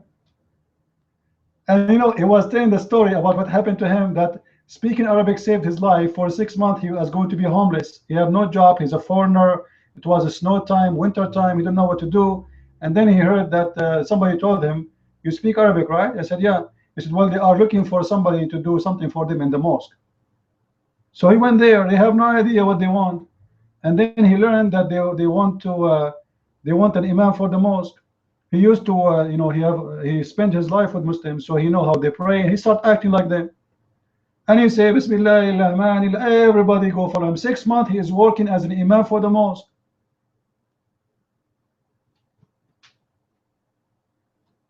And nobody, and then he quit. They asked him, why you quit? He said, I was afraid that one day they might find out, they might kill me. No, this was in Bosnia, you know, and those Bosnians, they hate Christians to death. So he never told anyone that he's a Christian. All right. So he's between the Muslims, and this is during the time like there's a war between the Serbian and the Bosnian. So things is really hot. So if they know you are a Christian, they will make you shish kebab for sure. So imagine he is a Christian and he is leading the prayer in the mosque, and those followers, they are following him blindly just because he speaks Arabic.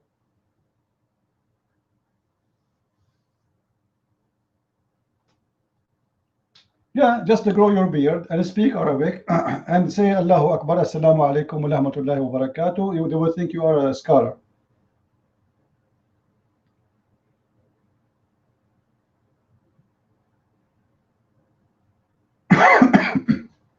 Go ahead, Sahih. Maybe your mic will work. Go ahead.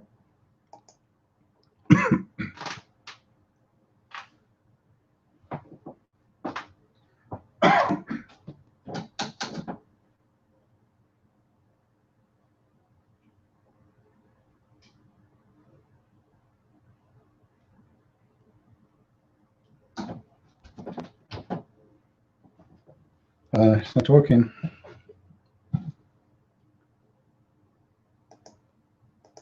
Sahih.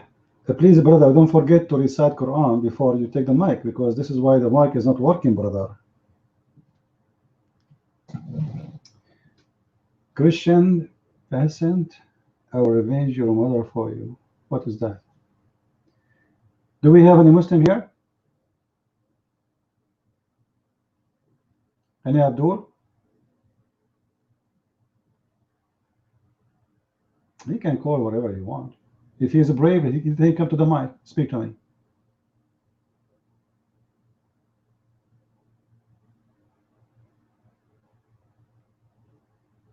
They are cowards.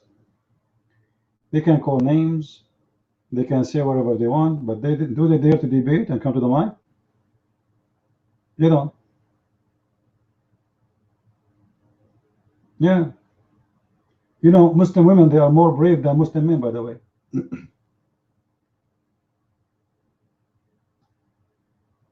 All right.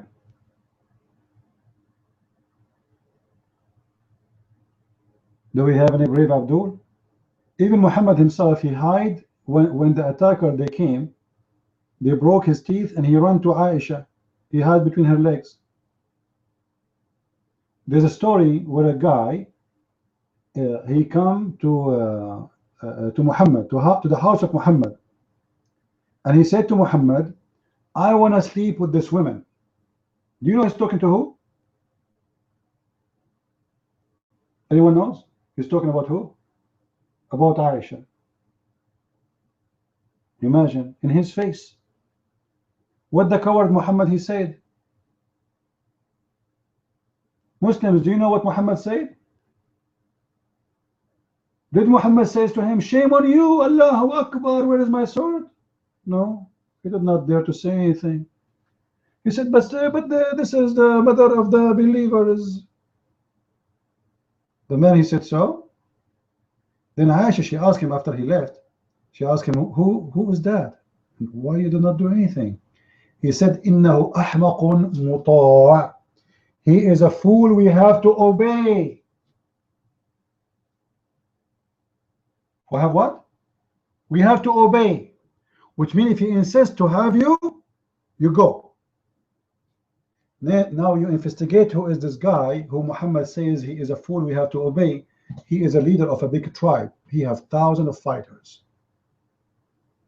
So the coward Muhammad, he don't dare to defend his honor in front of a man insulting him in his house, saying, "I want to sleep with your wife." Instead of standing for him, he said to Aisha, "He is a fool, but we have to obey." Or challenge me, Tom.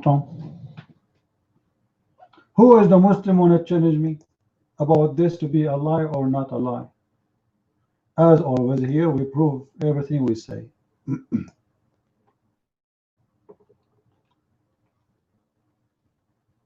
Any Abdul?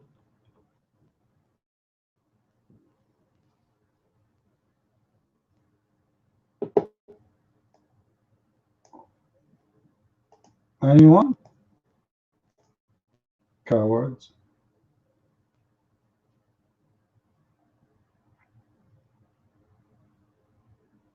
Who is a brave Muslim here would like to debate me? Any topic you want.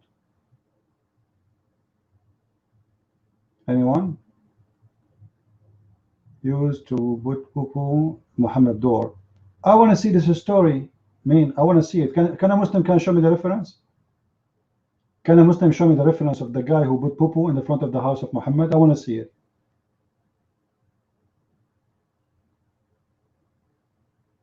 I want to see it.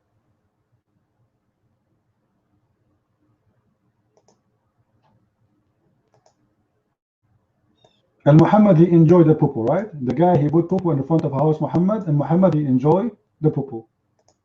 Okay.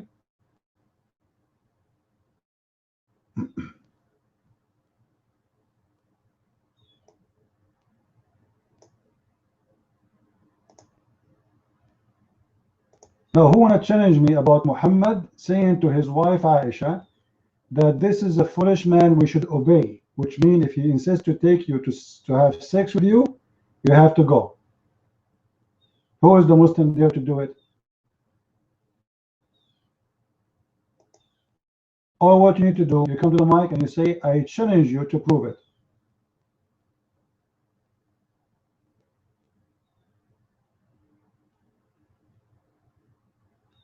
Huh?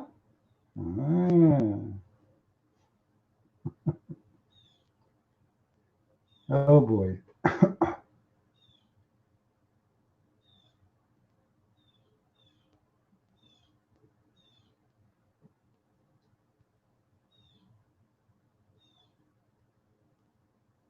Any Abdul?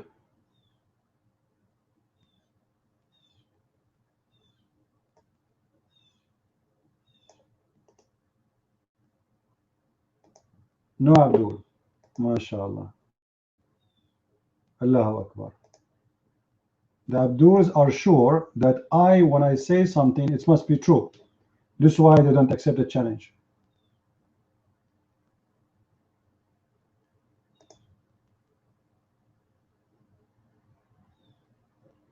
Any brave?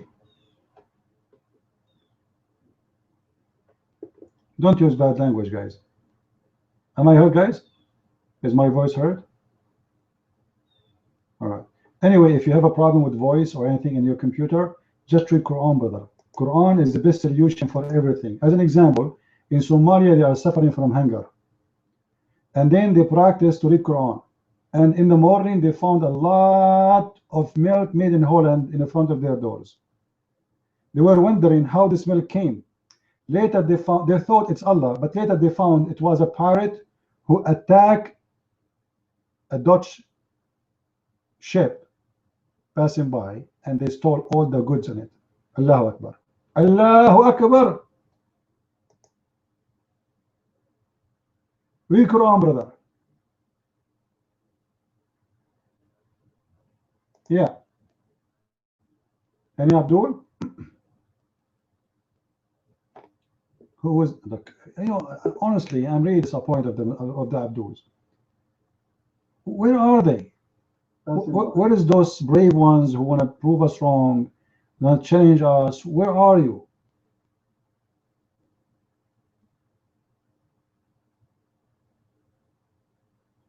Let us talk about something have nothing to do with Muhammad's stupidity and morality. Let us talk about science.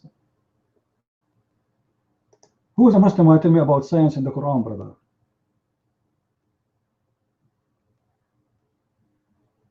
Anyone? I heard that in the Quran Allah predict airplanes. That's deep. That's deep. In the Quran, airplanes. I don't know, Tom. I don't know what is that, man. What I know, the Quran speak about specific kind of transportation Allah He mentioned, and He forgot even to mention the camel. He mentioned the donkeys and the mule and the horses. As an example, in chapter 16, verse number 8, Allah is the smart God. He predict the transportation of the future. Horses and mule and donkeys to ride them. That's deep. Allah is telling us that Allah, He created horses and mule and donkeys to ride them? How He know that? And look at the end of the verse, it says, and He created what you do not know. That's amazing, brother. And the Muslim, they say, when Allah, He says, and He created what you do not know, He mean the airplanes. Like, can't you tell He is talking about the airplane? Like, come on. But Muslims, is Allah the one who created the airplane? And how we can put the donkey and horses and a mule in the same line with the airplanes?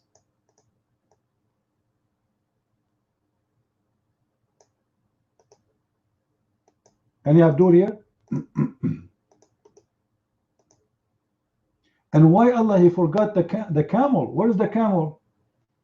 The most famous transportation for mankind is a camel. And I'm speaking about people who live in the desert. People in the desert, they don't really put their transportation based on the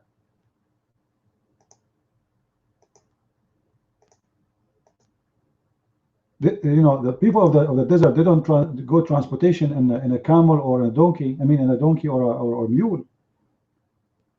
No voice. My voice is cutting off.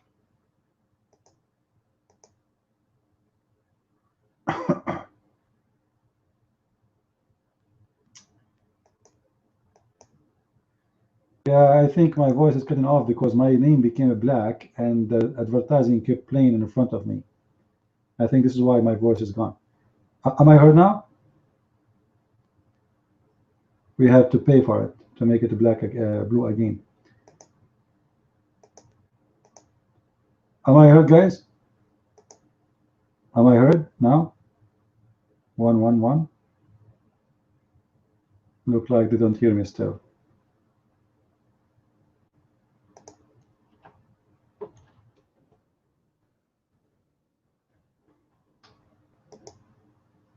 Oh boy. Am I heard? No voice? Okay. No voice. Let's see what about it. I'll get out of the room and come back again. What you can do. And here we go.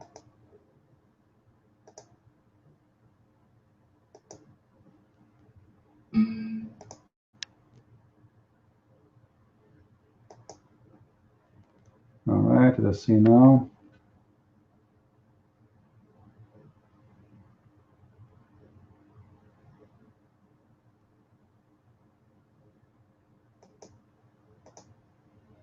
Okay, am I heard now? It's working. Well, I had to leave the room and come back. What I can do? This advertising thing is annoying. And now I have a black name. That's why it's kept appearing. That's why. So, any Abdul want to explain to us how Allah knows that we use donkeys and mules and horses in transportation? Any Muslim can tell us how did he discover such a thing? Because this is seriously, this is very deep.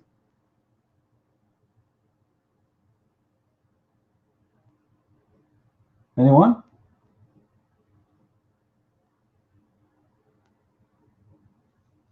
By the way, if you want a book to read which debunk all the false miracles in the Quran, scientific miracles, you can read my book. You can go and search in Amazon for my books. Just type Christian Prince in Amazon.com and you will find all my books there. And the one I'm talking about the science in the Quran, it's called Quran and Science in Depth. All right.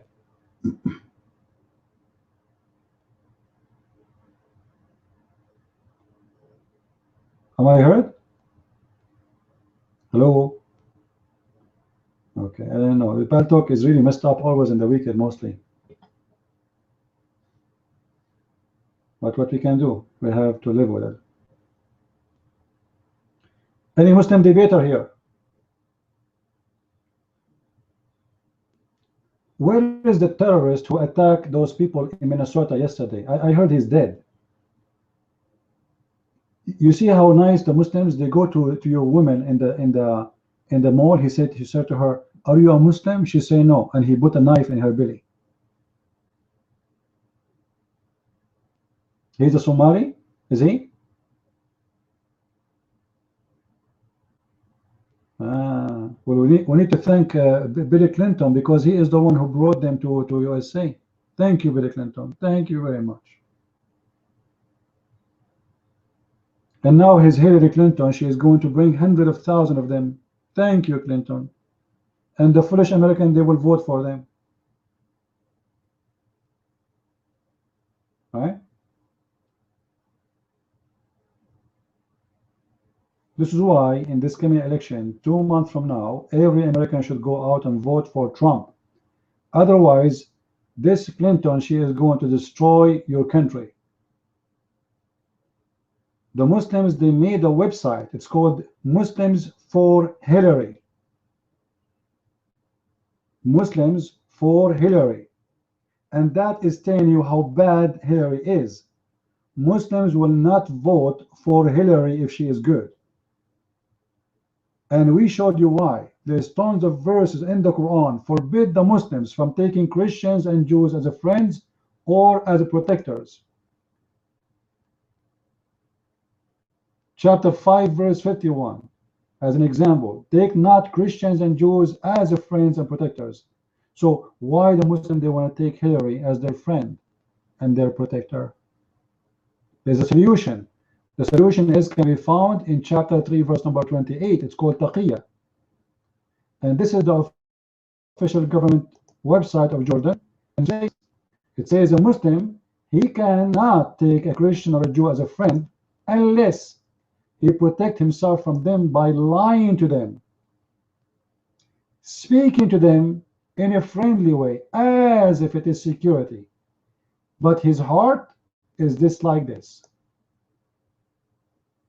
That is Islam, my friend. So if the Muslims are voting for Hillary Clinton, you need to be sure that this is not good for America. Muslims, they will never vote for someone, she will be good to America, but they will vote for someone who will be good to them.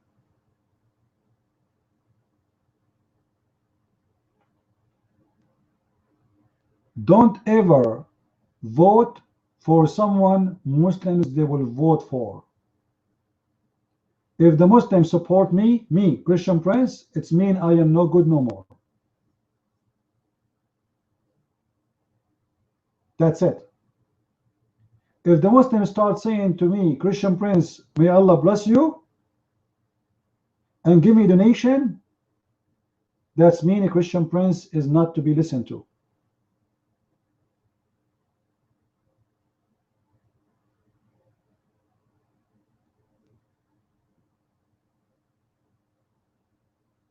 And by the way, the text I'm posting for you, this is not my text. This is the interpretation of the Quran by the cousin of Muhammad himself, which is named the Scholars of Islam by Muhammad himself. He is not any scholar. This is the cousin of Muhammad.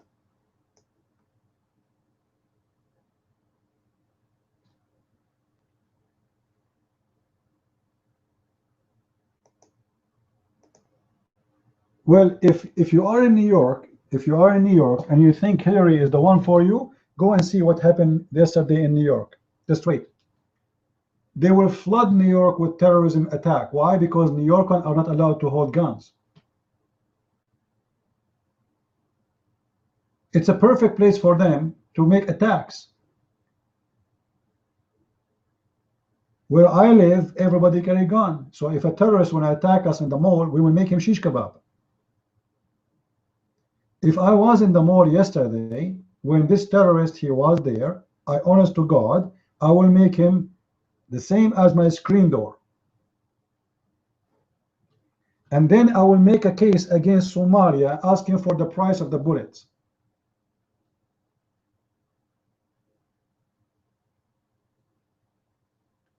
This is how you should treat the terrorist.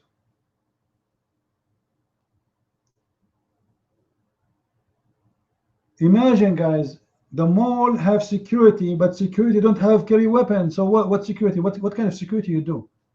What kind of security you give us? The mall have security, but they are not allowed to carry weapon. So what they will do?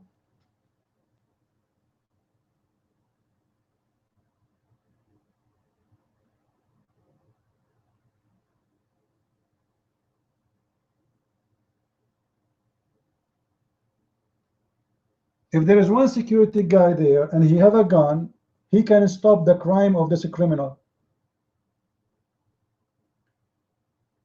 And yet Clinton, she want to take the guns out of your hands. And Trump, he exposed her when he said, let us take the guns of the guards of Hillary and see what will happen to her.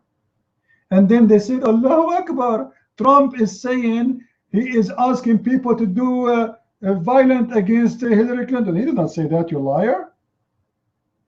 Or what he's saying, that you are a bunch of hypocrites. You speak about we are against guns, but you surround yourself by guns. How many guns go with Hillary Clinton when she go to take a dinner somewhere? How many? I thought we do not need guns. You are alive because of their guns. It's a fact. Obama, who speak against guns, how many guns and helicopter and tanks they walk with him when he go around? Huh? I thought we are against guns.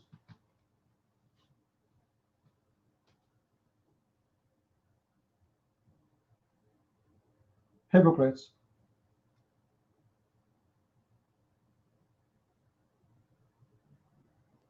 Very bad hypocrites. So they want to take our guns from us so we die and they are protected. They are not worried about you, about your security. Take guns from the citizen and let the terrorists flood America and buy guns. That is the plan of Hillary Clinton. And not only this, they want to invite more than 700,000. This is the plan of Clinton for the coming year. 700,000 at least, between 700 to 1 million undocumented, unknown people. And they are all Muslims. And you know what? Let us make a small study.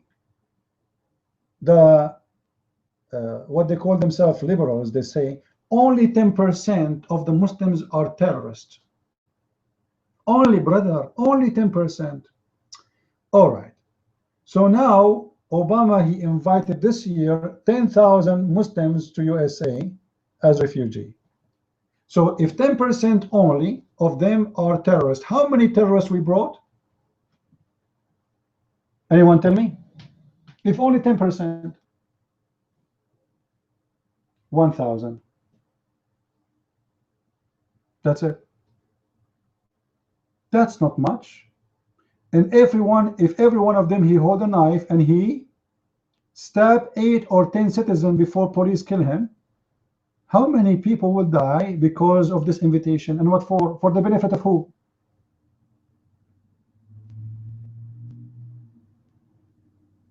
Just because they want to say to us that they are good people, who care for a human being.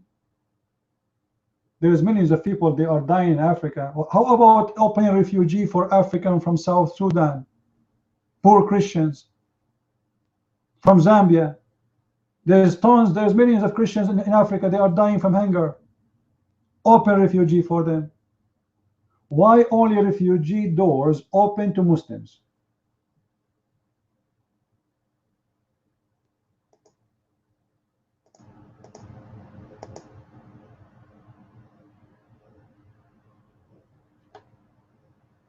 It's a fact. Why we don't help those? You know, the money you want to spend in the refugee in America can feed millions of African in Africa. Build the schools for them. Do you know how much each refugee will cost you when you bring them here? Housing, free food, education, him and his family, training, health insurance, free transportation. Even his airplane ticket is paid by USA.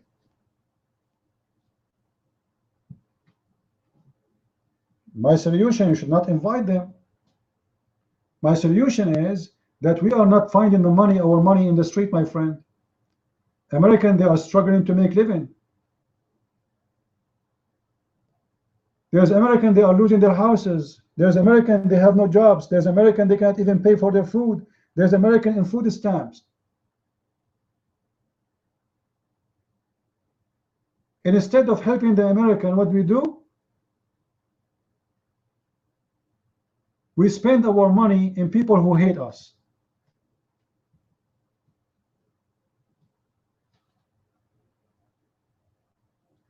Do I need to be a genius to know what the solution?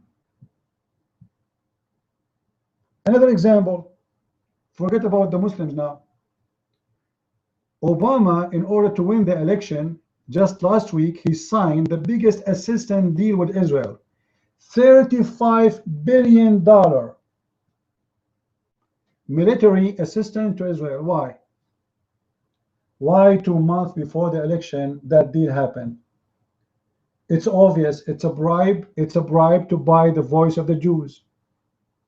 You do not need to be a genius. They are paying for the election from your pocket, and they are buying the voice of the Jews to make Hillary Clinton win.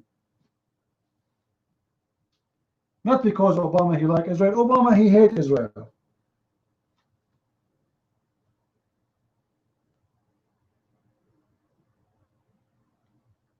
$35 billion. Why? Do you know how much money that is? What about we spend the money to pay for the schools and the students in this country who cannot go to school? I'm not against supporting Israel, but Israel is not a poor country. Is the Jews poor? Obviously, it's a bribe. Obama is using your tax, your money, to bribe the Jews to vote for Clinton. And you pay for it.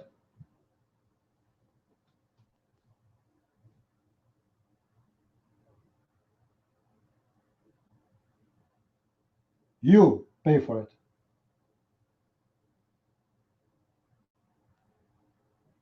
What do Muslims know? There's no need for bad language here, otherwise I will dot you.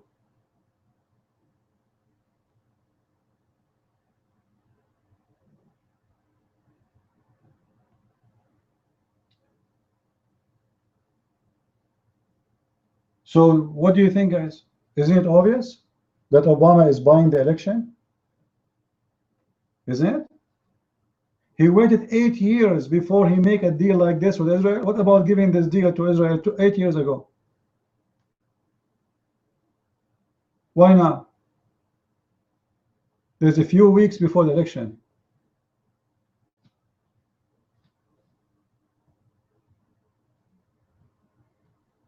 And none of the American is questioning that deal, because nobody want to question any deal with Israel, right? Cowards.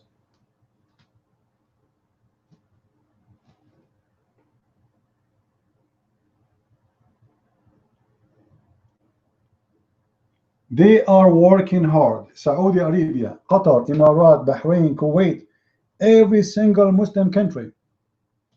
The liberal, the atheist, the gays, the lesbian, everybody is against Trump.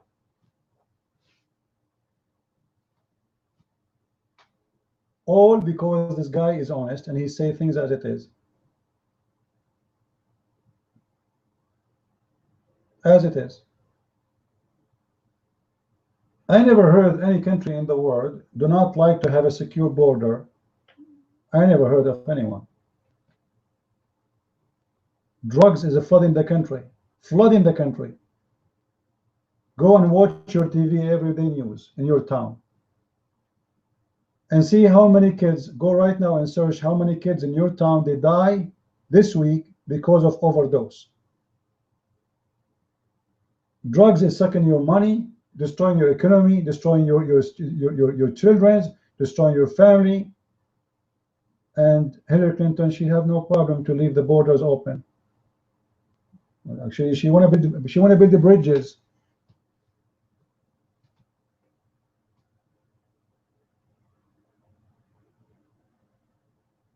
This is why I say anyone who vote for Hillary, he have to be mentally sick. And anyone who vote for Muslims vote, he is mentally sick. The Muslims, if the Muslims they vote for George Bush, vote against George Bush. If the Muslims vote for Trump, vote against Trump. Because the day they will vote for Trump, it means Trump became a trashy person. And they will want to say to you that Trump is racist. That is the crazy card always they play, just to fool you. We don't care if Trump he was black or blonde. This is the last thing of my worry. Being a black will not secure my house. Being a blonde will not feed my belly. Do we agree? Do we agree on that? Who cares of his color? Like when this guy, what his name, Dr. Carson. I like this guy. Even I don't agree with his belief. He is a Seventh Adventist. But I like him. He sounds a decent man. He's black. If he was the one who is going to go to election, honest to God, I will vote for him. Who cares for his color? As long as he's a good guy, he's a good guy.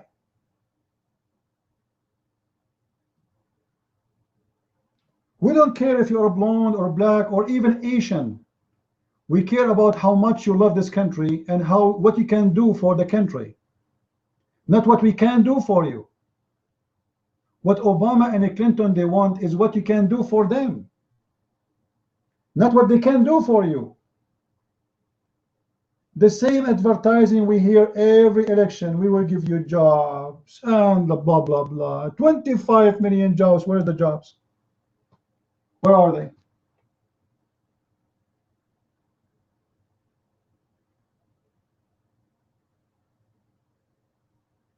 Where are they? We hear the same story every election. People getting more poor. People making less money. Or even going to Walmart is not secure no more. You go to the Walmart, you go to the mall, Allahu Akbar, somebody put a knife in your belly. Just because they want to say they are people who love human rights. We love to help refugees. You know, we bring them, all of them, they are as a refugee. The Somalian boy who came to America one day, he came as a refugee, my friend. The Bosnian guy who took the Kalashnikov, the AK-47, and he started shooting in the mall in Texas last year, he was a refugee one day, my friend. The two guys who put the bombs in Houston, they came as refugee, my friend. Their family, they are refugee. Do you want to bring more refugee?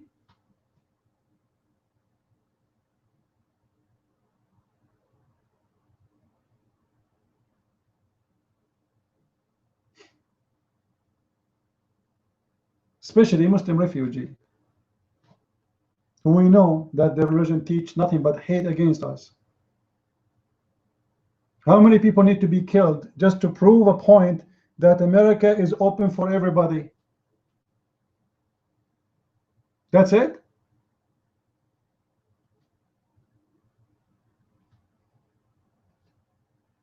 You know what? Satanic people are better than bringing Muslims. I'm going to prove it to you. There's a very well-known church, they call it a Church of Satan. You heard of it? They have a center in San Francisco. Have you ever heard the Church of Satan people, followers, they take a knife and walk in the mall and they say to you, do you follow Satan? You say no, they put a knife in your belly. No. Even those who worship Satan, they are better than Muslims. They worship Satan. But we never saw one of them kidnapping somebody, beheading somebody, and says Satan is Akbar. We are not really worried about those who worship Satan. We are worried about those who worship Allah. It's a fact. But by the way, Allah and Satan is one. But those who follow Satan, they've been not taught that you have to kill and slaughter to make Lucifer happy. Those who follow Muhammad, they are following the step of their prophet. So if you think the follower of Satan are bad, wait until you meet the follower of Allah. And I'm serious. The Muslim, they say to you, we are against Satan, Islam is against Satan. How Islam is satanic when Quran teach against Satan? This is what they say to you. Well, you know what? Show me one thing in the Quran is against the teaching of Satan. Just one. Lying, false oath is okay. Cheating on your wife is okay. Sleeping with many women is okay. Hiring women for 5 minutes sex stand is okay. 6 minute stand is okay. One night elevator stand is okay. Exchanging women, they call imagine they have books. It's called Isti'aratul Furuj. Anyone knows what does that mean? Who speak Arabic here? Who speak Arabic here can translate? Isti'aratul Furuj. Nobody knows? Exchanging of a vagina, borrowing a vagina. You believe it? They have books, it's called borrowing a vagina? And you are telling me Islam is not satanic? Who is a Muslim here want to teach us about borrowing a vagina? Huh? Who work for the Islamic Vagina Bank? I want to borrow 10 vagina. Abdul, where are you? It must be, because it's speaking about borrowing a vagina, SR. Like, come on. How you can borrow a vagina if there's no bank for it?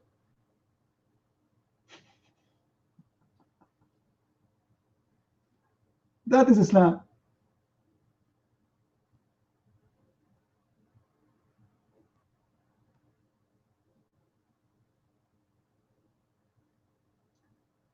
And the Muslims, when they kiss the black stone, all of us, we know that the black stone itself is a vagina. And you ask the Muslim, why you kiss the black stone? They say to you, because the Prophet kissed it. And you ask them, why the Prophet kissed it? He says, because it's holy. And you ask them, why it's holy? They say to you, because the Prophet kissed it. Amazing religion. It's a holy hole. That's deep. By the way, I have copyright over this. That's deep. Okay, don't copy me, please. I'm thinking to put this in my book. I did not write it until I promise you in my Kenyan book I will put there. That's deep. That's deep. Absolutely, everything is deep in Islam. Are you kidding me? Everything. Like when Muhammad, he said, when a fly fell down in your soup, don't just drink it, dip it in your soup and swallow it. Is it deep? Seriously, is it that very deep? That's very deep. Or when the Prophet, he said, the wisdom of the Prophet, man, is amazing. Amazing. When you eat, don't wipe your fingers or your hands. Let someone lick it for you, or you lick it yourself. That's deep. That's a lot of deep potato. Lick it for you? Where I'm going to get someone to lick my fingers for me? And why I cannot wipe my fingers from food? What about washing them? Why you want to wipe them anyway? But because it's Abdul Muhammad, those Arab, they used to wipe their hands with their clothes after they finish, huh? So Muhammad supposedly is being more clean now. So he said, lick it first, look it, okay? Look at me. Okay, lick it like this. And your nails too, you know, okay.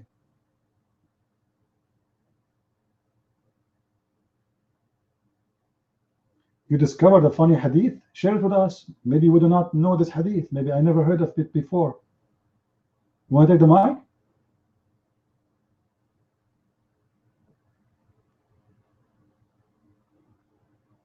All right, the mic is yours. Go ahead.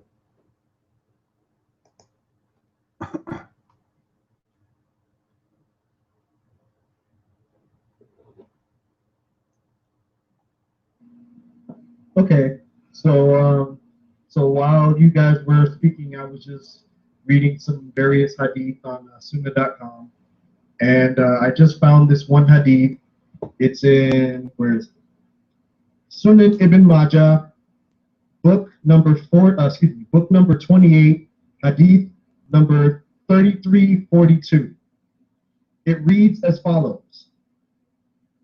It was narrated from Jabir and Anas bin Malik that whenever the Messenger of Allah supplicated against locusts, he said, "O Allah, destroy their large ones and destroy their small ones. Spoil their eggs and root them out. Take their mouths away from our livelihood and provision, for you are the one who hears the prayers." A man said, "O Messenger of Allah, are you praying against the one troops of Allah that they may be rooted out?" He said, this is the funny part. He said, locusts were sneezed out by the fish in the sea. I could not believe that. At first I thought I had to go and find an interpreter to find out what this really meant. And I had to read it twice. I had to read it twice in order to really get it. But according to the Prophet of Allah, who is the greatest Muslim who ever lived, locusts were sneezed out by the fish in the sea. I'll read it one more time just so the people can get the laugh out of it. It was narrated from Jabir and Anas bin Malik that whenever the Messenger of Allah supplicated against the locusts, he said, "O Allah, destroy their large ones and kill their small ones. Spoil their eggs and root them out. Take their mouths away from our livelihood and provision, for you are the one who hears the prayers." A man said, "O Messenger of Allah, are you praying against one of the troops of Allah?" So here again, we have locusts that are the troops of Allah. So locusts are waging jihad. But the funny thing is, the locusts are waging jihad against the provisions of the Muslims. How hilarious is that? But keep on going. "O Messenger of Allah, are you praying against the one of the troops of Allah that they may be rooted out?" He said, locusts were sneezed out by the fish of the sea. This can be found again, Sunan Ibn Majah, book 26, hadith number 3342. I have got to hear what you have to say about this, Mr. Prince. Let me post the link, please. Hold on. Just a second.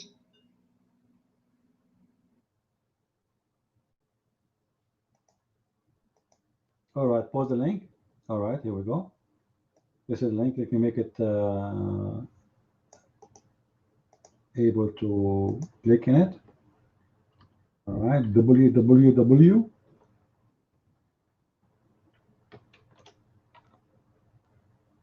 All right. Here we go. You see it? Now, what's the problem there, SR? I don't know. You know, you guys, you have a funny logic. I think it's proven by science, all those things. Are you saying this is not true? I mean, what's wrong? Any Muslim here want to correct this gentleman here who do not understand what your prophet is saying? There's a misunderstanding there. The mic.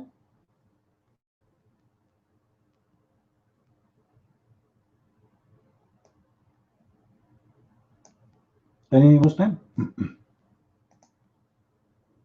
No? You Muslims agree with your prophet saying what he said?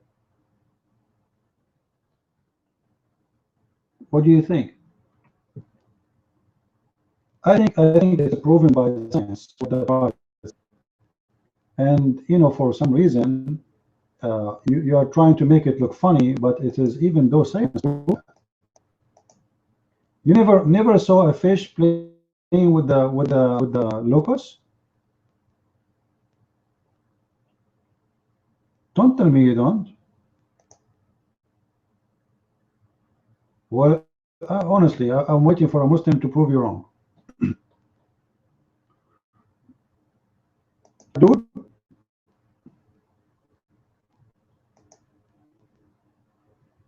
Anyone? Actually, you know, SR, the hadith you mentioned, it doesn't say what you are saying. The translation false. Okay. The translation saying, إن الجراد نثره الحوت في البحر. It is hoot. You know what hoot means? Hoot is the whale, not the fish. So when they translate saying fish, they are lying.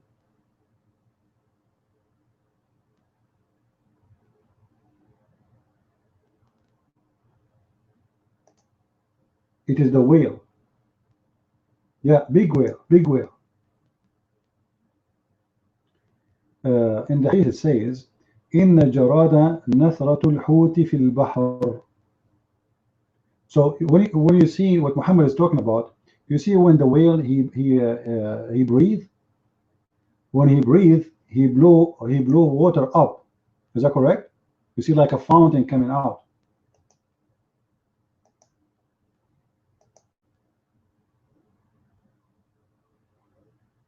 So according to Muhammad, when the whale he do that, this is where this insect is coming from.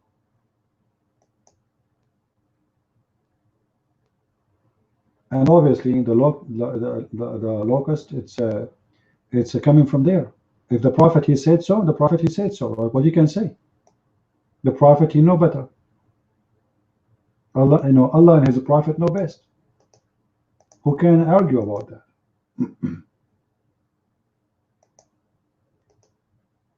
Oh, because you need to. Okay, how you explain to me that Cousteau brother? You know Cousteau, the French scientist, he converted to Islam.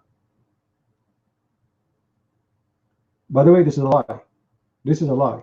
After the guy he died, the Muslim they start spreading the news that Cousteau he converted to Islam. No, it's a joke. It's a lie. The guy he died, they made him a Muslim. Just wait until I die, they will make me Muslim too.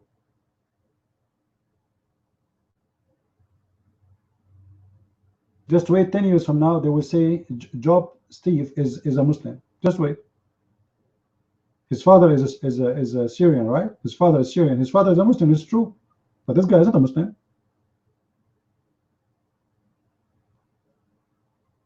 He have a Christian barrier, but 10 years, 20 years from now, they will say he was a Muslim.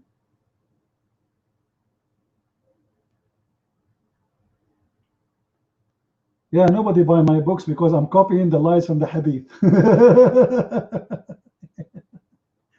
which mean the lies of Muhammad. That's why they accuse me of lying. And by the way, you notice in the website SR, it says there the Hadith is da'if, but the fact is not. This is Sunan Ibn Majah, and the whole book is Sahih. This is one of the 6 authentic writers. So the additional you see there, because the Muslim they see that this is a shame to say it's a strong hadith, so they say it's a da'if. It's a da'if.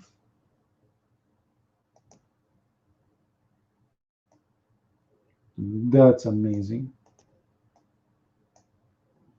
All those you see in the website, strong and da'if and etc., does not exist.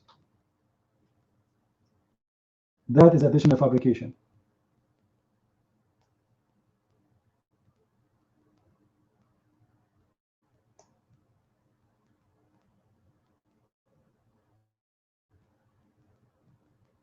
And by the way, I don't know why Muhammad is speaking against this insect, because supposedly Allah he covered his prophet, one of his prophets, with gold, gold in one of those insects. You know, so it doesn't make sense really.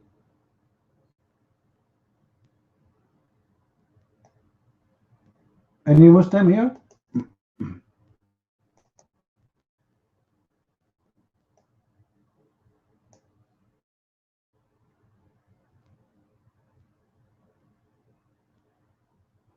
According to the hadith, during 6 attacks, Muhammad and his followers used to eat this insect, which means Muhammad was surviving because in the beginning they were not rich.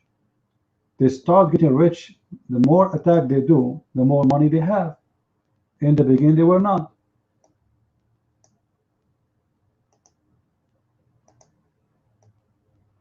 But when Muhammad he got rich, he don't want this insect no more. In the beginning he used to eat it, fry it and love it and enjoy it.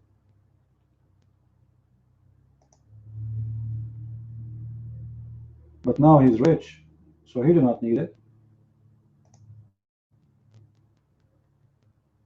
Right?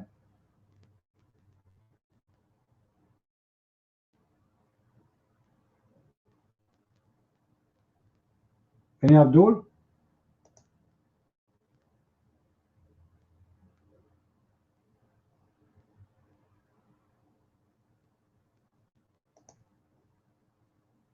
Do you hear a stopping happen? Yeah, I heard of it. We were talking about it. This is why I say, all of you, especially like if I don't know what state you live in, you better start carrying your weapon when you go to the, to outside. And if your state don't allow you to do that, force your state to change the law. They should allow everybody to carry a weapon. That's it. Because going to the mall is like going to war these days. Imagine you send your mom to do shopping in the mall, and then somebody put a knife in the belly because he's asking her, do you even Allah?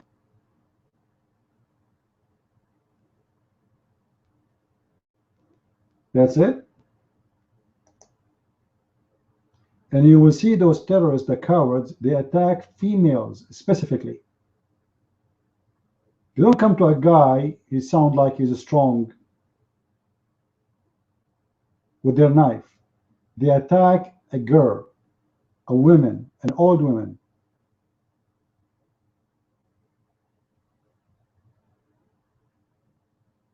Like 2 weeks ago, 3 weeks ago, a guy he tried to behead two individuals, a wife and her husband, but the husband is like 77 years old, and the woman, she is like 59. So he chose an old couple to attack them, and he tried to behead them. And the coward, even that old man who is really old, he was able to defend his wife and kick the ass of the Muslim, and the Muslim ran away.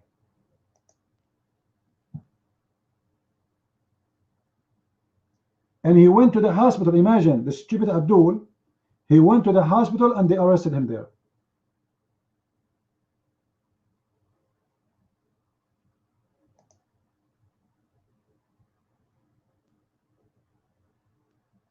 So I believe girls, they should arm themselves. You never know. There's Muslims in every city, and you do not know who is of them tomorrow is going to remember that his God is Allah, who ordered him to kill non-Muslims. Israel, if you want, I can train you. I will charge you. You have to, because our trainer is a brother, as a Muslim brother, so we have to give him 5 camel urine drink an hour. All right, if you like. It can't be cheaper than this. Come on. You know what, Israel? Do you like to practice in killing the most enemy of Allah? Anyone knows who is the biggest enemy of Allah? No. Donkey is the most voice Allah he hate. The enemy of Allah. No, not the Christians. You are wrong. No. I'm talking about creatures. Dogs. No. You are wrong. Still you are wrong. Lizards. Absolutely, brother. Lizards are the biggest enemy of Allah. If you kill one lizard, it's equal to killing 100 Christian. Just killing one lizard, as if he killed 100 Christian. It is in the hadith, brother.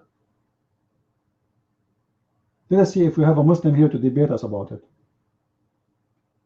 Yeah, Allah have a lizard phobia.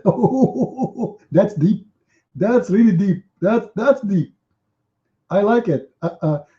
Allow me to copy it from you. Okay, I'm going to use it. That's really deep. Lizard phobia. I never thought about this. Man, that's deep. Man, how are you, man? Are you a Muslim, Mr. Samurai? Are you a Muslim? Why would a country of Judo Christian? Okay, don't use a bad language in my room, otherwise I will bounce you. All right? Don't use the F word here, otherwise I will send you out. Don't use bad language. We are here to debate about Islam. Look like you have only one word to say here. It's just what? Just sit down.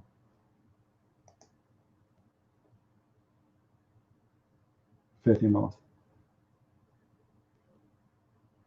Lizard phobic. Man, you know what? You need to make a book about it. What do you think, guys, if we make collection of hadith and we call the book Lizard Phobic Allah? I'm thinking about that.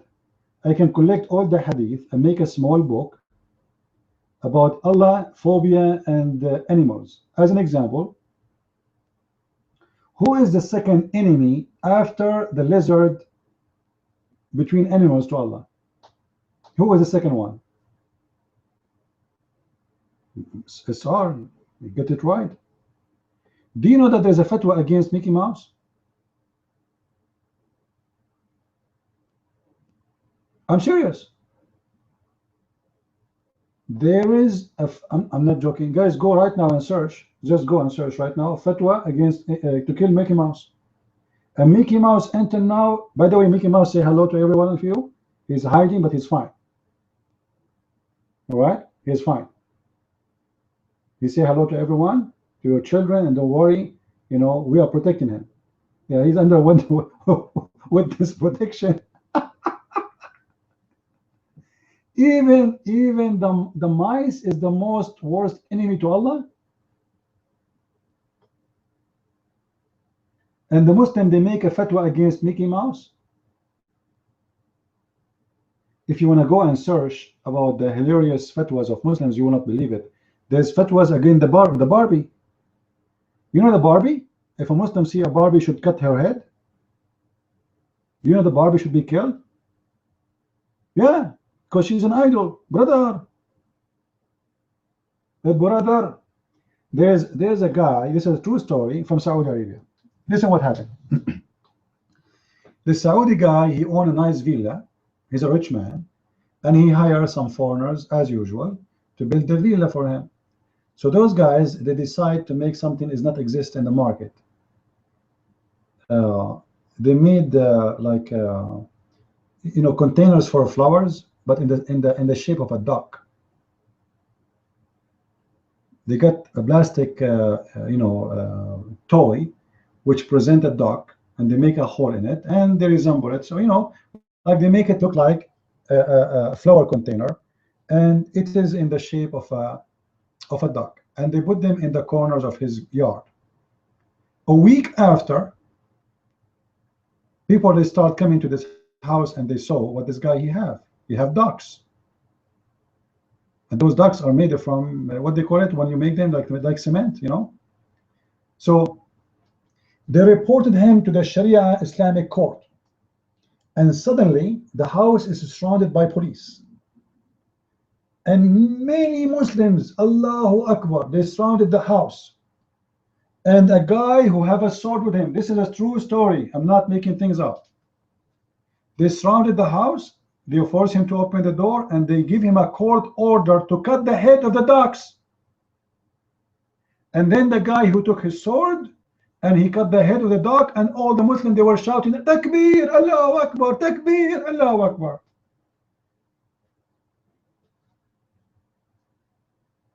That is Islam, my friend. That is exactly Islam. People, they are in the moon and they are looking how to build more spaceship to stay there forever. And the Muslims are worried about a flower container look like a duck. Haram. It's haram, my friend. Haram.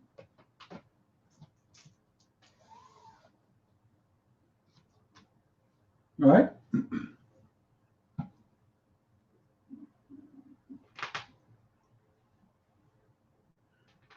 Any Abdul?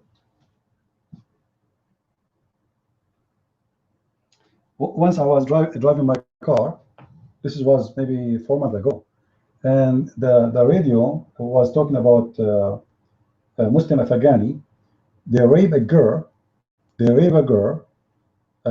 Because supposedly she insulted the Prophet, and they put her inside the car and they burn her alive. And he was saying that all the phones they have, it was a gift from USA, and they were recording the burning girl alive by our phones.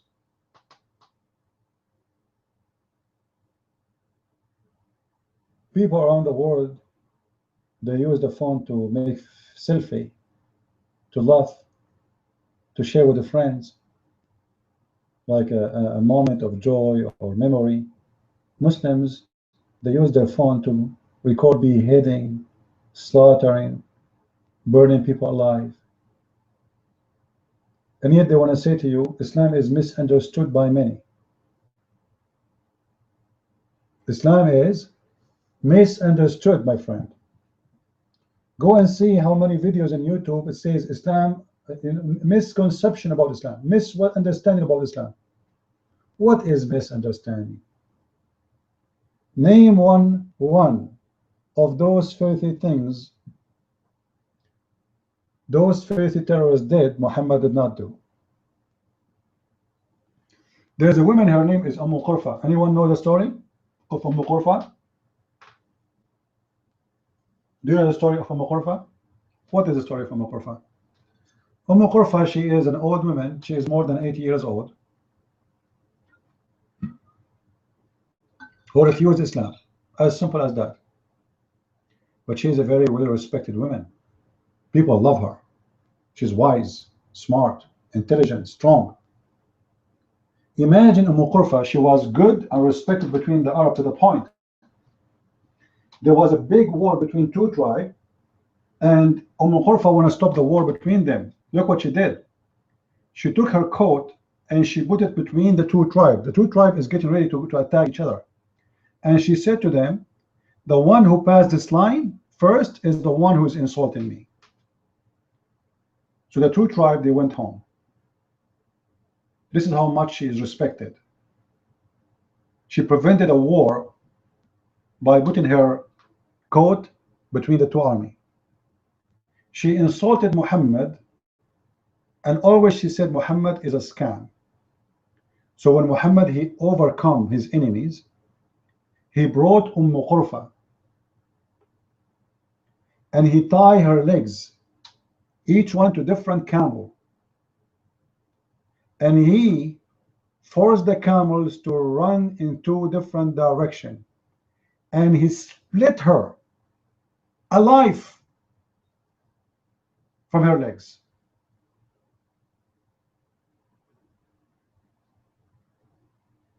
This is what ISIS did. I can show you videos of ISIS splitting people alive. They tie a person between two tanks, and the two tanks went in two different directions, and they split him alive. This is exactly what Muhammad did. Burning people alive.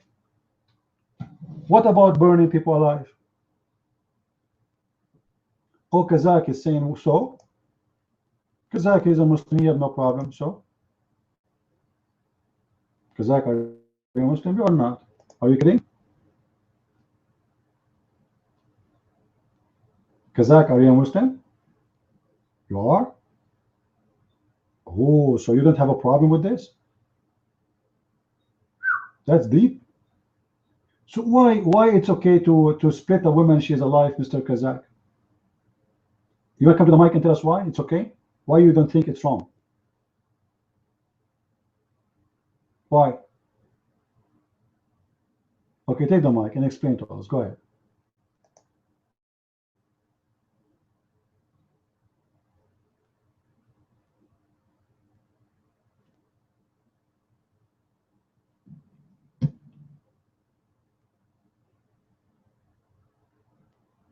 What happened?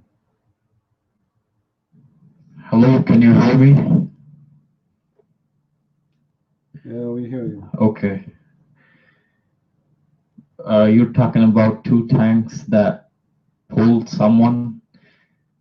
I mean, you're just being an apologist, you know, like, oh, we're victims, we did nothing, we're angels. I mean, well, if an enemy does something, if it's execution,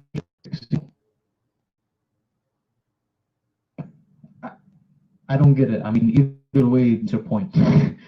Either whether you burn them or anything. And anyway, if you throw missiles, you're burning people. I mean, you can't be that stupid. I mean, people get killed. It's just, it's not like inhumane or whatever. I mean, if they die, they die. That's it.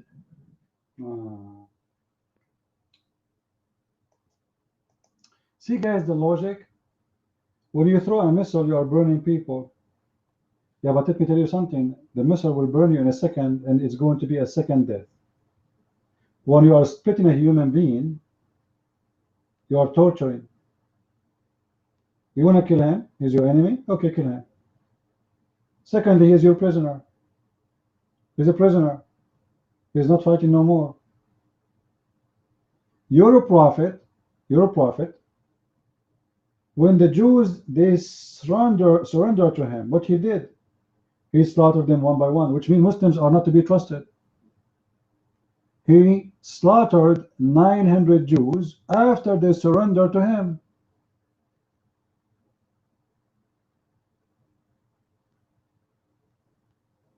That is Islam. What covenant? They surrender to you anyway. What covenant? What is the covenant between the Christian and Muslim and Muhammad? There's no covenant. Still, he killed them the same. Stop lying. Kazakh, what is the reason to burn people alive?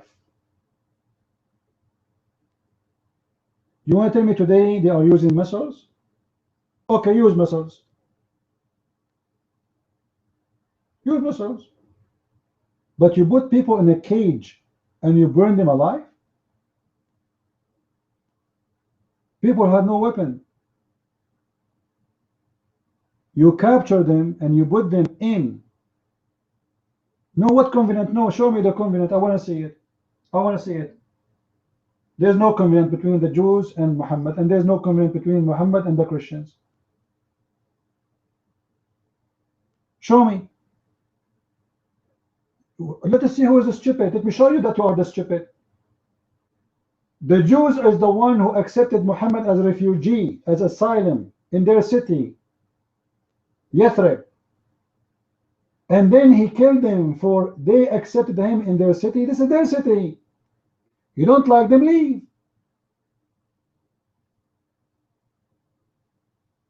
What source? You want to give me your source? You're giving me your side of the story.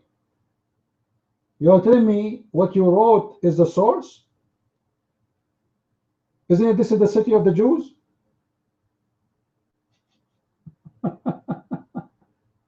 What covenant? And look, guys, the covenant. The story says that there is a guy, a Jewish guy, he have a fight with the Muslim guy.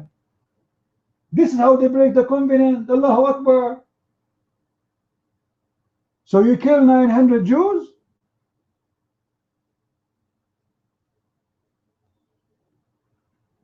If I right now have a fight in the mall with a Muslim guy, you kill all my tribe?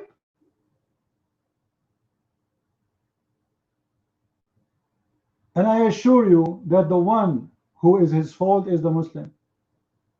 Muhammad was looking for excuse. Now he is strong. The Jewish are weak. He was looking for any excuse. The excuse is going to happen today, tomorrow, next week is going to happen. They make a fight with one Jew, in order to slaughter all the Jews.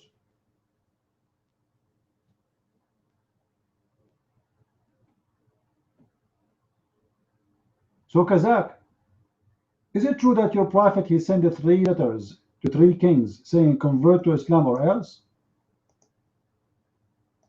Is that true?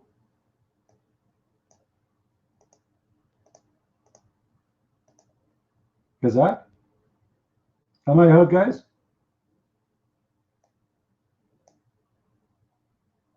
This is the link Sahih is posting. I copy it for you so you guys can open it and see what they're here.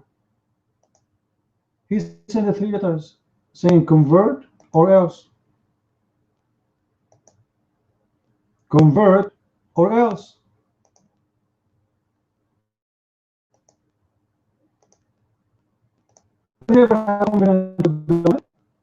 Yet he want to kill all the Roman. Muhammad never have a covenant with the Persian, yet he want to attack the Persian. Huh?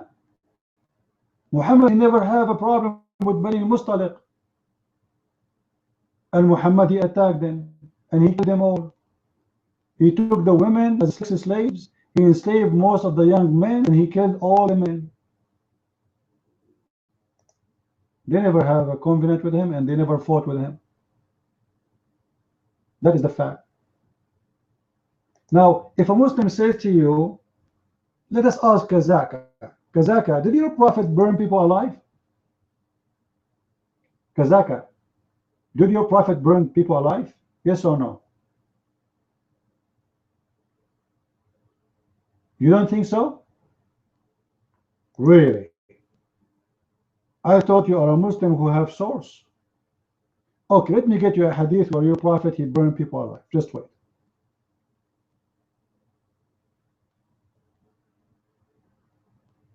Hold on.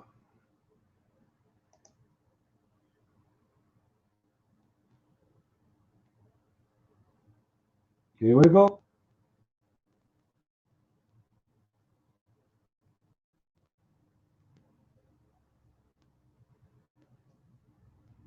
This is Sahih Muslim. Muhammad forcing anyone who don't want to pray to Allah to be burned alive in his houses. They burn his houses, their houses, just for not praying. And by the way, the translation, it doesn't say what it says in Arabic. It says in Arabic, he came with his, which means Muhammad, his followers, to the houses of those who do not attend the prayer. And فَأَحْرَقَ عَلَيْهِمْ بِيُوتَهُمْ بِالنَّارِ. He burned their houses on them, which means they are inside their houses, and he burned their houses when they are inside the house. Do you see it?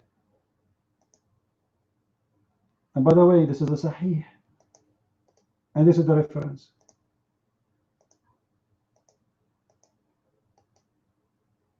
Those people did not burn Muhammad, did not fight Muhammad. They just they don't want to pray. They don't want to go to the mosque.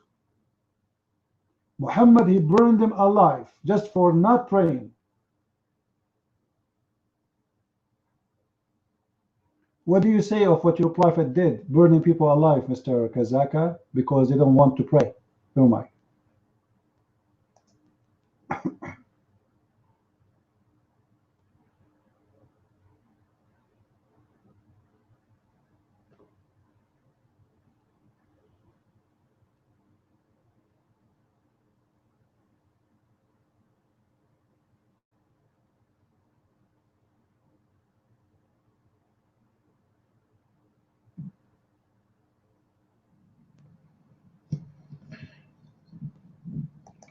Yeah, about the prayer thing, it's not literal that you burn a house whoever doesn't pray. It's saying that's what he would do if you didn't. It's just more like his anger or expression.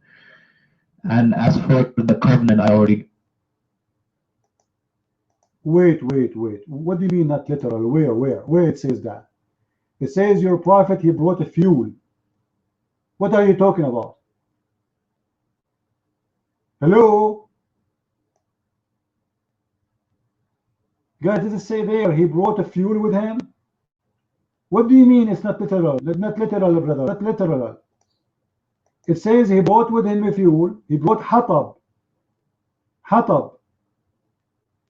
He brought with him, let me read for you in Arabic. He brought with him huzamun min al-hatab, a lot of wood for fire, and he put them in the top of their houses, and he burned the houses. So what do you mean that literal? I want you to read for me the hadith, and then we will see if it is literal or not. The mic is yours. Read. Go ahead.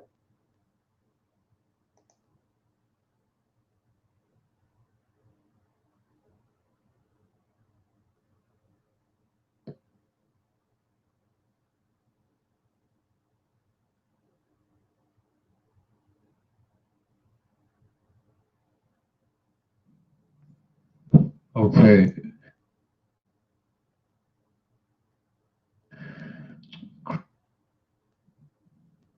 Okay. I also have my sources, and it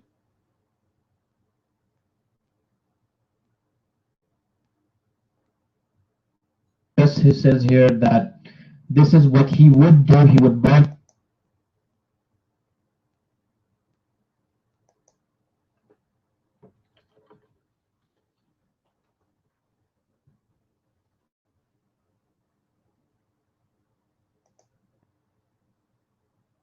I don't know. I lost voice.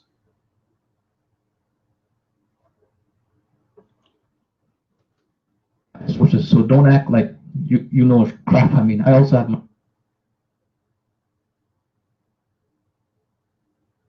I know. I'm losing voice.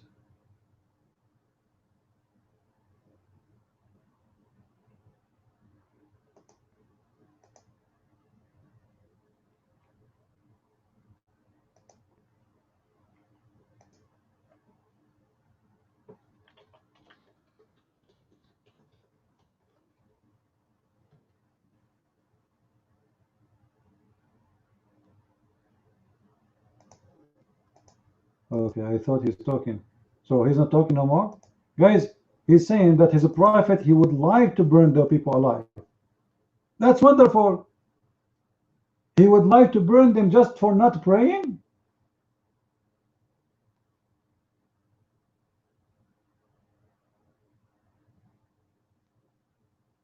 Guys, is it true that if somebody plan for crime, he is equal to a criminal? Is that true? If you plan only for a crime, it's a crime. And what the crime is? To burn people alive for what? If not praying, you want to burn them alive. What if they want to have a war with you? Those are Muslims. By the way, those are Muslims. They are just not coming to the mosque.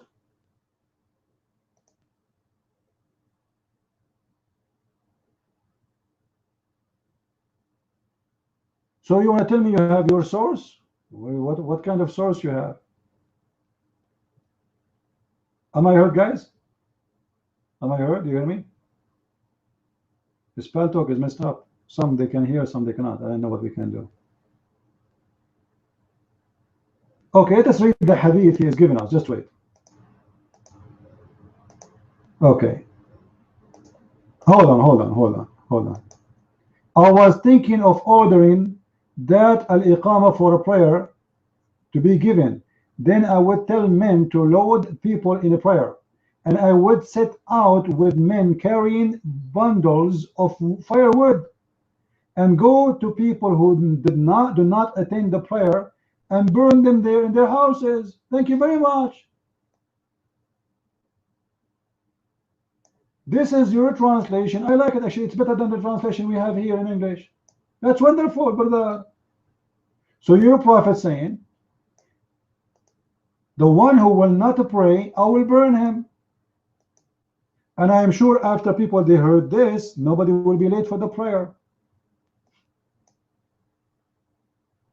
This is your translation. You said this is a metaphorical. Guys, does it say he bring wood with him to burn them? And burn them in their houses? It is real. It's for real. So Muhammad here is establishing a rule, saying that the man who don't come to the mosque, we can go to his house and burn him alive. We can burn his family with him. We can burn him and burn his house and burn whatever he has. That's what you said to us. Yes, I was thinking this is the thought of your prophet. That's been a thought of a criminal. It's a decision, but this is out loud thinking, right? Isn't it out loud? So he is sharing his ideas with his followers, and then the followers will go crazy and they will go and do it. And let us see if the followers they practice what Muhammad said. Did Ali, the best follower of Muhammad, burn people alive? Did he? Kazakh? He did. He did. Let us go and see. Hold on.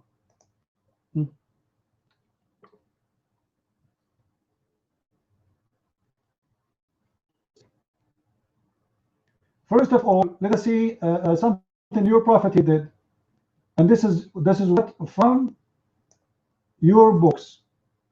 The prophet he burned even the trees of the Jews and their houses. It doesn't say in the hadith if there's people inside the houses, but I'm assuming there's people there. Here we go.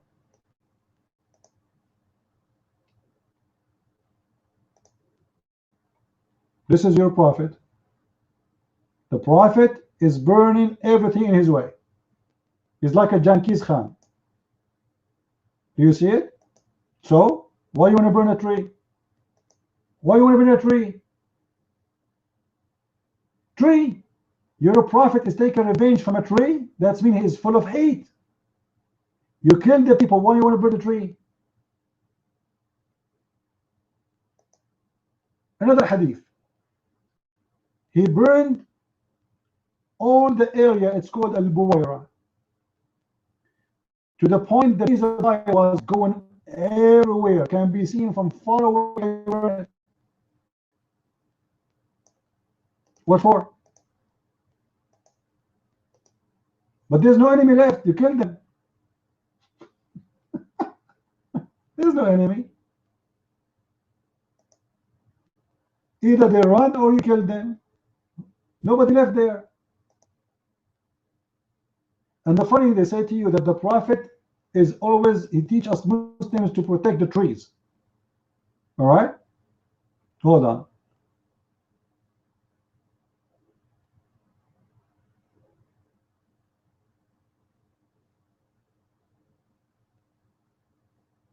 Let me show you more burning. Now, burning people alive, not just burning.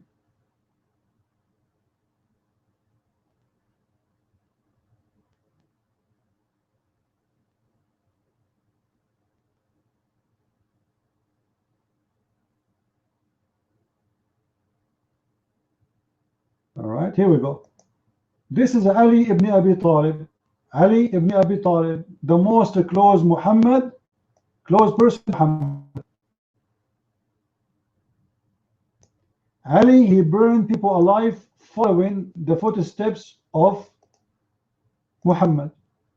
Ibn Abbas, the cousin of Muhammad, which is the cousin of Ali too, did not agree with Ali about that. But Ali, he got upset from Ibn Abbas. For Ali is accurate, he is doing what the Prophet taught. Ali burned some people, and the news reached Ibn Abbas, who said, I have been in his place, I would not have burned them. As the Prophet said, don't punish anyone with the punishment of Allah. Hold on. Do you know why Ibn Abbas is getting this from? Muhammad, he ordered his men to go and burn, etc., etc., etc. person alive. And then Muhammad, he said, you know what? Don't burn them. Just kill them.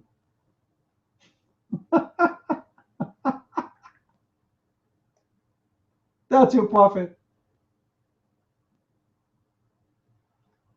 So ISIS, they practice what Muhammad he taught, and what Ali he practiced, and Muhammad himself he burned people alive.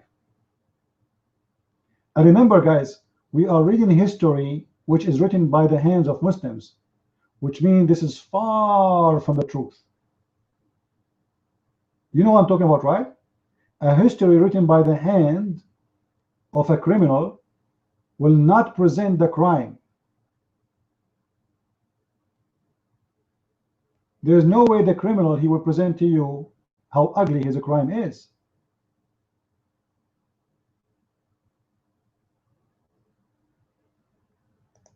You know, Kazakh, what do you think of the guy who yesterday was stabbing women in the mall in America? He's a Muslim. Do you support that, Kazakh? Are you going to carry a knife tomorrow and attack women in the mall? A Muslim like you, Muslim brother who worship Allah and love the Prophet, he go in the mall, he ask women, do you believe in Allah? She say no. He put a knife in her belly. He go to the second woman, do you believe in Allah? She said no. He put a knife in her belly. What do you think of that? I'm sure it's fine for you, right? What do you say? No problem. Now you heard of it. What do you think of it? Are you going to practice it too?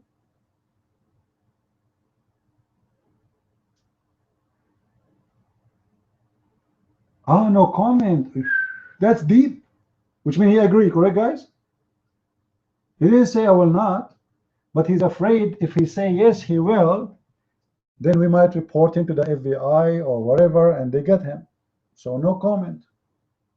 He's not against it. No comment. That's it. He agreed. Well, we are ready for you, my friend. Just do it.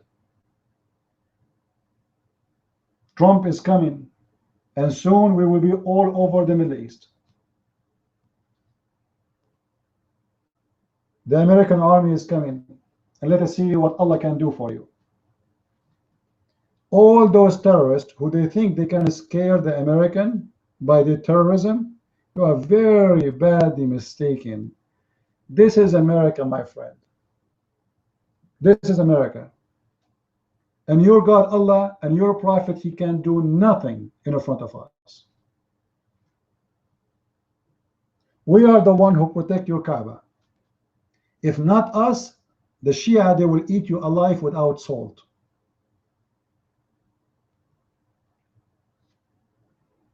Without salad.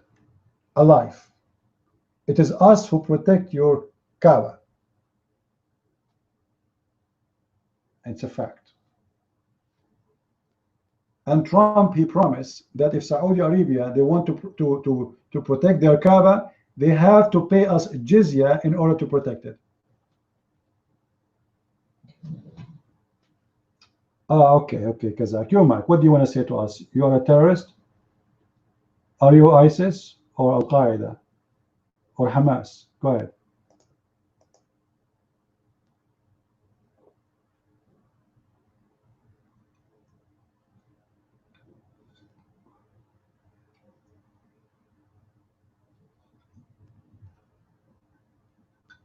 Take the mic.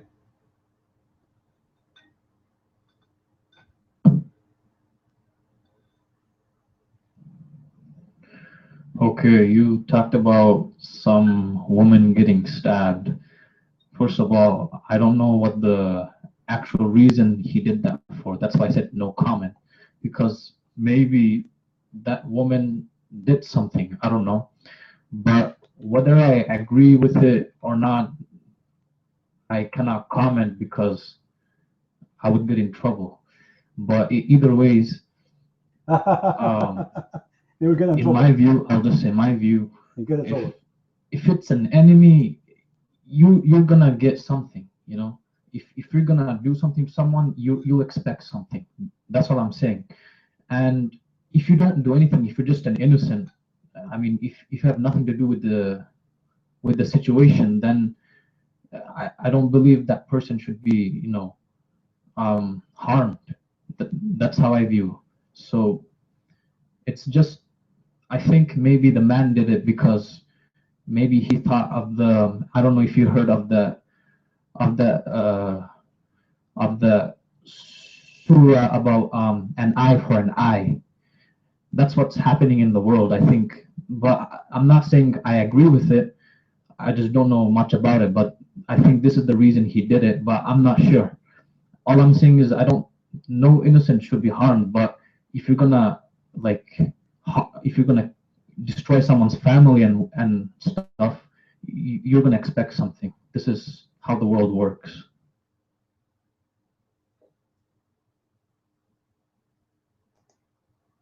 All right, so you Muslims, when you attack American, you better expect something coming.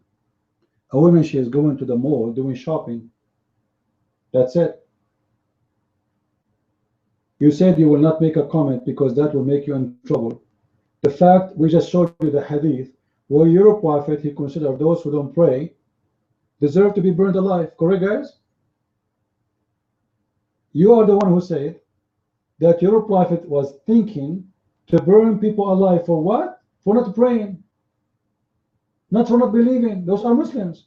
So if the one who don't go to the mosque, you must believe he is guilty. You are saying to us that innocent should not be attacked, right? But you're a prophet, you want to burn people alive just for not praying. So if you don't pray in Islam to Allah, you are guilty. Even if you are a believer. Do you guys remember, do you remember the interview with Anjam Shawadri? Do you remember it in the BBC? They said to him, why you don't condemn the killing of innocent people when the scholars of Islam says Islam is against killing of innocent people? He said, yes, Islam is against killing of innocent people, but only Muslims are innocent. If you are not a Muslim, you are guilty for not accepting Islam. So when a Muslim, he fool you, he speak about not to kill innocent, he will not tell you that in Islam only Muslims are innocent. And even if you are a Muslim, if you don't pray, Muhammad, he ordered his men to burn you alive if you don't go just to the mosque to pray. Actually, just to replay the video a few hours ago about Al-Azhar University teaching that if a Muslim, he don't go to pray, what we do, anyone remember? What we do to him? If a Muslim, he don't pray, what we do to him? According to Al-Azhar University, anyone remember the video? They kill him and they grill him. They kill him and they grill him. And they eat him.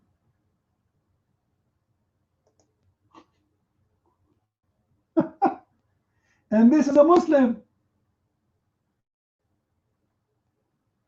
Just because he.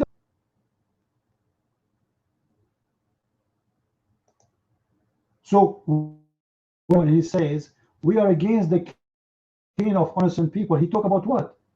Innocent people in Islam is Muslims only who pray to Allah, who worship Allah, who pay money to Muhammad. If you don't do any of that, you know, you are not a Muslim.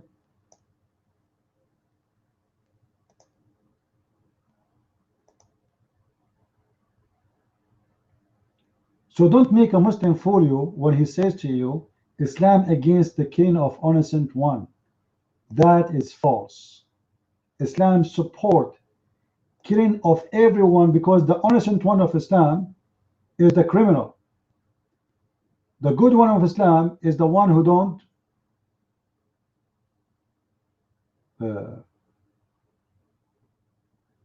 follow any kind of democracy, of rules, or freedom of speech. The one who believes in Islam, only one should be protected.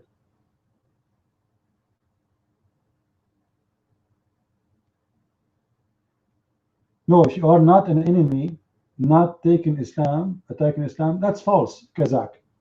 Chapter 9, verse number 29 says, fight those who don't believe in Allah, not fight those who fight you. Stop lying. Fight those who don't believe in Allah, nor the Prophet, nor the last day, etc., etc., etc., until they convert to Islam or they pay jizya.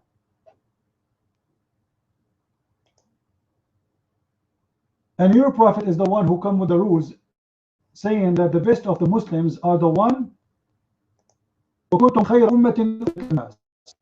You are the best of mankind. Why? Because you bring people and they have chains in their necks. Chains in their necks. That is the good Muslim. So what is the duty of a Muslim? Is to torture, to scare, to install fear, terrorism between mankind until you make them convert to Islam. And you make them convert to Islam. That's your duty. That's it. That is the duty of every Muslim.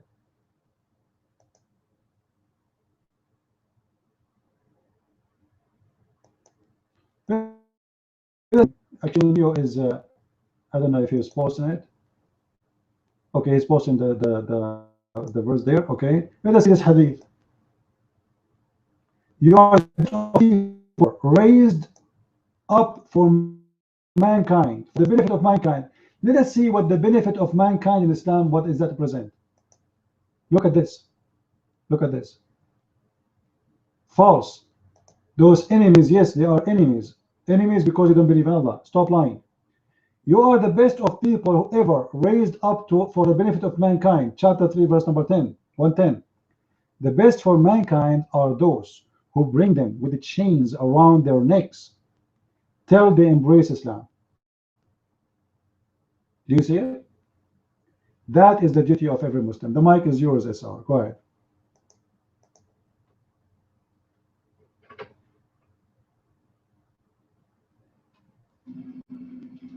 Okay, I'd like to refute Kazak and Dawa team at the same time.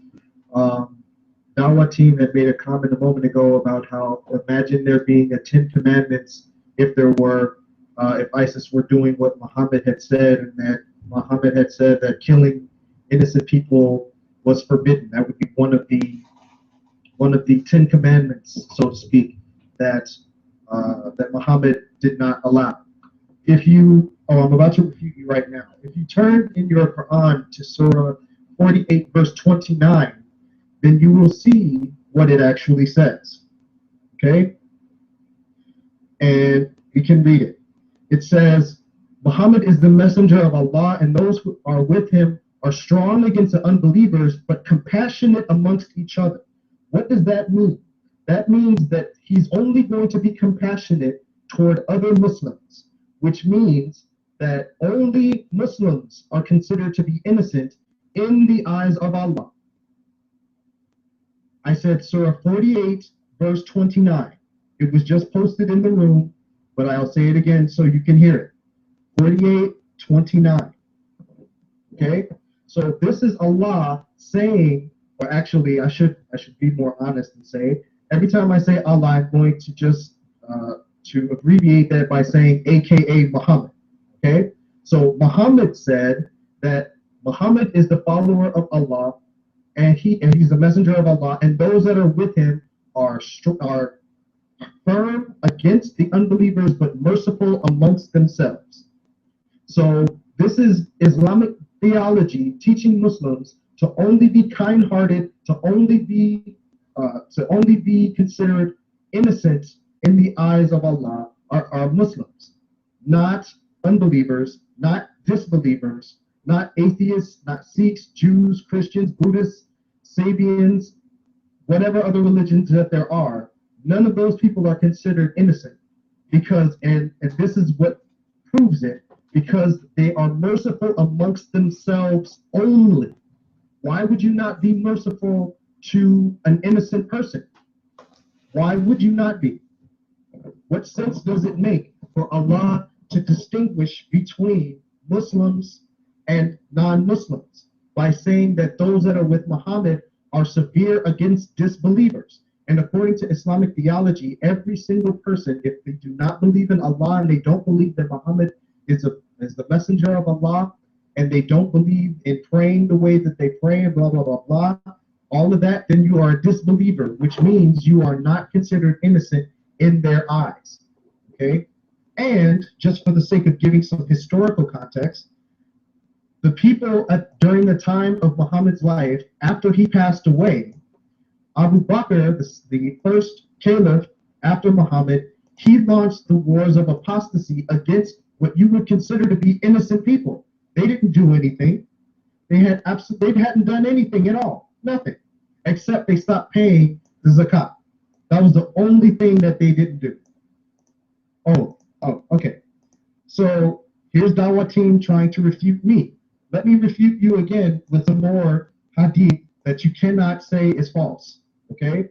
Now, there's a hadith that says that when Muhammad, one of the companions of Muhammad was asked, what was the worst thing that the pagans did to you? Okay? These are pagans. Okay, these are the Meccans actually. So what was the worst thing that they did? The worst thing that they did, according to the companion, one guy got up and grabbed Muhammad by his shirt collar and he just throttled him, and that was it. That was the worst thing that ever happened to him. Okay? So here's the thing. Your prophet, Dawah team, your prophet was a hypocrite. You're going to find a whole bunch of hadith in which he contradicts himself time and time and time again because he was a liar. He couldn't keep his story straight. He couldn't keep anything truthful about him in any way, shape, or form. So you're going to find a hadith that actually says the opposite of what you're saying. Okay? That's the problem. And so that when you have people like Dawah team and Kazakh who are trying to prove it, that this is the case and this is what happened from history and this is what happened, that there were wars and blah, blah, blah, blah. Okay, then then challenge this verse. Okay, this is in your Quran. Challenge these verses. Surah 33, verses 61 and 62. Okay? I challenge you to refute these verses. 33, 61, and 62. No change wilt thou find in the practice of Allah. What was this practice? Killing disbelievers. Oh yeah, of course. Now you have to be right back. If you're going to the bathroom, make sure you go in there with your left foot. Otherwise, the devils will play with your anus. Okay? So this is what Islam teaches. So now Kazakh is going to probably try to say something like, either I'm a racist, I'm a bigot, I'm an Islamophobe, I'm ignorant of Islam, I'm a hater, dadgummit. He's going to do something like that because he has no proof, or he's a Shia, or you're not that kind of person. Well, Allahu Akbar. You're blunt. Oh, great. Mashallah. You're great. You're blunt. You've probably been smoking blunts if you're a Muslim, I'd have to say. Okay? You're searching up the verse, not going to the bathroom? Yeah. Don't you find it problematic, Dawah team, that your prophet actually says if you go to the bathroom with your left foot that the devils won't play with your anus? Don't you find that bothersome? How many times have you gone to the bathroom and that you've had no problems at all? Well, take the mic then. Take the mic then, because I want to hear what you have to say about this. I'd love to hear it. I truly would love to hear it. Before we give the mic to Kazakh, this is what he posed, guys. This is what Kazakh he posed for us, and supposed he is defending Islam. This is the post of Kazakh, not my post. All right? Look what he's saying. That Allah Messenger appointed for an army, an expedition, he would advise them personally to fear Allah, He be exalted, and to be good to those of the Muslims who were under their commands. Then he said, fight in the name of Allah. So the fight is what? Is the name of Allah. Not because of justice or no. In the name of Allah. For the sake of Allah. But yet Muhammad, he want to take the booty, and he's asking the Muslim not to steal the booty until he show up. Because they have to divide it later. Because in different verses in the Quran, we will find where the Muslims accuse Muhammad of stealing under what? Anyone remember? The Muslims accuse Muhammad of stealing what from the booty? Underwear. So the Muslim, they used to attack and they steal the booty And this booty is the money of the infidels who never harm Muhammad, never attack Muhammad. As an example, and I can show Kazakh if you like to read, if you know Arabic, where Muhammad, he said, attack the Roman and get what? Anyone remember? Attack the Roman and get what? The blondies. So the whole war of Islam is not for the sake of Allah. It's for the booty and for the blondie and for sex and for raping women. And this is why Muhammad, he made 1/5 of every attack as his share. The whole army don't have a share like Muhammad. Muhammad alone will take the 5th, one to him and one to Allah. And as long as Muhammad represent Allah, so the 5th of every attack to Muhammad and the 5th to Allah and the rest for the Muslims. The mic is yours, Kazakh.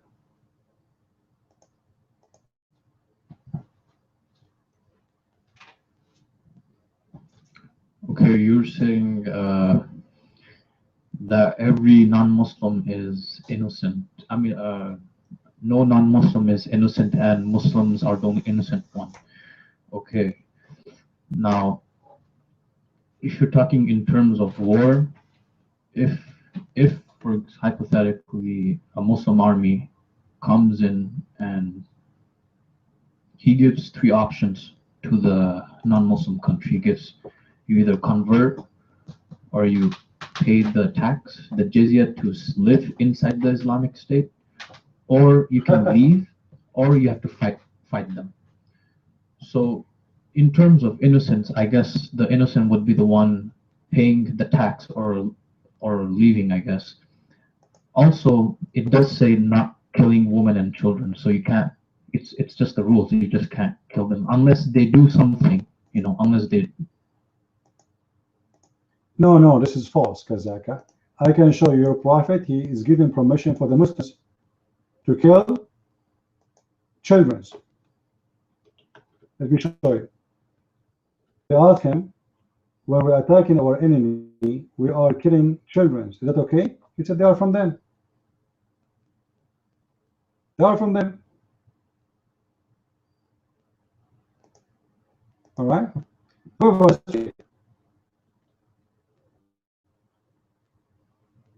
What you said is very important. He just admitted that if a Muslim attack your land, this is your land, and now he's saying that this is a Muslim land. Isn't it amazing? They take your home, they take your house, they take your land, they take your country, and now it's a Muslim country, and they force you to live in your country. In order to live, you have to pass, or you have to die, or you have to convert. And supposedly Islam is not against, Islam is against clean innocent. And who is the innocent? Is the one who pay. Did you hear it? He said the one is innocent is the one who pay, not the one who's good. You pay them, they let you stay alive. You see, maybe people do not know that the Mafian, the word mafia, the people of Sicily, they're very well known, famous as mafia, right? What the mafia is simply when the Muslims, they occupy part of Europe, the European, they learned the mafia rule, the Muhammadan rule. You want to stay here, you will make business here, you want to live here, you have to pay us. Pay us or die. As simple as that. So you are telling me that Islam is a good religion, but this good religion allowed you to attack the neighbors, take their houses, enslave your women, and you are being nice. Oh, just wait. What do you mean? What do you mean? What rape is forbidden? How many women Muhammad he raped? Huh? How many Muhammad he raped? Who is Safiya? Who is Safiya? Who is Juriya? What this guy's talking about? Muhammad, he attacked Bani al-Mustaliq, and he killed all the men, and he captured the young one as slaves, so he can sell them, make money, and he took Juriya as a sex slave. And then after that, Muhammad, he was afraid from the revenge of her cousins, the tribe, other Arabian tribe. So he offered her a deal. I marry you, and your cousins didn't attack me. That's it. Because now you will be my wife. But he raped her. He raped Safiya in the same day. Let us read this hadith. Let us read this hadith. I will give you the mic back. I don't think I'm stopping you from talking, but I want to make a comment about what you said before we move to a different topic. All right? Here we go. This is how your prophet, he attacked this tribe, who they never attack him. They never have a war with him. Never. Those people, they are busy, and they are taking care of their animals, watering their animals. They did nothing. Muhammad, he attacked them. All right? And what he did, he took Julia, one of the women, same as Safiya. Muhammad, he attacked the tribe of Safiya. He killed the husband of Safiya, the brother of Safiya, the father of Safiya, and she was a bride. And he raped her in the same, not even a few hours after he killed her family. To the point he had a guard in the door to guard him. He asked Muhammad, he said, why you are here? He said, well, I was afraid that you killed her father, her husband, and her brother, and you are sleeping with her. I'm afraid she might do something wrong to you. Your mic, Kazak.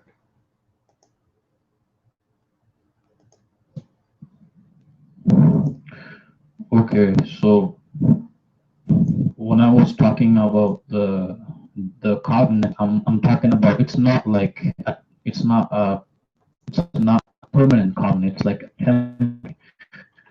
there's no covenant. I mean, if there is no covenant, then as you said, they have three options: to leave, convert, or pay, or something. Okay, so what happened in Orlando is because of the verse of the eye for an eye. They first of all, there was no covenant between ISIS and America, and second of all, since America is throwing bombs, ISIS saw that as an opportunity. Told you can't kill women and children, but when this happens, they don't send out the children. But above that, if they look, like adults, they don't see them as innocents, especially if there is no covenant. This is what I was gonna say. This is how ISIS sees it. That's it.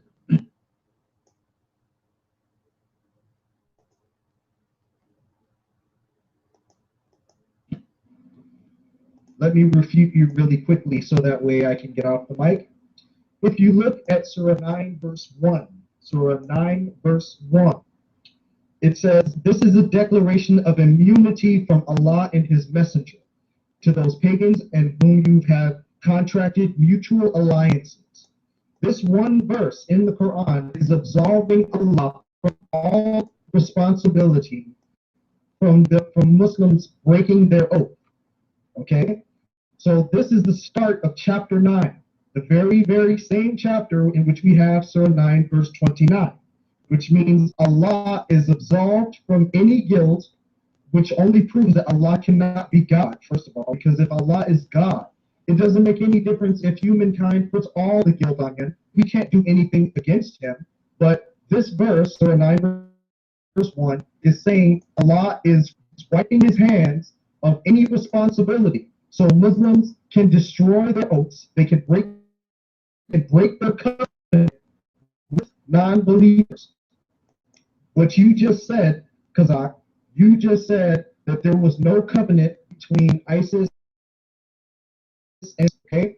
So why is it that they're using this particular verse, Surah 9, verse 1, to absolve themselves from breaking their oaths and fighting against non-believers? Because Surah 9, verse 29 is commanding them to do so. And they have the sanction from their God telling them that they can break their oaths. Okay? So for you to sit here and say, you Muslims have the weirdest hearing, I don't understand. Either your mics don't work or your hearing doesn't. You need to pray to Allah that He gives better ears, better mind. Seriously. Okay? Your God, Allah, is telling, He is saying, He is freeing Himself from immunity. Okay? Freeing Himself from immunity.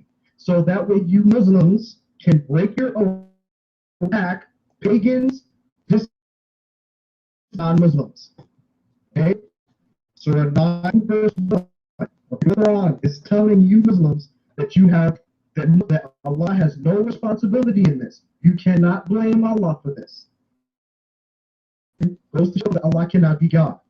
But for you to say a Muslim Muslim nation has to be at war with a nation, this proves that in the eyes of Islamic theology, innocence. Okay? If you come from, and I challenge you, this is a challenge directly to you, I'm challenging you. I challenge you right now at Egypt, okay? Look at Egypt, and I challenge you to tell me what Egypt do before Muslims had come to that land in Africa. Tell me what they did to the Muslims such that the Muslims invaded, okay? I challenge you. Tell me what they did. I want to see historical records. I want to see hadith. I want to see something, anything that shows me that those Egyptians were terrible Muslims and therefore deserving to be invaded and have their heads cut off and their language changed and their history changed and everything.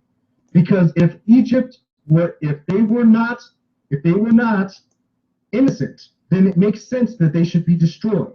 Okay? But this is part of your Muslim history. This is Islamic history.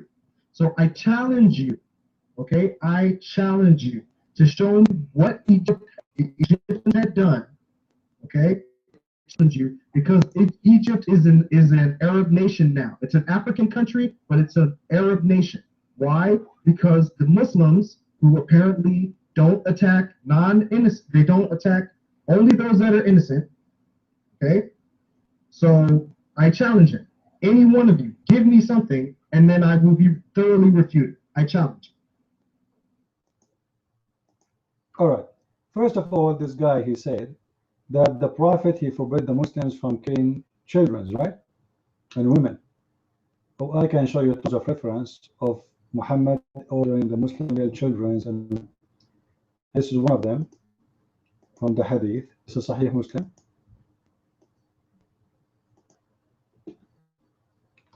They asked him, when we are attacking them while killing their children, he said, it's okay, they are from them. That's okay, they are from them, no problem. Now, what about the Quran? If we go in the Quran, chapter 18, verse number 74, we will see the Prophet of Allah, Al-Khadr, who slaughtered a kid by cutting his head off. He slew him, and then he was tearing the head by hitting it in the wall. Why he did that? Anyone remember? Why? This is a Muslim kid. A Muslim kid. Just because they fear that when he grow, he will be not a good believer. That's it. So how you say to me in Islam is against killing children? Your God Allah is teaching you a great example of a great prophet, Al-Khadr, who killed a child who did not commit any crime. He just feared that one day he will grow up and he will be a bad person. Bad person to who? To Islam. So children are guilty. This is a children who is a Muslim. What about a child he is a Christian or a Jew or a Hindu? Your mic is up.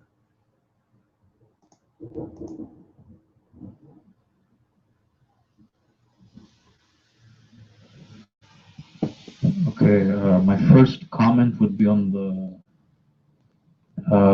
you said the Prophet approved of the killing of children of the night raid. Yeah, there is, if you go on a night raid and you can't see anything and you just randomly kill them, and if women and children get killed unintentionally, that's allowed in Islam. According to what I heard, but that doesn't mean you intentionally kill them. And second of all, about what you said, some boy got killed. I haven't heard of that story. Like, what do you mean? Like, who killed him and what's his reason? I didn't get it. And where is this? What hadith or Quran? Like, I need some sources so I can research on this.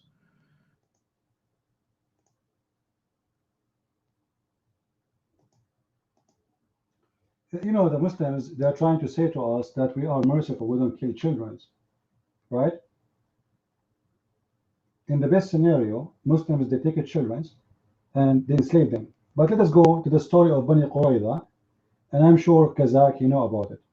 Kazakh, is it true that your prophet, he ordered the children of Bani Qurayza? And by the way, this is the verse in the Quran. Go and open the link. He ordered them to take off their clothes naked, and anyone have a hair around his pubic area, he slaughtered him. Is that correct? Thank you very much. They are children. A child, he started developing hair around his private area since an early age, especially Middle Eastern, Jewish in general. In the age of 8, 9, he have hair there. Those are children. So how you say to me we don't kill children? Just because you have some hair there, you kill him?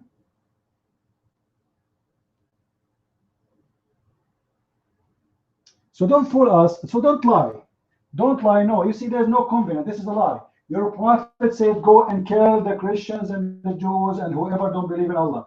Stop lying. Let me ask you, do you Muslims, did your prophet taught you that there's two lands, the land of war and the land of peace? Yes or no? Yes, right? The land of peace is what? The land under Islam. The land of war is any land under not Islam. That's it. Not the one is fighting you. Your prophet sent the 3 letters. Where's the covenant? Your prophet saying, he demand, he's not making an agreement. Either you convert, and you are the one who said that. He gave you 3 options. By the way, it's a lie. There's no 3 options. You die, or you convert. And the death to convert, no, the death option is not an option. It's a death. So either you convert or either you pay. The third is going to be a result of one of those 2, which means if you don't want to pay, we will kill you anyway. If you don't convert, we want to kill you anyway. So stop fooling yourself. Islam is inhumane. How we can live in this earth like this? You know what? You Muslims, if we are Muslims and you are from different religions, let's say we have a religion like your religion. We believe in the same what you believe. We can demolish you in 5 seconds. We can vanish all the Muslims in this earth in 5 seconds. You are no match.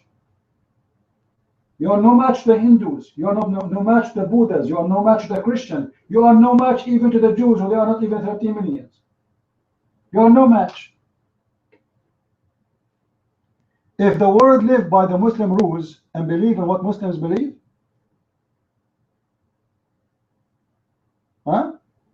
you Muslims will be demolished.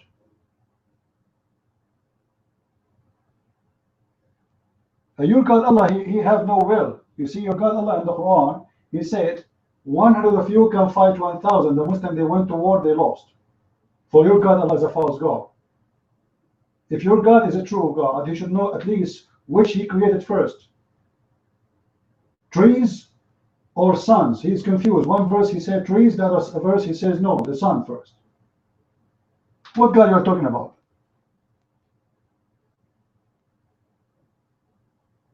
Your God did not know anything, and he cannot be God. Don't be Jilly, whatever your name. There's no camera in our room. Thank you very much.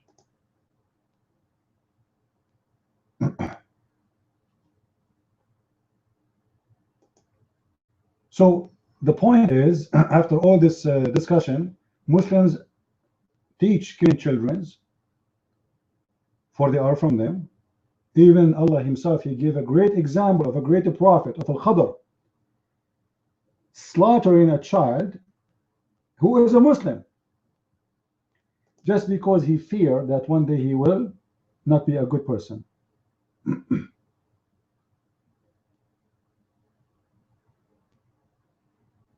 No. Islam is about I can kill you, Kazakh.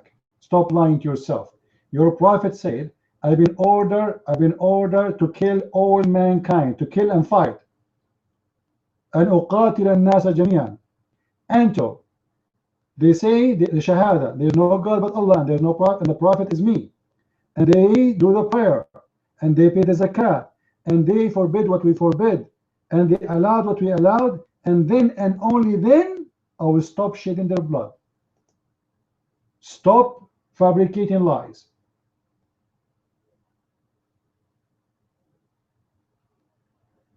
What you are saying to me, Islam is not about killing you. No, Islam is about killing me if you don't accept Islam. Or pay the money. Obviously, it's a gang system. We as a gang, we attack the other group and kill them, we take their women, they take their money, and they execute. They are not from our gang. That's it. Right? That is Islam. So when your prophet said, I've been ordered to fight all mankind until they convert to Islam. And not only that, enough. Not enough. You have to pay the zakat. You have to pay the money. You have to forbid what Muhammad forbid. You have to practice what Muhammad ordered you to practice. Otherwise, your blood and your family and your money is not safe.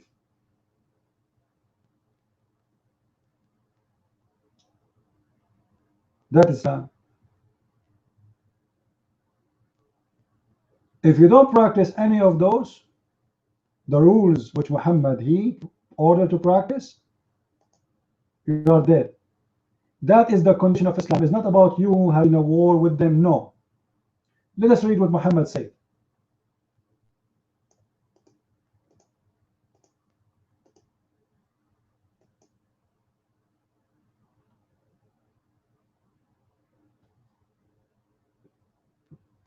Read with me. That is the rule of Islam. That is a rule every Muslim follow. I have been ordered. This is the constitution of Muhammad. To fight the people, all mankind. الناس جميعا. Actually, in Arabic it says الناس جميعا.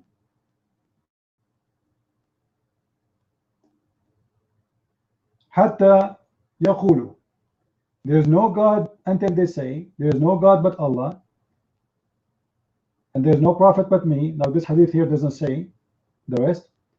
And they pray to our direction, and they pray our prayer, and they slaughter what we slaughter, and then their money and their blood is secure.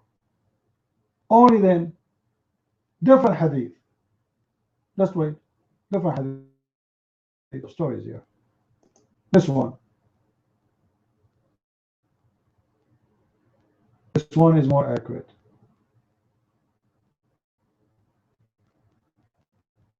I've been ordered to fight all mankind, the same story, until they say there's no God but Allah, and I am the prophet, as you see it. And they pray, and they pay the zakat, and if they do that, their blood is protected and their money from me. So why your blood is not protected? Because you don't believe in Allah, and you don't believe in Muhammad as a prophet, and you don't pray to Muhammad, and you don't pay the zakat. If you break any of those, Muhammad will send his army to kill you and slaughter you and rape your women and take them as sex slaves.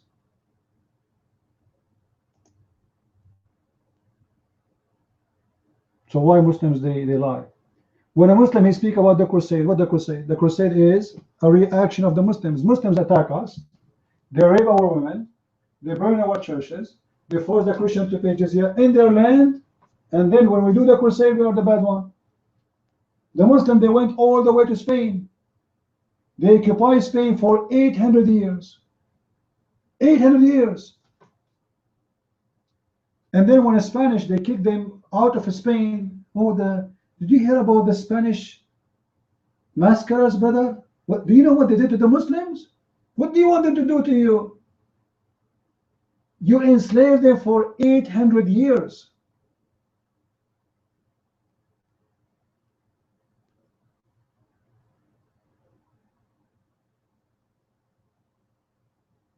All right? When we are the crusade, Mr. Kazak, and the crusade still exists, trust me. We are here.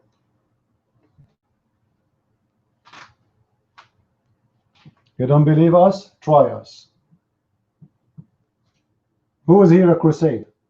Give me one.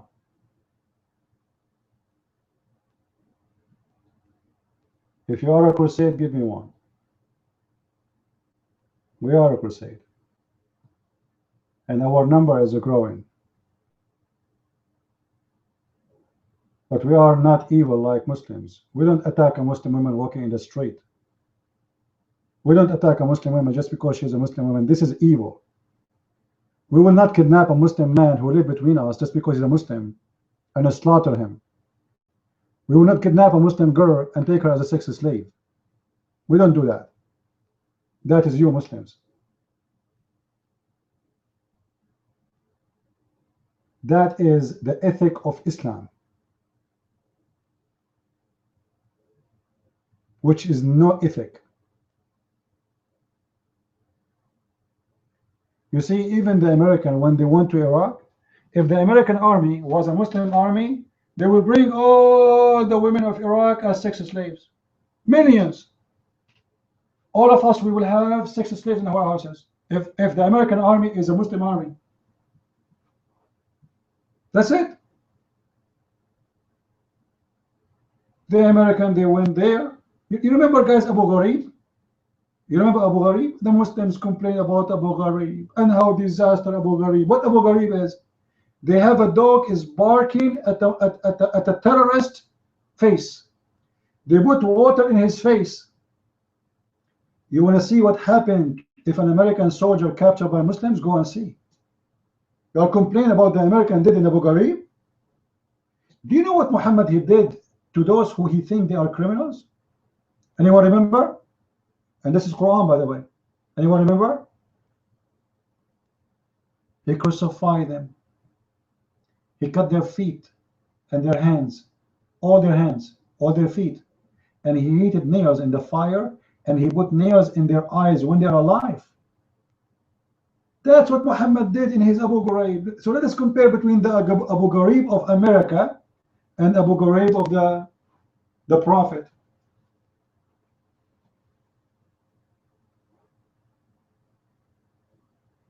No, I'm not saying USA is an angel. Actually, I believe strongly that right now in USA we have an evil government supporting the Muslim terrorist. Obama is a filthy terrorist like the Muslim filthy terrorist. And he's one of them. And the proof, he armed them. $600 million to Muslim terrorists in Syria alone, given by Obama.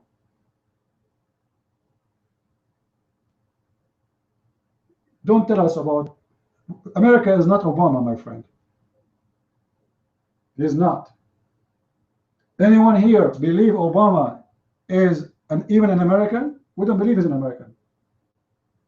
This guy is a Muslim, and the Muslims have no citizenship. There is no Muslim he believe he is an American. Muslims belong to Islam only, and this is what the Quran teach.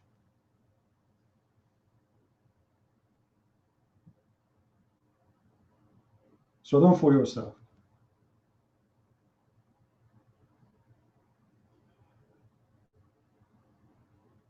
Anyway, guys, we are here for many hours, and I think it's time for me to rest.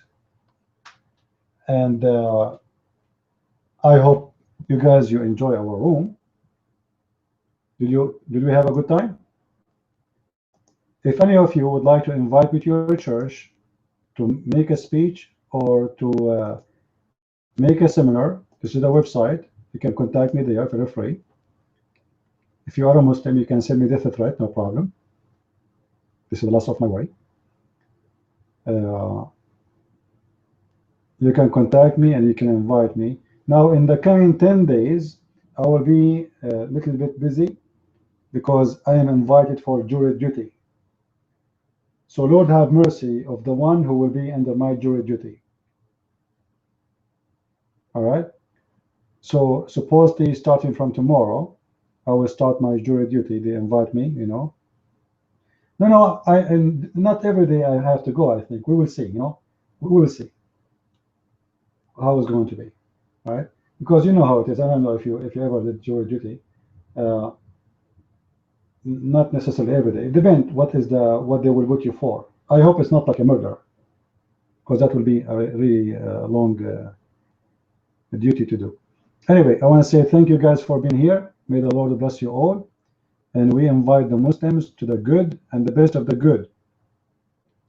The Messiah, the Lord, he said, I am the truth, I am the way, I am the life, I am the resurrection, I am the Alpha and the Omega, I am the beginning, I am the end. And you Muslims are following a dead man. We invite you to follow the living Messiah. Only crazy, they follow dead man. Only smart, they follow the living one. And the living one, even in your book, is the one is called the Messiah, the Spirit of God, Ruhullah, as the Quran call him, the Word of God, as your book call him. That is the one we follow. Stop following a child molester, a gang member, a gang founder, a killer. A person even was accused by his followers of stealing underwear. Follow the one who have no guilt, the one who never commits sin, the one who never kill, the one who never rape, the one who never taught evil. That is the Messiah. And better than this, I have nothing to offer you. If you choose death over life, it's your choice, and you will pay for it sooner or later. Christ is Lord. Islam is false. I mean to that. Thank you, and see you soon.